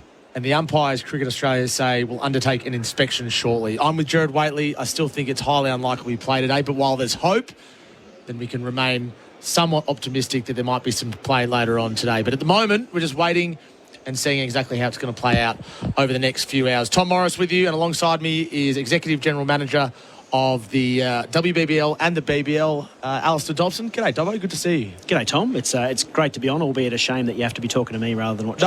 No, I love talking to you. You know that. I think this is about the 4th time this it's been good. summer I've interviewed you. So I'm trying to think of some more curly questions that I've asked you the last few weeks. How was last night's launch, the big launch of the Big Bash season, which starts tomorrow night over in Perth? Yeah, it's an exciting time of year for us. We had an event here in Brisbane, obviously on the eve of the Test match with everyone in town, and then off to Perth shortly for a big opening tomorrow night, and then as we say, the train leaves the station and we hang on for 40-odd nights and see how we go. So what is it, 44 games in 43 days? Is that about right? Roughly about that, yeah. So every night other than Christmas Eve and Christmas night. So, we love that. It's on every night, and I think the fans love the repetition and the rhythm that the Big Bash gives everyone over summer. What's happened to Christmas Eve cricket? I remember going down to Hobart a couple of years in a row to do a game down there, but you've just decided it's not quite right at the moment? Yeah, I think we had a few years with a Christmas Eve game in Tassie, and it's just when you weigh things up and the different options you've got in scheduling, I think give the players, everyone a break and a short spell over Christmas and then full speed ahead from Boxing Day.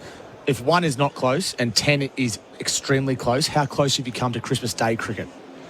Oh, it's on the lower side of 5. I'd say it's a 2 or 3, only because there's not a screaming demand for it from any of our key stakeholders, the players or our broadcast partners or fans to a degree. We watch the NBL have obviously got a game on, I think the 2nd or 3rd year they've done that. That seems interesting. But again, it's one of those ones where we think there's generally a better slot for that game in the peak of the summer holidays. And never say never, but it hasn't got too close. I think there was widespread agreement when the Big Bash was lengthy, 14 games aside, that it was too long. How hard was it to put the toothpaste back in the tube? But there's almost no other league in the world across any sport that's able to short the season with widespread approval.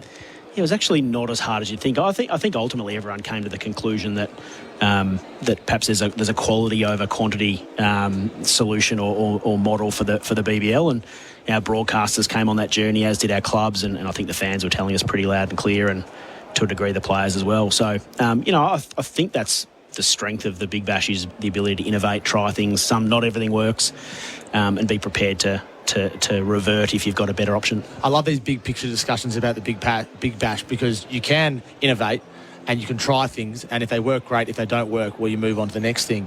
So each team in the BBL plays 10 games at the moment, plus finals, which is an unequal season, clearly, because there's 8 teams. Yep. Is there scope to expand and get a couple more teams in the Big Bash competition, and if so, where would those teams be based?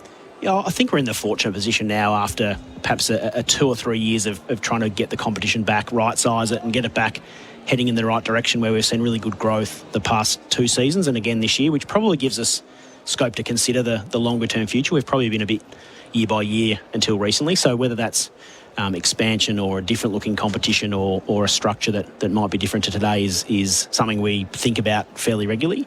There's lots of interest to become part of the Big Bash, which I think is, again, a credit to the strength of our comp, that we've got different markets looking for, showing interest in a team. I think whether that's the ACT, other parts of Australia, I think we've been on the record that New Zealand would be an interesting option for us. But we're a long way from land in anything. Obviously, that's a significant kind of idea to be considered. Yeah. We've still got 8 teams that are only 14 years old as well. And so for us, building strength into those 8 club brands is still probably our number one priority. Do you think if you were going to expand, you'd expand by 2 rather than 1 team to eliminate the idea of a bye? Well, I guess when we play every night, we're not playing in rounds. We probably don't. A bye's not really a factor. I think even this year, the Melbourne Stars play their first 3 matches before the Hurricanes have played their second, for example. So 3 games in 5 days to start. The Stars. Yeah. So it's not necessarily where we have weekends of no games. So 9, an odd number of teams isn't perhaps an issue. The issue for us that it might be in a footy code where you might be trying to avoid buys. Broadcasters drive a lot of the money. We know that. What do they want? Do they want more teams? And are they happy with the number of games that you've got at the moment? Yeah, they love the model we've got. They were a big part of sort of the restructure of our competition. What they want is big crowds and great cricket, and whatever the best way to deliver that. I think the audiences that tune into the Big Bash every night over summer are back to being as big as there is in the country, and so our broadcast partners are really supportive and pumped about the season ahead. Ultimately, for when we talk to them, it's their number one directive for us is get as many people in and create the biggest and best atmosphere you can. And that's probably the brief from the players as well, is we just love playing in front of big crowds. Why do you think the atmosphere at Adelaide Oval was the Wacker, Optus Stadium now in Perth, is far, this is my own anecdotal experience, far superior to some of the other grounds in the country where there's a bigger population? Like the MCG rarely gets more than 30 or 40,000 people now. The SCG can be fantastic, but the Thunder don't get massive crowds. Why is that? Yeah, I think like any league, we've got some clubs that have really been able to capture the attention of their local market, that no more so than the Perth Scorchers to a degree here in Brisbane. The Brisbane Heat are such a popular team, and the Strikers. So there's something about those clubs in particular that have captured the imagination and the parochialism in those markets. And I think it grows at a different speed for different clubs. I think the Sydney clubs are on the right track. The Sydney Thunder with Trent Copeland at the helm has got a really strong community strategy around Western Sydney, and our Melbourne clubs are, ticket sales are strong for the Stars and the Renegades, and obviously off the back of a WBBL title, the Renegades are really optimistic as well. But it's not linear. I think different clubs grow and connect with fans at a different rate. But gee, if we're expecting close to 40,000 in Perth tomorrow night, and that'll be mad. We're talking to Alistair Dobson, the EGM of the WBBL and the BBL. Are you concerned about these rival franchise leagues around the world that are taking players from the Big Bash and meaning the quality here is diluted somewhat? Oh, yeah, I wouldn't say concerned. I think we watch everything. The world of cricket, or the global cricket landscape, is shifting every day, and there's new opportunities and new challenges, and I think obviously a couple of leagues have popped up within within our window. But our priority is making sure the Big Bash is as strong as it can be, and that particularly our local players and Australian players still enjoy playing in front of big local crowds. We watch them. There's lots to learn. We still feel like we're competitive with those. We had a significant increase in our salary cap 12 months ago with a new MOU with the players, and that's a competitive salary cap. We pay as well as other leagues, and when you can come and play when it's not raining, play at the Gabba in front of 30,000 people, that's a pretty good proposition for players as well. At what point in the scheduling of the Future Tours program can you get in the room and say, just block out 2 or 3 weeks after the SCG test so all the Australian players can play Big Bash? Because it feels like when we do it, the next year we don't do it. And as a result, this year, the test players will go to Sri Lanka and they won't be available to play any Big Bash after the SCG test. Yeah, I think what I would say is we've made really good ground in the last FTP, whereby there used to be white ball games played in the second half of January, Australian games. They've now been played in November. And successfully so to a degree, and that's freed up. So we have been able to clear white ball cricket out of January to a fair degree, which gives us at least an opportunity for those players to come back in. I think next year is similar for us in an Ashes year to have players come back and at least play a couple of weeks. It's an ongoing process as part of the FTP, and I think the test schedule is as busy for us over the next few years as any. So. I think our key is just those white ball stars, your Maxwell, Stoinis, Zampa, Josh Inglis. Those sort of players are still really the firepower in our comp. You'd still love Steve Smith to play for the Sixers and Pat Cummins to play as well, wouldn't you, though? Like, you'd love a full complement of Australian players playing for 2 weeks in January. Yeah, of course. I think we see the impact those players have when they come back and play in our comp. But also, the strength and the exposure of those players and the profile they build playing for Australia is still the key. So there's a balance you've got to get. Selfishly, from a Big Bash perspective, of course, you want the best players playing. We also thrive. The Big Bash over the next couple of weeks will thrive because, to a large degree, there's an Australian Test match happening during the day. So it's not binary, I guess. When Big Bash started, and before you arrived at Cricket Australia, Cricket Australia was quite bullish that the Big Bash was the second best franchise league in the world. Are you equally as bullish now, given all the other leagues that have popped up in the interim? Yeah, it's much more competitive now than perhaps when the Big Bash first started. I think, we're in that top tier. There's a group of leagues now, probably half a dozen leagues that operate just below the IPL, and we're firmly in that, particularly when you look at the size of our competition and the crowds and the commercial outcomes and the players. So whether we're out and out number 2, but we're certainly in the conversation in that next group. What stopped the Big Bash from beginning a few nights ago, let's say Wednesday night, after the 5th day of what would have been the Adelaide Test? Yeah, there's a balance for us around trying to get. We still think that the primary part of the BBL is in that sort of Boxing Day through to the end of January window, and to a degree we schedule as many games as we can in that window and then work backwards a bit. So we didn't need to go any earlier. I think trying to leverage the Test match schedule is important, which is why we'll start on a Sunday night on day 2 of this Test match. So our core product is in January and the second half of December, so we build backwards from there. And the core product off the field is the trade window that follows the end of the season and is just completed in the WBBL as well. Tell us about that as an innovation. Yeah, I think we're always looking at ways for clubs to be able to move their lists around and stay competitive, and competitive balance is important for us, but also the opportunity for a bit of talkability around our competition post-season. So we opened up a window where clubs could sign players from other teams during a small 10-day window post-season. We saw some really interesting moves early this week in the WBBL with Laura Harris, amongst others, changing clubs in that window. So I think player movement's really healthy for any league, and we're just trying to free it up a bit. So on the same weekend, I sat down on a Saturday night and I watched the AFLW Grand Final at Icon Park, and it was a great visual on the TV. People there said it was an amazing event to be at as well. North Melbourne won. On the Sunday, the WBBL Grand Final was a day game. Why wasn't that a night match? Yeah, I think we're always looking for the right scheduling slot. When we sat down at the earlier in the year to do the schedule, Sunday looked free. It was available to us. There's a history of WBBL finals on a Sunday afternoon which have been really strong. whether we can move that back to a Saturday night next year. But we thought it was a great event, a great day, a great result for the Renegades, and to be able to play that game at the MCG on any days was a big move for us. This is a concern, though, that only 5,000 people turned up, and on the MCG, that looks empty. That looks completely barren. Yeah, not a concern. It does look that way when you look at it. But for us, the WBBL's on a journey to grow, and we think the best cricketers and the best league in the best stadiums is a natural fit. We always want bigger crowds, but we were confident that crowd is a good journey for us and a good momentum, and that's more people than we would have fitted just about in any other venue in Melbourne. Who wins the BBL this summer?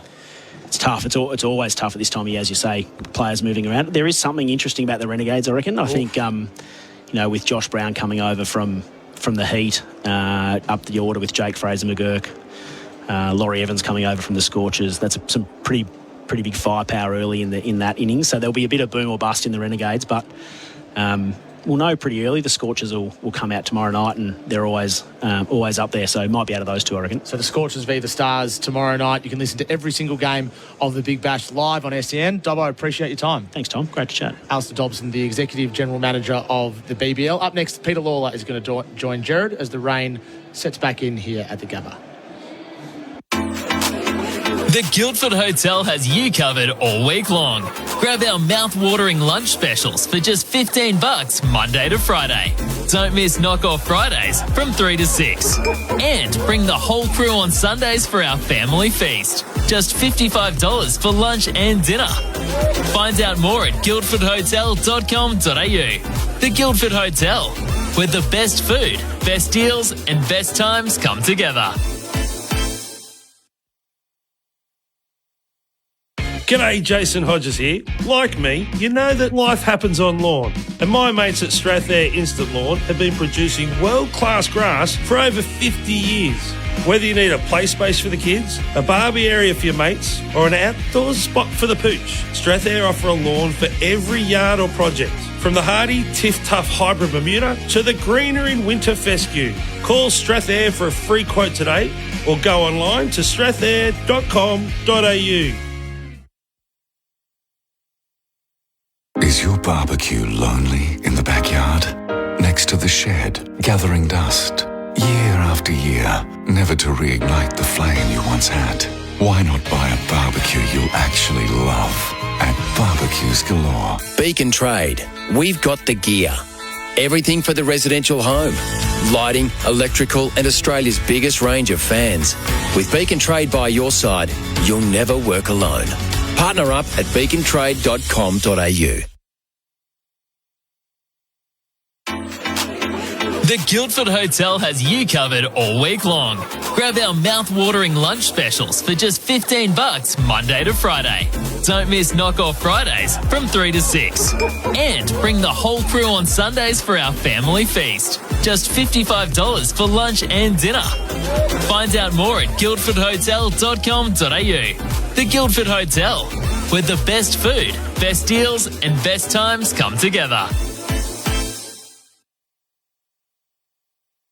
Sheen Panel Service. If you've had a car accident, call Sheen first. We'll handle your repair process from start to finish and provide an accident replacement vehicle at no cost to you. Rest assured, we use genuine parts and provide you with a lifetime guarantee on all repairs. So remember, call Sheen first on 1300 Repair. We'll take care of the rest at one of our 27 locations across Victoria. Sheen Panel Service. T's and C's apply. In golf, you want to maximise your power. Power Golf is one of Australia's largest independent golf stores with the best brands in the game. Titleist, TaylorMade, Callaway, Ping, Mizuno and more. All with professional custom club fitting services using state-of-the-art technology. Power Golf also offer club repair services and personalised golf lessons with experienced coaches. From beginners to pros, golf is our game. Let Power Golf power yours. Check powergolf.com.au. Top mechanics agree. Euro Plus brake pads from Bendix are the superior brake pad for European vehicles. So it makes sense they're paired with Euro Plus disc brake rotors. both with unrivaled performance you won't find in original equipment parts. Leading technology, precision engineering, just like your European vehicle. Euro Plus brake pads and disc brake rotors. Bendix, put your foot down with confidence. If you drive a European car, make it stop as well as it goes. Bendix's Euro Plus disc brake rotors are designed specifically for European vehicles and feature high carbon metallurgy for superior braking. Their SwiftFit protective coating also inhibits corrosion, so rotors will look great for longer. A direct replacement for OE rotors and tested to strict European standards. Bendix's Euro Plus disc brake rotors are the perfect choice for discerning owners. Bendix, put your foot down with confidence. Vinidex is a leading manufacturer of plastic pipes and fittings in Australia. Vinidex has a range of twin-wall polypropylene corrugated pipe systems perfect for non-pressure stormwater and drainage applications. Known as Storm Pro, Vinidex's PP pipes are designed and made right here in Australia, are 100% recyclable and have a 100-year design life. Flexible and lightweight to install, Storm Pro can be installed without heavy lifting equipment. Vinidex's Storm Pro range can be found at your local Nutrien Water store or by visiting nutrienwaterstore.com.au. Rethink what a spinner can do with the Nelson S7. The superb low-pressure flow control response of the Nelson flow control nozzle is unrivaled. The flow control sprinkler is ideal for areas with uneven water pressure, such as sloped or hilly landscapes, where traditional sprinklers may result in over or underwatering. The S7 Quick Connect system allows for rapid unplugging of the sprinkler while under pressure, a must for reliability and long field life. Drop into your local Nutrien Water store or visit nutrienwaterstore.com.au. SEN Test Cricket for Host Plus. Winner of CanStar's Outstanding Value Super Award for the 7th year in a row. That's a plus. Issued by Host Plus Pty Limited. Check the PDS and TND at hostplus.com.au. The Liquorland last session. Cheers to the cricket. Cheers, Liquorland. Choose to drink wise. It feels like a very appropriate sponsor, I think, for the third session. There's going to be no cricket, so leaning against the bar feels about right. There were 80 balls in today's play. Australia none for 28. The rain has just re-intensified. So I reckon we're pretty well cast. The weather update for Beacon Trade, a tradie's key partner in lighting, fans and electrical. It's about this time where people start getting edgy. We have to talk on radio endlessly, but what are you going to write at the end of the day's play? Hello, Peter Lalor. Hello, Gerard. Whateley, you've got that evil look on your face. Have you had a look out the back? It's an absolute zoo. Like, cricket just turns, especially this cricket media, turns in on itself. It eats its own young when it gets like this. People are going mad. There's people dancing and singing. There's not a person who's sort of held a cricket bat who isn't being bailed up by about 15 journos who've got space to fill. Yes. Bit like radio, I've got to say. Yeah, some pretty bad scenes out there. And, of course, everyone else has just gone home and gone to the pub. Yeah. We're hanging on because we need those 10 balls, Bob. What do we reckon they're worth? About $3 million? At least $3 million. Yeah, $3 million for 10 balls. Yeah. It's a big setback, isn't it? But I guess they've had a bit of money in those first few tests. 50,000 plus at Adelaide. They'd have banked a bit there. Yeah. Big sales for the next two tests. Yes, they would like to have got to day 4 in Adelaide for the cash day. But yes, Boxing Day sold out. Sold out. First 2 days of Sydney, I think, are down to limited view seats. So, you're struggling in Sydney the first 2 to 3 days, I think. Yeah. They'll be sitting in the rain there, Gerard, so as you it's like good to practice. observe it's very good practice much. For Sydney, Pete. Yeah, it is good practice for Sydney. I always think of you when it rains at the cricket. I think of you too. About when I look down at those Gabba troopers, now people would see them or know them. This is their 7th year. Yep. You met one recently? I did at the airport yesterday. So it's a start. You're going to have to sort of fill this gap in for me here. It's a Star Wars kind of thing, is it? The Gabba troopers. They what are they? You buy a package. Yep. You get to dress up in Star Wars costume and be at the cricket. And I think I saw printed on the back. And I think I saw Darth Vader do a shoey in the first session. So I don't know how Darth Vader's going right now, but it must kill you not to be part of it. You quite the Star Wars guy, I think aren't they're you? great fun. Yeah. Yeah. I'm interested in how Darth Vader gets elected every year. Oh, so they elect a Darth Vader, do they? I'm guessing. I actually don't know the intricacies of it all, but I am interested in who Darth Vader is. I think I should buy that shirt for you. Where's their... Have they got a drinking hole here? Yes, they do. They go to the Pineapple Hotel after work. So maybe you should go down. You'll be among your people. We're a bit late in the day, you know, when you arrive and people have been on the gas all day. And, oh, yeah. I know. You can't drop into that you now. Used to be like that when you're on You have to be with them. Or...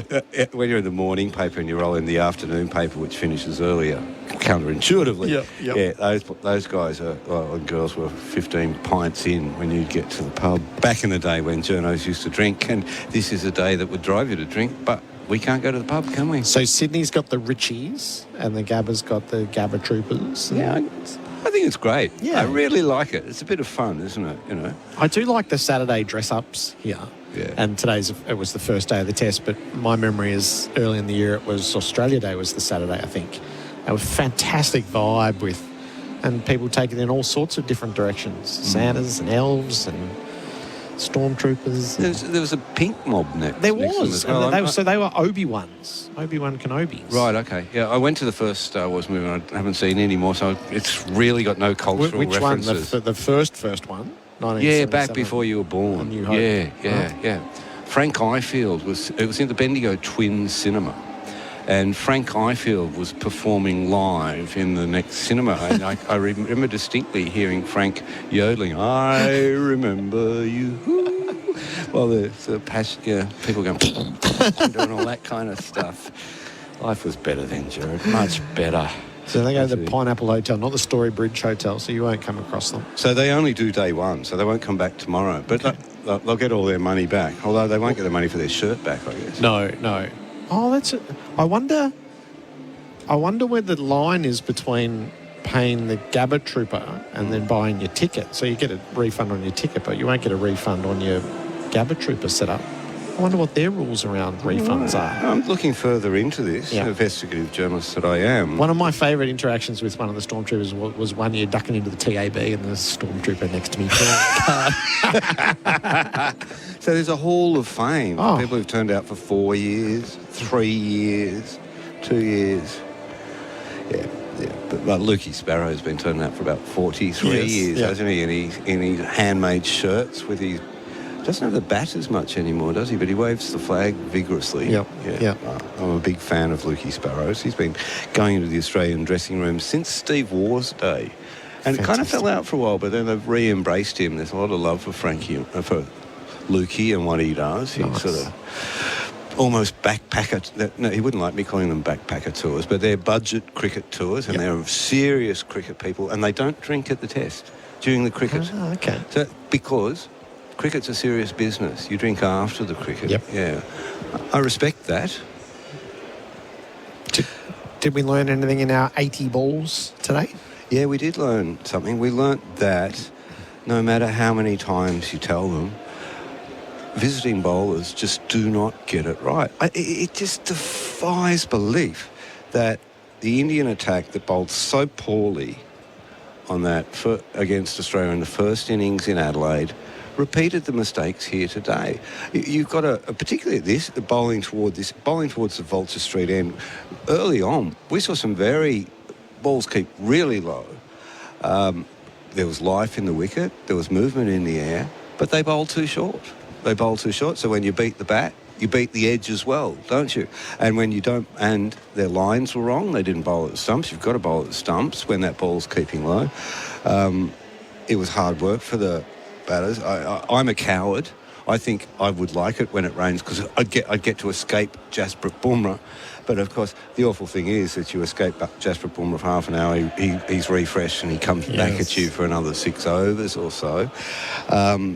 Siraj was a bit disappointed. Well, Siraj was particularly disappointing in his first spell, but then they tried him again from the other end. I just don't understand, with the amount of knowledge, technical knowledge that's in cricket now, the data that's in cricket, the pitch maps, everything is analysed. And India must analyse it better than anybody because a lot of it's come out of the BBL and knowing the sort of, really grinding down into the minutiae of the game. someone's got to know that if the players on the field have lost perspective, and possibly for half an hour, for an hour, surely you're going to get a message out to them at some point. And they came back on, bowled a bit better when they came back on, I thought, but still not good enough. You've got to pitch it up. You've got to risk going for runs. But they don't do it. Jasprit Bumrah is a world-class bowler, and he will get wickets. But as they came out of that second test, and Rohit Sharma basically said the others let him down. One man is not going to win this test series for him. They need other bowlers to step up. So they wasted a bit of that advantage of the first morning. Yep. I suspect they get to reset. That there hasn't been a lot of sun on that wicket today. In fact, it's probably going to be juicier. And it was a bit soft too. I'll be interested to see how that plays out, because if you have a soft wicket, we all know it gets dints in it. Then the sun gets on the dints, and that can be quite handy when you're bowling in the second innings, which Australia will have. So Australia won't mind that, but I haven't seen the weather forecast for tomorrow. It's better tomorrow, but it's not sunny. There's virtually no sun for the remainder of the Test match. Really? It's a weird forecast. It feels like the conditions at the start of the day were what is forecast the whole way through. And there's rain on days 3, 4 and 5. Didn't look terribly threatening rain, but when you had a forecast today of 0 to 15 mils and we're up to 70 something, you go, I think we're just guessing. So tomorrow's okay, maximum of 30, a shower or 2, 0 to 2 mils, but then Monday 0 to 10, Tuesday 0 to 15, and Wednesday 0 to 15. So we've had 13.2 overs, and your point is exactly it. They definitely wasted the first spell. I thought they were actually much better after the break. Okay, I was being a bit harsh on them, but... And Akashdeep, they were a little bit unlucky. It felt to me like they were just about to get through as it was getting gloomier and gloomier, and they were challenging, and I reckon the rain hit at the right time. So... But the leap to the conclusion that it was a mistake to bowl first, I don't think we've got anywhere near enough evidence on that front. Oh, hell no. If they came out and took 4 wickets in the first session tomorrow, it would look like exactly the right decision. Are people seriously suggesting that? Yeah. But people are going to seriously suggest all sorts of nonsense because there's a lot of space to fill. Exactly. In cricket. And I've made a terrible mistake on Cricket et al. because I just fired off a few sort of cheap observations in the morning, a bit of a freebie to all our subscribers. I've got nothing now. I've got absolutely nothing. I'm going to go, would you mind doing an interview, Gerard? And have you covered this off? I haven't been able to hear you all day. Did you see, I was talking to Ricky Ponting, was it yesterday? Yep. On the phone, I said, he's down in Launceston. What are you doing in Launceston? So, no. I said, no, I don't know. Ricky Ponting has been granted a PhD of philosophy. Dr. Ponting, Professor Ponting. He left school in year 10, Mowbray High. Yep. Yeah. And he didn't exactly finish top of the class either, I can tell you that. I think he struggled to get a job as assistant junior groundsman. But, of course, he was clearly on his way to bigger and better things, but the picture of Punter with the mortarboard on his head and the academic gown presented to him by the University of Tasmania, it felt like something else, It felt like bigger headwear than just the mortarboard. Yeah, it is. Like it's not the waterboard. Brim the whole way around. Yeah. Did you graduate from something, No. Gerard? No, that's right. You went straight into journalism, didn't you? I remember you were a young copy boy straight out of school. That's right. So, and his red gown cut off just before you could see the leg of his trousers, so it was quite gesture-ish the way that he looked. Why philosophy? Why a doctor of philosophy, do you reckon? Outstanding contributions to cricket commentary. Yeah. I really do not know. That was the bit. The honorary doctorate is a it's a convention of public life. You're allowed to call yourself a doctor. Yeah. But I was curious why they chose philosophy. Yeah, I don't know either. And Ricky wasn't very forthcoming on the subject when I spoke to him, and certainly wouldn't send me a photograph of himself in the gown. But I have got no idea. I reckon if I'd worked for 16 years to get my PhD in philosophy, I'd have my nose a little out of joint about that. But, hey, maybe year 10 at Mowbray High, yours qualifies you for a doctorate of philosophy in Lonnie. With all due respect to the people of Launceston, lovely town it is. Do we broadcast down there, Gerard? Yeah, definitely. Dang. I'll give that place a miss for a few months. That's another place off my map. I have got no idea, but anyway. Well done, Ricky. Well done, Ricky Ponting, Doctor of Philosophy, honoris causa. You can call yourself... I checked into some of the conventions on this. Yep. I wrote it down somewhere because I forgot, and I can't find it now. You can call yourself a doctor, but you cannot list in your CV, you cannot list it under your educational achievements. Okay. It's an honour, under honours granted to you. Yep. Like an AO or something like that. I think he's got an AO already, hasn't he? Yes, yeah, he would. Yeah. Yep. Kids can't watch. Yeah. Yep. Very good. Yeah. What did you graduate in? Hey? What did you do at uni? It was kind of a joke, really. I went to uni and I just read books for about 5 years. And then Dinny Ahern, who was the Dean of Arts at Melbourne Uni, one of those classic sort of Carlton bohemian scholars of that era, you know, of the Carlton Theatre and all that sort of thing. When Carlton was sort of the cultural centre of Australia, he rang me one day and he said, one essay, just one essay, Pete. I've got to get you out of the place. So, yeah. And he said, do you remember where the university is? Because I'd had jobs by then. I was working at the Lord Newry Hotel. It was ostensibly to put myself through university, but then it was to avoid university. English, I think, and history. Yeah, it wasn't very good. I was blessed, actually, because my lecturer was Geoffrey Blaney, who you would have remembered from those Australian history, who was kind of the first popular historian in Australia. In Australia. Later became quite a controversial figure, and we didn't share the same political views, but I adored him. And he was so popular that his lectures there would be, say, 100 people in the lectures, 200 people would show up. People just wanted to attend his lectures. He was a fascinating brain, just one of those guys who made you think about life differently and the world differently, had that curious approach. You know, he's a bit like Crash Craddock. Yes. I don't know that Crash is quite the, historian that Geoffrey was, but Crash has that approach to sport.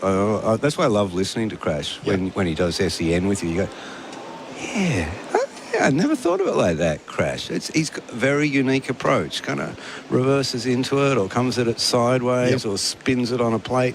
I don't know, but Geoffrey was like that a bit. Anyway. What was the essay? Can you remember? What was the last essay you had to write to get it? I think it was on the love song of J. Alfred Prufrock by T.S. Eliot, one of my favourite, and it's one of my favourite poems. So right. Let us go then, you and I, when the evening is spread out against the sky like a patient etherised upon a table.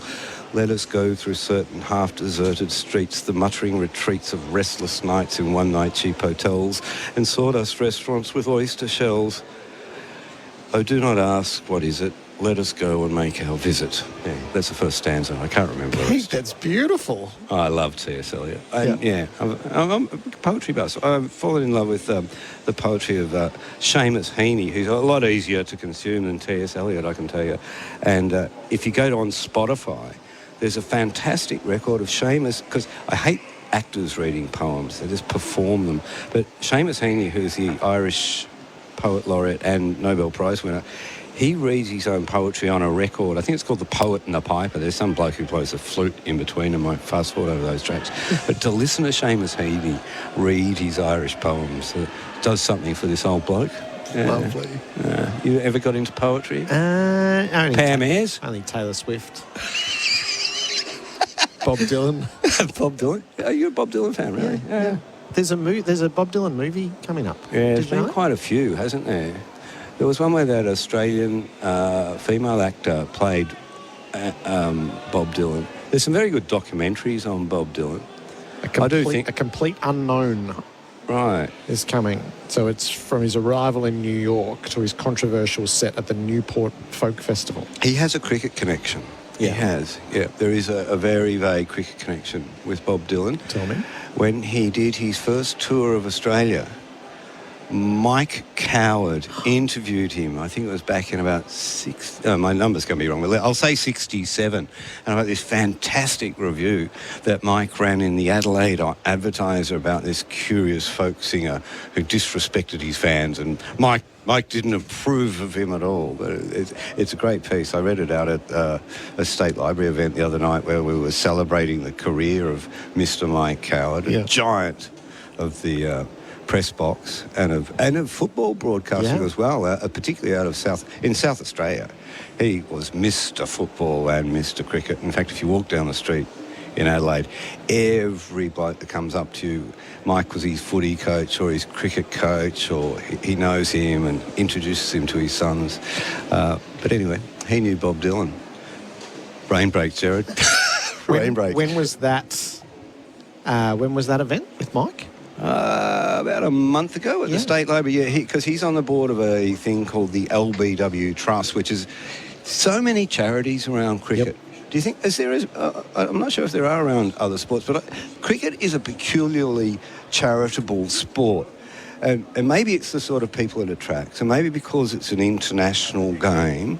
And there's certainly a lot of people who have a lot of money and are very generous around cricket that support these charities.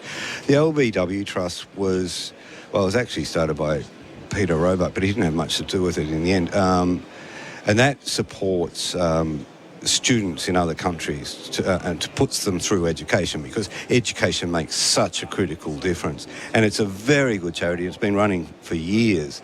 So they ran an event for Mike, and it was fantastic. And Mike can sing.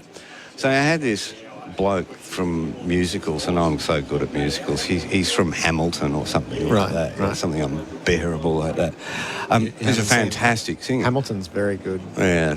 I lasted 17 minutes. Oh, really? Yeah. Live? No, I wouldn't go live. God, no. I thought I'd give it a go on tally. Hey? Anyway, sorry, I interrupted. Tupac had turned in his grave. He didn't die for that could happen to him. But Mike got up and sang with this guy, and I knew Mike could sing, but Mike can sing. Like, seriously sing like a professional singer. He sang the house down. I can't remember the song he sang, but one of his favourites on the cricket tour was If I Was a Rich Man, a fantastic tour in 2004. We were at a guy's place called in Bangalore, and right out in the suburbs. Mike was there. This guy, what is his name? James Hooper. No, not James Hooper. That's it. James someone. His wife's name was Mercy. I'll never forget that. And Mike sang If I Were a Rich Man, and he got to the yodeling bit, and I swear every dog for 10 kilometres joined in. They just it was incredible. He set off all the dogs in suburban Bangalore at about 2 a.m. one morning. In fact, on early cricket tours, he had a residency singing in an Italian restaurant in Chelsea on Friday nights. I think people were better in the old days, Joe. Can you imagine this mob, like our mob, our ratty mob, like putting on shows and performances and doing things like that? I mean, I couldn't. What? Can you play any instrument at all? No, not anymore. You played the recorder. Was clarinet. Clarinet. Yeah, I knew it was something that step up from. Well, you stumbled across Dinner and a Show in Perth. Unwelcome, didn't you? God, yeah. Please do not go there. Yeah. I didn't know they still did Dinner and a Show. It's a Perth thing. It's a Perth thing. Who knew? I felt like I'd walked onto the Love Boat or something, you know. You walk into a restaurant, you see a grand piano, you think, it's a grand piano, I don't know what that's doing there. It's clearly decorative, you know. Yeah. You get sat at a table almost underneath the piano. You order your food, you order your soda water, and just as the soda water arrives with the red bits in it, it was deafening. It was and it was horrid. And I lasted about 4 bars, and I stood up in front of the whole of the restaurant, and I said to the waiter, the maitre d', I said, "Listen, mate, seriously, you got to shift us. So in front of the whole restaurant, we shifted up the back, but you could not get far enough away from this clown. He did a jaunty version of the Sounds of Silence. He played good songs, but he destroyed them. And who wants to listen to music like that when you eat? There's a great scene in Curb Your Enthusiasm where Larry's in a restaurant and this guy comes out and a big Italian soprano, it's not a soprano clearly, tenor, that's the word, and starts singing. Larry just stands up and, that's enough, mate. No, great, thanks, mate. We're trying to eat. Seriously, you can't eat and have people performing like that. But yeah, I got messages from people around Perth who said it's actually a thing. I mean, I understand if you go out for a supper and a show or something like that, you're 125 years old.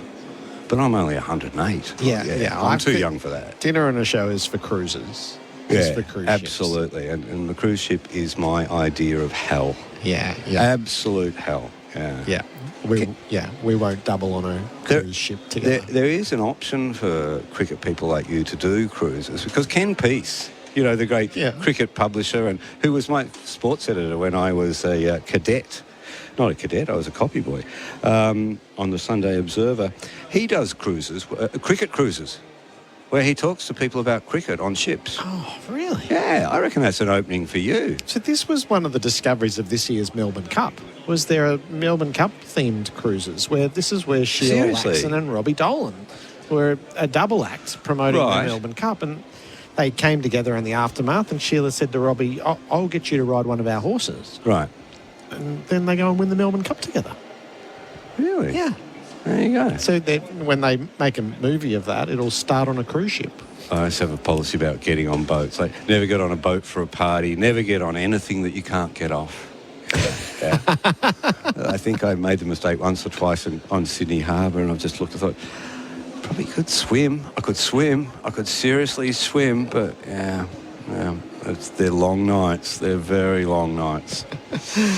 Our umpires are moving down towards the change room, so this will be the heading down to tell everyone all bets are off. You can go home. So I'm sure we'll have that for you shortly. I've got one more question for you linked to... So we're running a competition in conjunction with Liquorland through the first couple of days of this test match. One of my favourite institutions. If you'd like the chance for you and a friend to brew your own beer at Brick Lane Brewery in Melbourne, with flights and accommodation included, text through to 0433 98 11 16 and in 25 words or fewer, describe the perfect brew for your chance to win. Start your text with the word "How's that?" It's all thanks to Tinny's How's That Hazy Pale Ale, available at Liquorland, the perfect cricket beer. Entries close Monday, so text 0433 98 11 16. Cheers, Liquorland. Have you brewed your own? Just remind me. Yeah. Well, when I became a cricket writer, of course I had no skill. I knew nothing about beer, but I was standing closest to the editor when they decided they needed to be a beer writer 30 years ago. One of the things I did was brew my own beer just so I could understand it. And because there wasn't a lot of craft beer around in those days, I then spoke to, it was a real thing 30 years ago to brew your own beer because you couldn't actually get craft beers. Yep.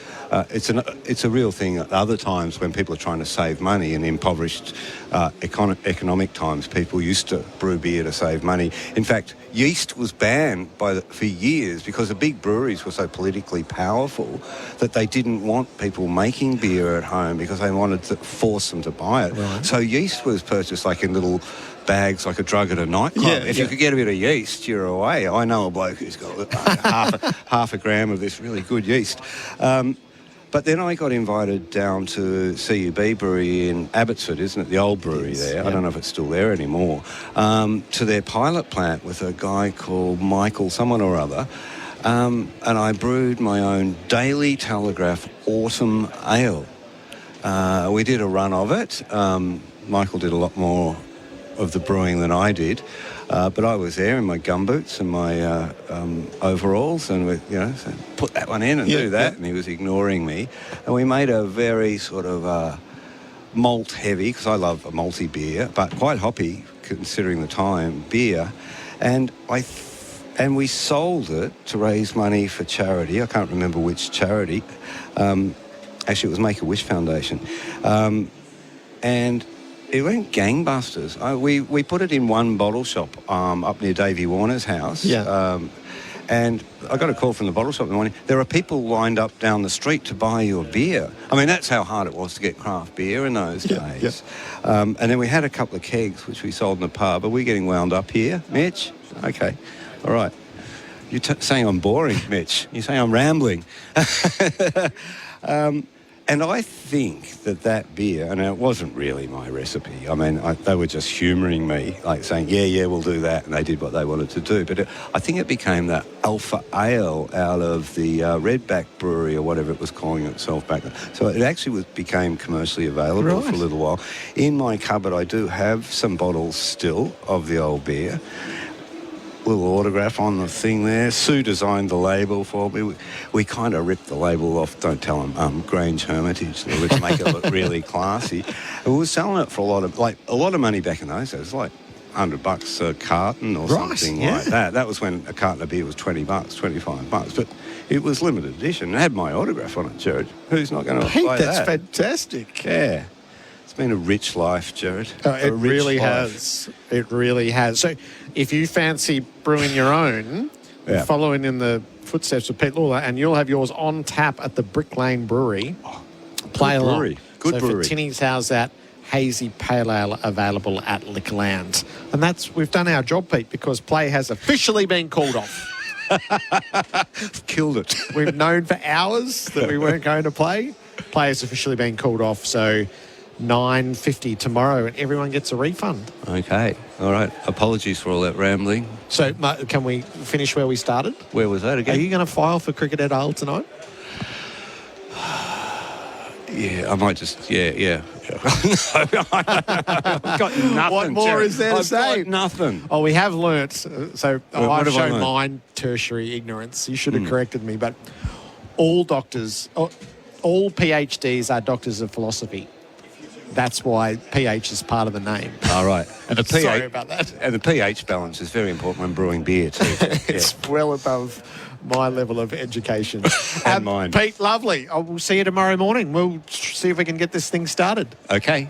Peter Lalor with us on SEN Test Cricket for Royal Caribbean. Come seek Royal Caribbean, and for Hijaz Halal Financial Services. SEN Test Cricket for Host Plus, winner of CanStar's Outstanding Value Super Award for the 7th year in a row. That's a plus. Issued by Host Plus Pty Limited. Check the PDS and TMD at hostplus.com.au. The Guildford Hotel has you covered all week long. Grab our mouth-watering lunch specials for just $15 Monday to Friday. Don't miss Knock-Off Fridays from 3 to 6. And bring the whole crew on Sundays for our family feast. Just $55 for lunch and dinner. Find out more at guildfordhotel.com.au. The Guildford Hotel, where the best food, best deals and best times come together. SEN and Bing Lee are teaming up this summer to bring you live coverage of the Test cricket. I've seen better batters in a fish and chip shop. He couldn't hit the water if he fell out of a boat. An unbeatable partnership. Bing Lee, proud partner of SEN's Test cricket coverage. Is your barbecue lonely in the backyard? Next to the shed, gathering dust? Year after year, never to reignite the flame you once had? Why not buy a barbecue you'll actually love at Barbecues Galore? In golf, you want to maximise your power. Power Golf is one of Australia's largest independent golf stores with the best brands in the game. Titleist, TaylorMade, Callaway, Ping, Mizuno and more. All with professional custom club fitting services using state-of-the-art technology. Power Golf also offer club repair services and personalised golf lessons with experienced coaches. From beginners to pros, golf is our game. Let Power Golf power yours. Check powergolf.com.au. The Guildford Hotel has you covered all week long. Grab our mouth-watering lunch specials for just $15 Monday to Friday. Don't miss Knock-Off Fridays from 3 to 6. And bring the whole crew on Sundays for our family feast. Just $55 for lunch and dinner. Find out more at guildfordhotel.com.au. The Guildford Hotel, where the best food, best deals and best times come together. The Guildford Hotel has you covered all week long. Grab our mouth-watering lunch specials for just $15 Monday to Friday. Don't miss Knock-Off Fridays from 3 to 6. Find out more at guildfordhotel.com.au. The Guildford Hotel. Is your barbecue lonely in the backyard? Next to the shed, gathering dust? Year after year, never to reignite the flame you once had? Why not buy a barbecue you'll actually love at Barbecues Galore? In golf, you want to maximise your power. Power Golf is one of Australia's largest independent golf stores with the best brands in the game. Titleist, TaylorMade, Callaway, Ping, Mizuno and more. All with professional custom club fitting services using state-of-the-art technology. Power Golf also offer club repair services and personalised golf lessons with experienced coaches. From beginners to pros, golf is our game. Let Power Golf power yours. Check powergolf.com.au. Top mechanics agree. Euro Plus brake pads from Bendix are the superior brake pad for European vehicles. So it makes sense they're paired with Euro Plus disc brake rotors. Both with unrivaled performance you won't find in original equipment parts. Leading technology, precision engineering, just like your European vehicle. Euro Plus brake pads and disc brake rotors. Bendix, put your foot down with confidence. With the next generation X2 controller from Hunter Industries, you don't have to choose between Wi-Fi and dial-based management. X2 lets you keep your traditional programming style or upgrade to optional industry-leading HydroWise Wi-Fi control for a seamless remote management experience. The revolutionary and cost-effective X2 opens an exciting new chapter in the feature of irrigation management. X2 is a great choice for traditional dial control and is HydroWise capable for great water savings. Drop into your local Nutrien Water Store or visit nutrienwaterstore.com.au. SEN Test Cricket for Host Plus, winner of CanStar's Outstanding Value Super Award for the 7th year in a row. That's a plus. Issued by Host Plus Pty Limited. Check the PDS and TMD at hostplus.com.au. The Post-Match Show for Sonos. This festive season, feel the magic of sound with Sonos. Learn more at sonos.com. And for the Isuzu D-Max. Life reinvigorated. Play has been abandoned at the Gabba. The last ball we saw was at 11:50 a.m. We saw 80 balls in total across 2 mini sessions with rain in the middle. And then once the rain set in, it was unrelenting. Our post-game show is for the 7-seat Isuzu MUX and for Sonos. Feel the magic of sound with Sonos. India won the toss, put Australia in. None for 28 at the close. Khawaja is 19 and McSweeney is 4. So let's recount all that happened in those 80 balls, shall we? Damien, Fleming, hello. Yeah, it was interesting. The toss went up. Rohit Sharma won it and decided to bowl. Made 3 changes. Well, in short, India bowled too short, didn't they? The rain wasn't short. It was very full. So let's hope we can get some cricket in tomorrow. It doesn't look very promising. Simon Katich, hello. Good afternoon, Gerard, Flem and all our listeners. Tommy? The hard graft today. What an anticlimax. Oh, it was, wasn't it? God. That was hard to watch that coming down. But we got some sun. You know, that second time they went out, there was hope, wasn't it? Yeah. And even looking at the radar when I woke up, it looked like, yes, we'd get rain, but we'd get a fair bit of play early and then late. And then that wasn't the case. Really, we haven't got close to playing, Not have close. We? No, once you gave the Caddyshack reference, that was it. I'll finish with it too. It's just a little tweet. Little tweet. Yeah. The Bishop got us. He kept playing. 30,145 as the final crowd, so they'll all get the refund. But that's a record for a day's cricket at the Gabba outside of an Ashes test, I'm pretty sure. Right. Yeah. The previous record was 2 years ago against South Africa, which was 29,000. Okay. So that's a pretty good crowd for 80 balls of cricket. Mm-hmm. Yeah. It looked good and it sounded good too. Those 30,000 people were up for a big day's cricket. 1-1, blockbuster game. So hopefully we can get lucky tomorrow. What are the implications in the fine print? So if we'd had 10 more deliveries, all patrons wouldn't have got a refund. But because we didn't get to 15 overs, everyone who came today and paid for a ticket will get a full refund, which is good news for them. Not so good for Cricket Australia, you think, but there is an insurance policy as well. So Cricket Australia won't be on the hook for having less than 15 overs of cricket today. Now, my understanding is it's venue and city dependent. So what the insurance policy is at the Gabba is different to what it is at the SCG, to the MCG and so forth, which makes sense given the different climates around Australia. Yes. So it'll be a high premium at the SCG. Oh, come on, Gerard. Don't go there, mate. They'll make money. It's been beautiful weather this week in Sydney. It's been red hot. Hey, calm down. He sees red, doesn't he? Oh, yeah. It's just been practiced, Simon. I know. I was waiting for it. I can't wait for it to rain on Boxing Day. One more wet Sydney test. I think it'll be uninsurable. There you go. Cricket Australia will make money. The profits from the crowd won't make up for the insurance premium. The only debating point today seems to be whether winning the toss and bowling was the right call.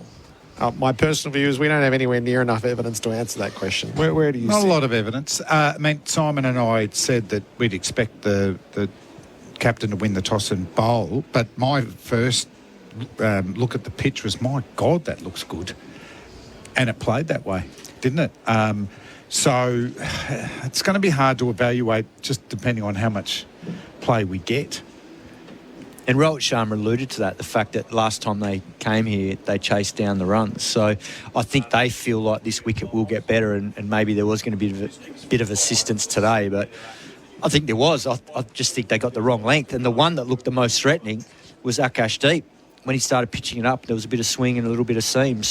And more pace. Yeah, he was lively. So I think if they can have looked at that and realised that's probably what posed the most questions, we'll see more of that tomorrow, probably a bit fuller length. Our player of the day, thanks to Bingley, better living every day, is Usman Khawaja, 19. He looked good. Yeah, he did. Yeah, no, looked good. I think he did as I said earlier today, he did a pretty good job in that night of day one. Even though he only got 13, it was the fact that he was able to get through that initial period with young McSweeney. They weren't like one down the first couple of overs, and that could quickly become two down. So I think that sort of settled the whole group, and he might not have got the rewards himself, but it certainly helped the rest of the team in terms of the amount of balls that he soaked up along with the other two that batted that night. I like seeing Usman get a couple of pull shots away. You know, that's been a feature shot throughout his whole career. And for me, it just looks like, you know, I know these conditions and I know you want me to come at you hard, but I'm not going to, and you're not going to get help with that extra pace out of the bounce, out of the pitch, because it's going to be a bit slow. Very watchful, but the bowlers aware can't afford to drop too short here because I'm going to pay, and guess what? They will. Do you have anything that fits into the play of the day for drink wise? You won't miss a moment if you drink wise. Not real, not one. I mean, one of the pull shots. I thought I'm with Cato. I thought Deep showed a bit that maybe they missed an opportunity in him not playing every test as good as Rano bowled in the first test, and they won. That couple of overs from Deep in Adelaide, late on day one, would have been ugly for McSweeney and Labuschagne. Yeah. Yep, this is our post-game wrap for Sonos this festive season. Feel the magic of sound with Sonos. Learn more at sonos.com, and the 7-seat Isuzu MUX. The Bendix Brakes big moment of the day. Bendix, the best-known brake, so that was the toss. So we don't know now if the discrepancy whether the pitch was soft or hard, which has not really been resolved, the whole day sweating under covers. If it was soft, it'll be soft in the morning. Yeah, it should sweat after all this rain, and I guess be interesting to see what time we start tomorrow now. Is 9:50, is it? Yep. Yeah, so that in itself will make it interesting as well. That's very early for Test cricket to be starting. Minimum, in the nines. Minimum 98 overs to be bowled every day from here on in. A 9:50 start every day local time. This might test the earlier discussion, Gerard, about 4-day tests, because technically, yes, it should go into 5 days, given the amount of rain today, but it'll end up being played pretty much like a 4-day test, yes, really. Yep. Depending on how many overs get bowled in the next few days, if we keep making up that extra time. Yep. If it was a 4-day test, you'd nearly be cast losing a day knowing that there's more rain forecast. So that's the other downside. Yeah, if you get a day one washed out, generally you'd be cooked. No result. Yep. Put your foot down. Unless teams change that they go, we just got to declare in the first innings. Yep. Bendix breaks. Some new. I've got a little bit of news if you want. Yeah. So Big Bash news. So Sean Abbott isn't with the squad, so that paves the way for him to play for the Sydney Sixers on Monday night. Brendan Doggett, Josh Inglis and Scott Boland have remained with the squad here, and Bo Webster is just landing as we speak in Perth. So it looks as if he's going to play for the Melbourne Stars tomorrow night against the Perth Scorchers. Glenn Maxwell won't play that game with a hamstring. He's aiming to play Wednesday night against the Heat at the MCG. If he doesn't play Wednesday night against the Heat, he'll play Friday night at Adelaide Oval against the Strikers. The Stars playing 3 games in 5 days in 3 different cities to start the season. That's a difficult little opening. Yeah, that could derail their season right at the start, starting at the Furnace, getting a hiding there first up, and then getting on a little bit of a... It's the natural environment for the Stars to lose 2 out of the first 3 at least, and then every game's like a final. Yeah.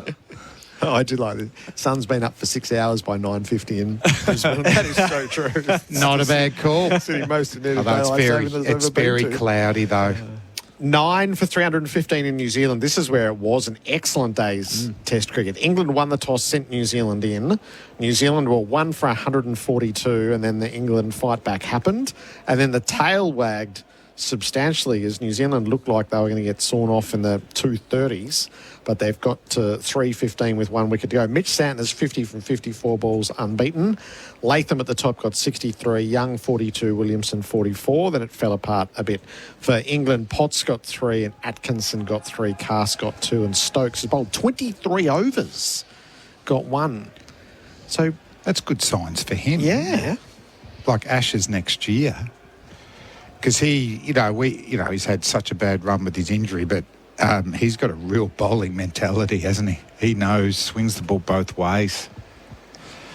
Gus Atkinson is the second player in Test history to take 50 wickets in their first calendar year playing Test cricket. The first was Terry Alderman in 1981, so he's made a good start to his Test career. No spin on day one, Gerard, meaning the over rate was a bit slow. Not that Ben Stokes seems to particularly care about that. Don't care. 82, not shameful. No, a bit slow. I should say a bit slow, yeah. Not disgraceful. Still 6.5 hours to get 82 overs in. Yeah. So that's got the makings of a really good Test match once England go into bat tomorrow. So what do we get tomorrow? We're right back where we started today. We've seen nothing. It's none for 28. The opportunity is still there for India to come out and take their 4 wickets in the opening session and make a virtue of the decision that they made. And if Australia see them off into whatever the best of the batting conditions are going to be now, which is a bit imprecise, given how long it's been undercover. We know Australia's batting. That's about the only thing we know differently than this morning. Yeah, it's just going to be... you look at the weather and I just don't think they're going to have a lot of extended run of play. So it's going to be, stopping and getting in and vice versa. But hopefully we still get enough overs to get a result. So it's going to test the concentration, the game plans of every individual player. Where a team could get an advantage if one of the teams just switches off and just go, this is annoying, or we'll probably come off soon anyway, so you can make the most of your opportunities. How ironic's this? Yeah, pulling the covers up. It's been called and the covers are coming off. It's cricket. They're going to have a play. Isn't it? They're going to replace the covers underneath, I think, just to make sure that it doesn't get wet overnight. That idea is don't muck up 90 minutes in this Test match now. Yeah. Or you'll just hand the ascendancy to the opposition. And that's where these ones get tricky because, as you rightly say, Flem, the key is being able to switch on individually, particularly the 2 batsmen, but then also from a team perspective, the bowling group, it's a little bit easier because it's up to the bowler with ball in hand to start things and set the tone when they get back out there after a break in play, whereas batting is a difficult one because they can bat for 20 or 30 minutes, then have a break, and then have to start again. And you can get going and feel good, and then you've got to stop, come off, wait. Whereas the bowling team's probably less disadvantaged, I think. But, the slippers are going to be up. Yeah. You've got to take every opportunity.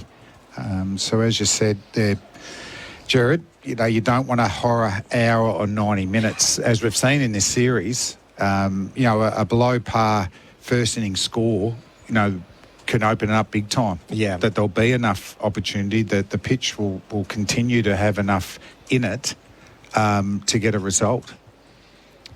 Yep. We know the way the first two tests have gone is getting a result in 4 days is entirely possible, but with an interrupted schedule ahead, don't be the team that mucks it up. At 1-1 is, you don't want to carelessly concede a test match here and suddenly be behind the count. Yeah, and probably, Australia would love the win, but I think India would love the draw even more, to push the series even deeper. 1-1 going to the MCG where they've won before, that they're set up, got a pretty good squad for an SCG pitch. So, mapping it out pre-series, Perth was going to be ugly for India, but they won. Day, night, Australia dominate. That happened.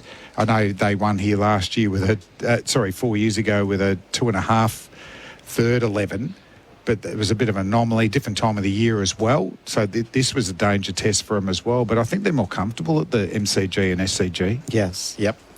They would have taken 1-1 heading to those tests in prospect, absolutely. All right, terrific. Thanks, lads. See you tomorrow morning. Nice and early. Yeah, you look fresh, Simon. Good on you today. Yeah, we'll see you tomorrow. You too, Flem. There's more action in the CA Live app. This would be a challenge. Replay every wicket of the Border Gavaskar Trophy in CA Live app. Download today. You probably have the night off that, in all honesty. That was our post-game show for Sonos this festive season. Feel the magic of sound with Sonos. Learn more at sonos.com. And the 7-seat Isuzu MUX. None for 28. We got 80 balls of action. Then rain set in and play was abandoned. We sign off with the Tasman Butchers sizzling moments of the day. Tasman Butchers eat better meat. And then up next, Julian King in conversation with Australian opener Usman Khawaja, followed by Trackside. So from the Gabba, we'll bid you a good night. And in our pre-game tomorrow, we'll have the Chief Executive of Cricket Australia, Nick Hockley, as we head to the early start. 9:50 local will be the first ball. We'll be with you then. Largest four, faces up, he pulls, whipped across the line and hammered it out to the boundary for four. Siraj got short and Khawaja gave him the treatment. Bowls to Khawaja, who clips him down to fine leg for four more. Bowling here, Siraj to Khawaja, who pulls over mid-wicket with authority for four. Sizzling moments for Tasman Butchers. Eat better meat.